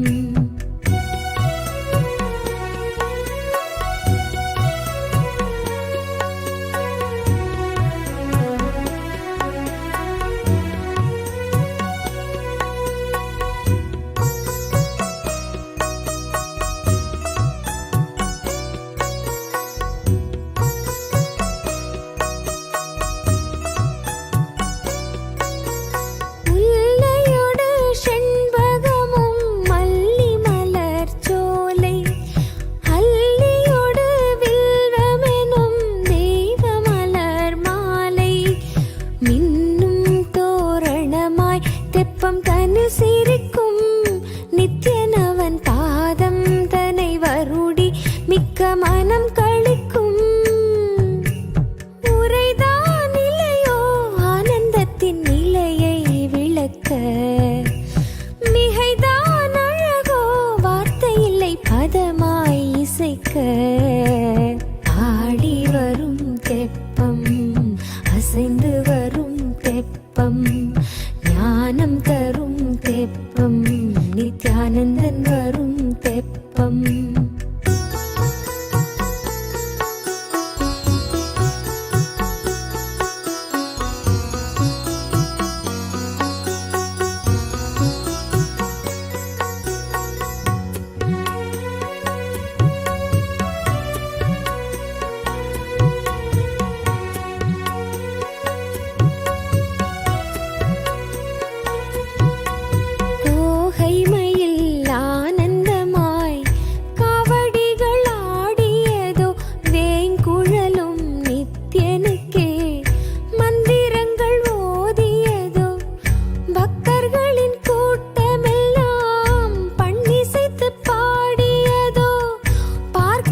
தெப்பம் ஆடி வரும் தெப்பம் அசைந்து வரும் தெப்பம் ஞானம் தரும் தெப்பம் நித்யானந்தன் வரும் தெப்பம்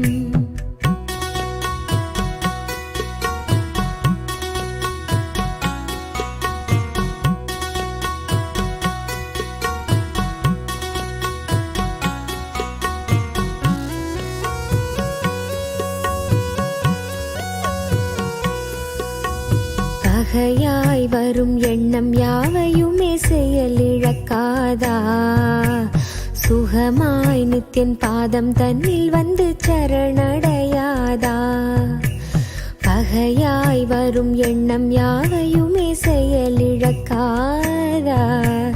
சுகமாய் நித்தியன் பாதம் தன்னில் வந்து சரணடையாதா வஞ்சகரையும் தெப்பத்திருக்காட்சி மாற்றிடுமோ கொஞ்சம் முகமோ முக்தி நிலைக்கே நம்மை ஏற்றிடுமோ எழிலாய் வருமோ நித்யானந்தன் ஆனந்த தெப்பம் வழிதான் தருமோ நித்யனவன் ஞானத்தின் தெப்பம் ஆடி வரும் தெப்பம் அசைந்து வரும் தெப்பம் ஞானம் தரும் தெப்பம் நித்யானந்தன் வரும் தெப்பம்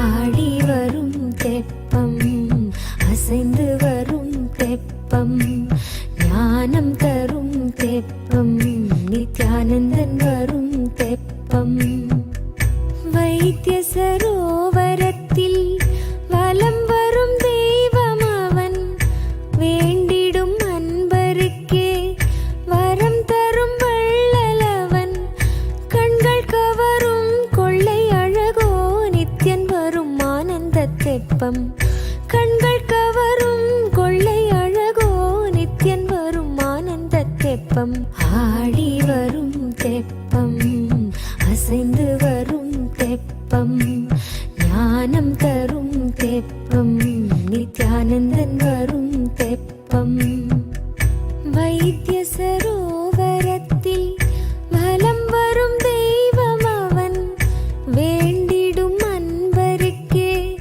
வரம் தரும் வள்ளலவன் கண்கள் கவரும் கொள்ளை அழகோ நித்யன் வரும் ஆனந்த தெப்பம் கண்கள் கவரும் கொள்ளை அழகோ நித்யன் வரும் ஆனந்த தெப்பம் ஆடி வரும் தெப்பம் அசைந்து வரும் தெப்பம் ஞானம் தரும் தெப்பம் நித்யானந்தன் வரும் தெப்பம்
அழகாக வெள்ளி நிலவது தரையிறங்கியதோ, விளக்காக விண்மீன்களும் ஒளி கூட்டியதோ.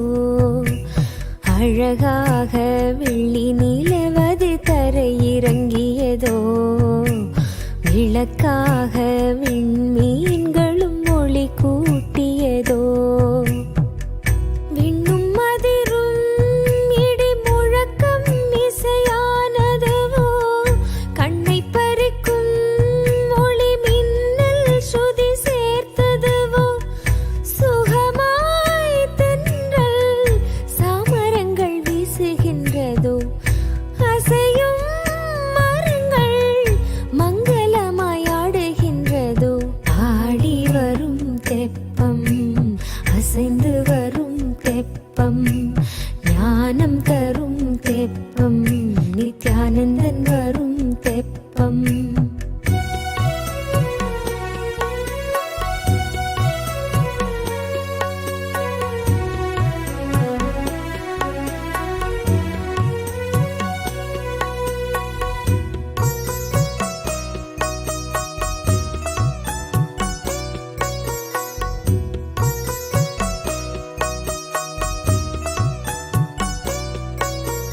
முல்லையொடு செண்பகமும் மல்லி மலர் சோலை, அல்லியொடு வில்வமெனும் தெய்வ மலர் மாலை. மின்னும் தோரணமாய் தெப்பம் தனி சிரிக்கும், நித்யனவன் பாதம் தனை வருடி மிக்க மனம் கழிக்கும். உரைதான் நிலையோ ஆனந்தத்தின் நிலையை விளக்க, மிகைதான் அழகோ வார்த்தை இல்லை பதமாய் இசைக்க.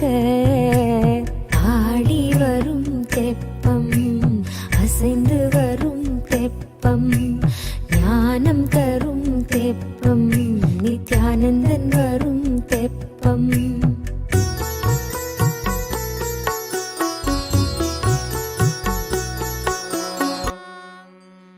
तत्पुरुषाय विद्महे महासेनाय धीमहि तन्नः षण्मुखः प्रचोदयात्।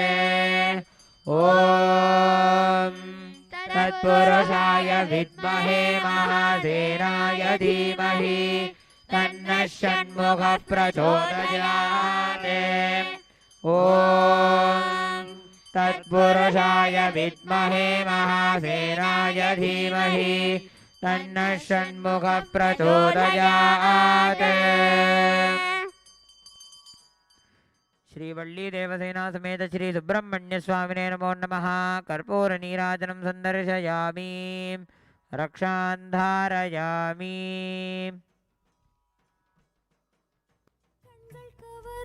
கொள்ளை அழகோ நித்யன் வரும் ஆனந்த தெப்பம்.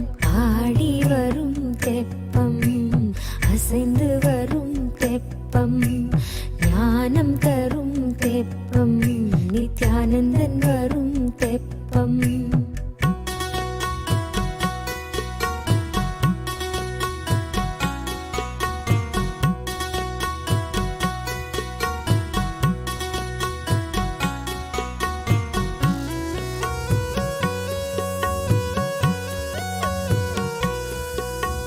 பகையாய் வரும் எண்ணம் யாவையுமே செயலிழக்காதா, சுகமாய் நித்தியன் பாதம் தன்னில் வந்து சரணடையாதா.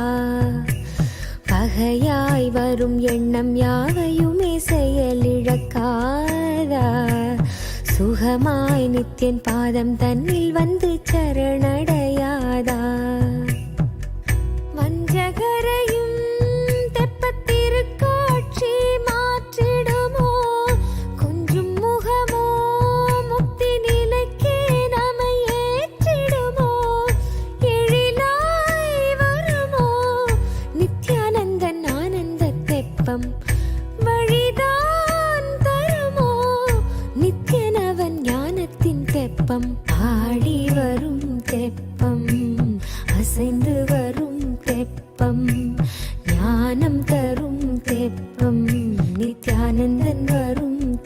தெப்பம்.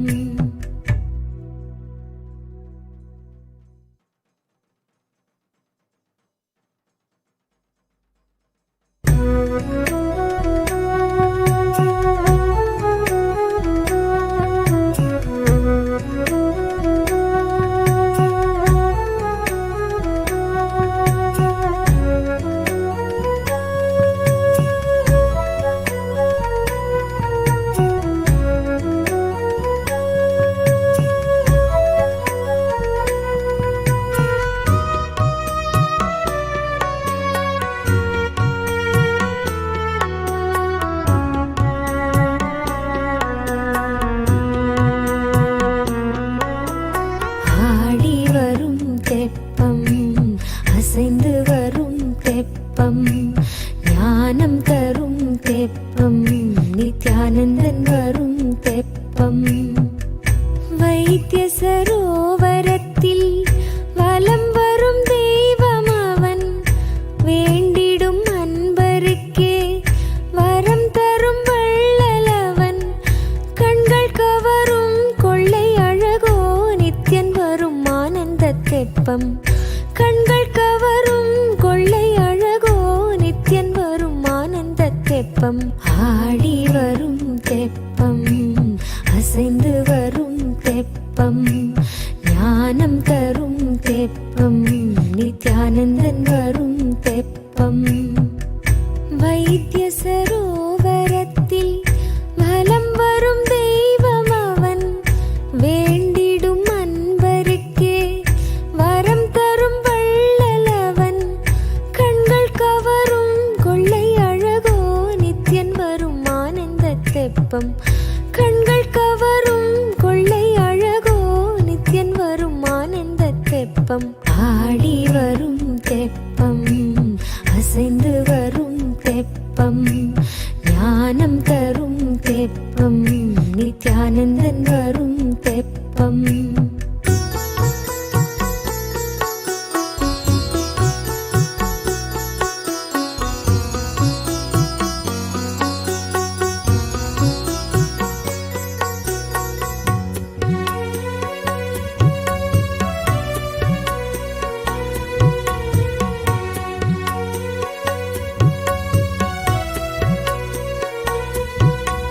கார்முகிலும் விண்ணிருந்து பூமியில் இறங்கியதோ, தேரெனவே நீரில் வரும் தெப்பமதை கண்டதுவோ. நித்யன் வரும் தெப்பமதன் கோபுரமாய் மாறியதோ. இத்தரையில் மழை பொழியும் வரம் தனை வேண்டியதோ. வையம் குளிர வான்முகிலுக்கே வரம் தரும் ஆனந்தன் தெப்பம். கண்கள் கவரும் கொள்ளை அழகோ நித்யன் வரும் ஆனந்த தெப்பம். ஆடி வரும் தெப்பம், அசைந்து வரும் தெப்பம், ஞானம் தரும் தெப்பம், நித்யானந்தன் வரும் தெப்பம்.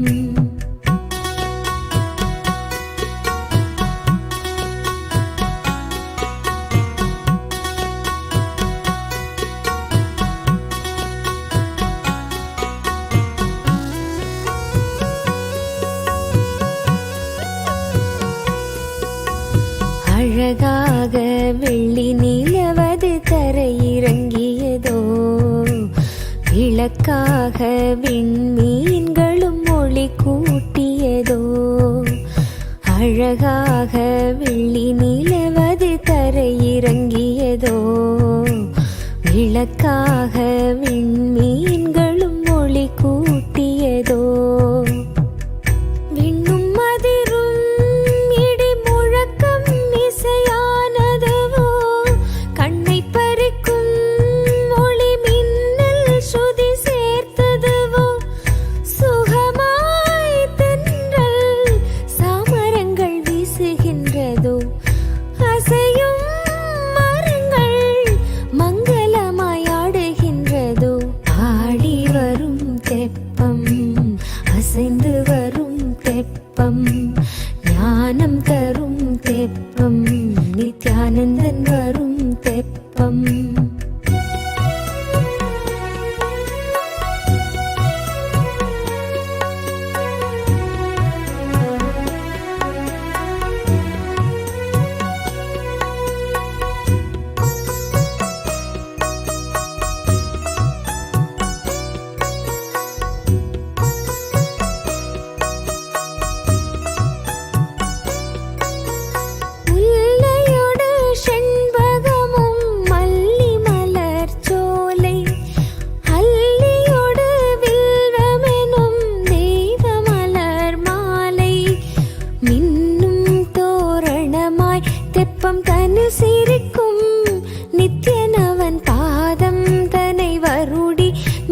மனம் களிக்கும் உரைதான் இல்லையோ ஆனந்தத்தின் நிலையை விளக்க மிகைதான் அழகோ வார்த்தை இல்லை பதமாய் இசைக்க ஆடி வரும் தெப்பம் அசைந்து வரும் தெப்பம் ஞானம் தரும் தெப்பம் நித்யானந்தன் வரும் தெப்பம்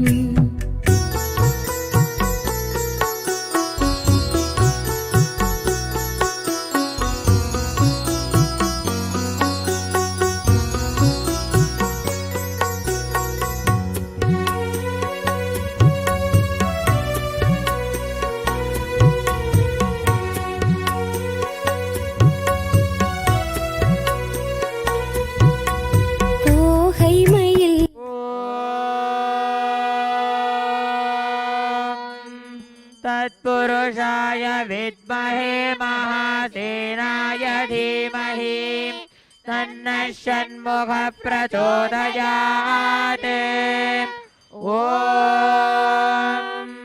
तत्पुरुषाय विद्महे महासेनाय धीमहि तन्नः षण्मुखः प्रचोदयात् ॐ तत्पुरुषाय विद्महे महासेनाय धीमहि तन्नः षण्मुखः प्रचोदयात् श्रीवल्ली देवसेना समेत श्री सुब्रह्मण्य स्वामिने नमो नमः कर्पूर नीराजनं सन्दर्शयामि रक्षां धारयामि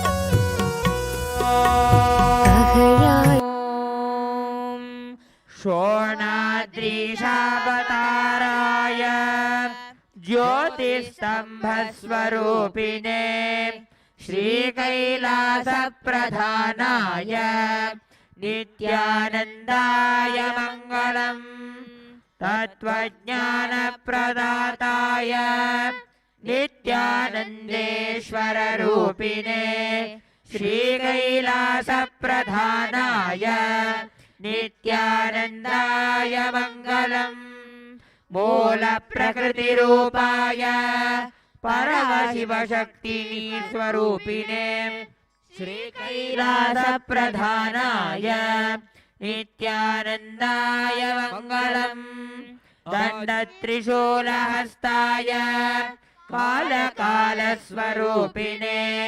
श्रीकैलासप्रधानाय नित्यानन्दाय मङ्गलम् आदिपूज्याय देवाय सकृत्पूर्णस्वरूपिणे श्रीकैलासप्रधानाय नित्यानन्दाय मङ्गलम् सर्वाभयविनाशकाय शत्रुसंहाररूपिणे श्रीकैलासप्रधानाय नित्यानन्दाय मङ्गलम् योगपट्टाभिषिक्ताय राजसंन्यासधारिणे श्रीकैलासप्रधानाय नित्यानन्दाय मङ्गलम् सार्वभौमैकमत्याय राजराजार्चिताय च श्रीकैलासप्रधानाय नित्यानन्दाय मङ्गलम् मङ्गलं गुरुदेवाय मोक्षमूलाय मङ्गलम् परमावताराय नित्यानन्दाय गुरवे मङ्गलम् त्वं स्मृतमहं धन्य मम प्राणमहेश्वर गङ्गाधरनामेति स्तोत्रस्थानं ददाम्यहम्. Thank you for joining us for the third day Uttaranga celebrations of Nithyanandotsavam. The celebrations will continue tomorrow when we will be celebrating the Chandikeshwara Utsavam. We invite you again for tomorrow's fourth day of the Uttaranga celebrations of Nithyanandotsavam. Thank you. Nithyanandam.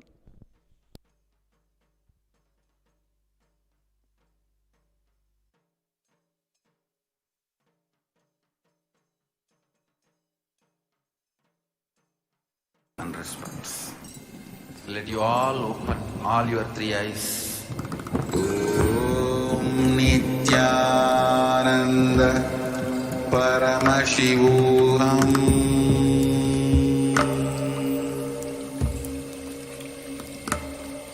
Om Nithyananda Paramashivoham.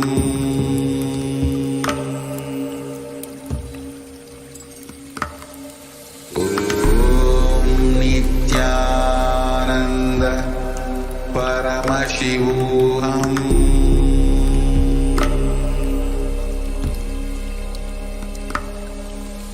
Om Nithyananda Paramashivoham.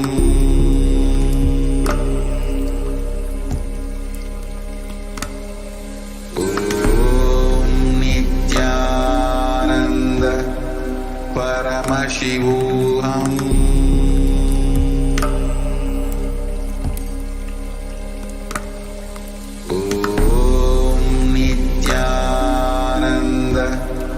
Paramashivoham.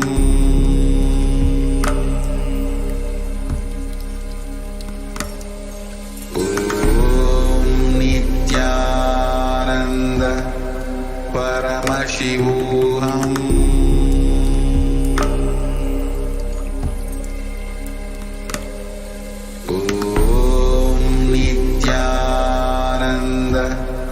Paramashivoham.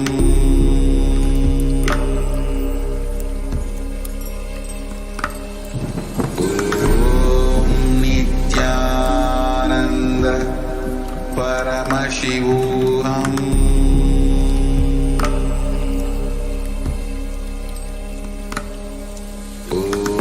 Om Nithyananda Paramashivoham.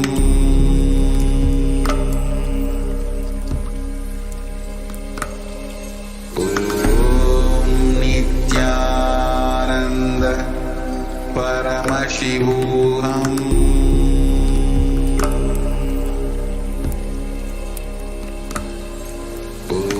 Om Nithyananda Paramashivoham.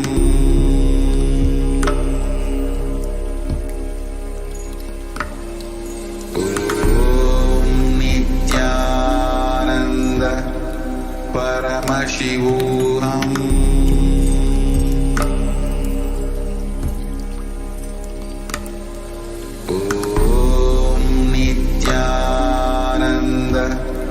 Paramashivoham.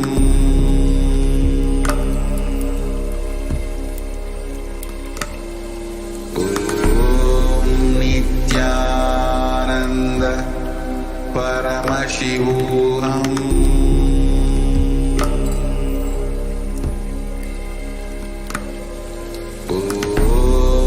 Nithyananda Paramashivoham.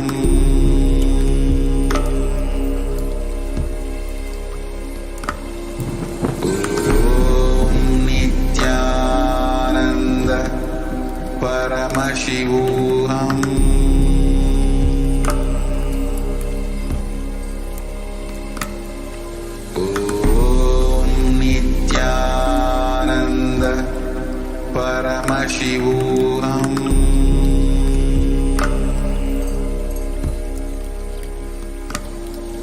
Om Nithyananda Paramashivoham.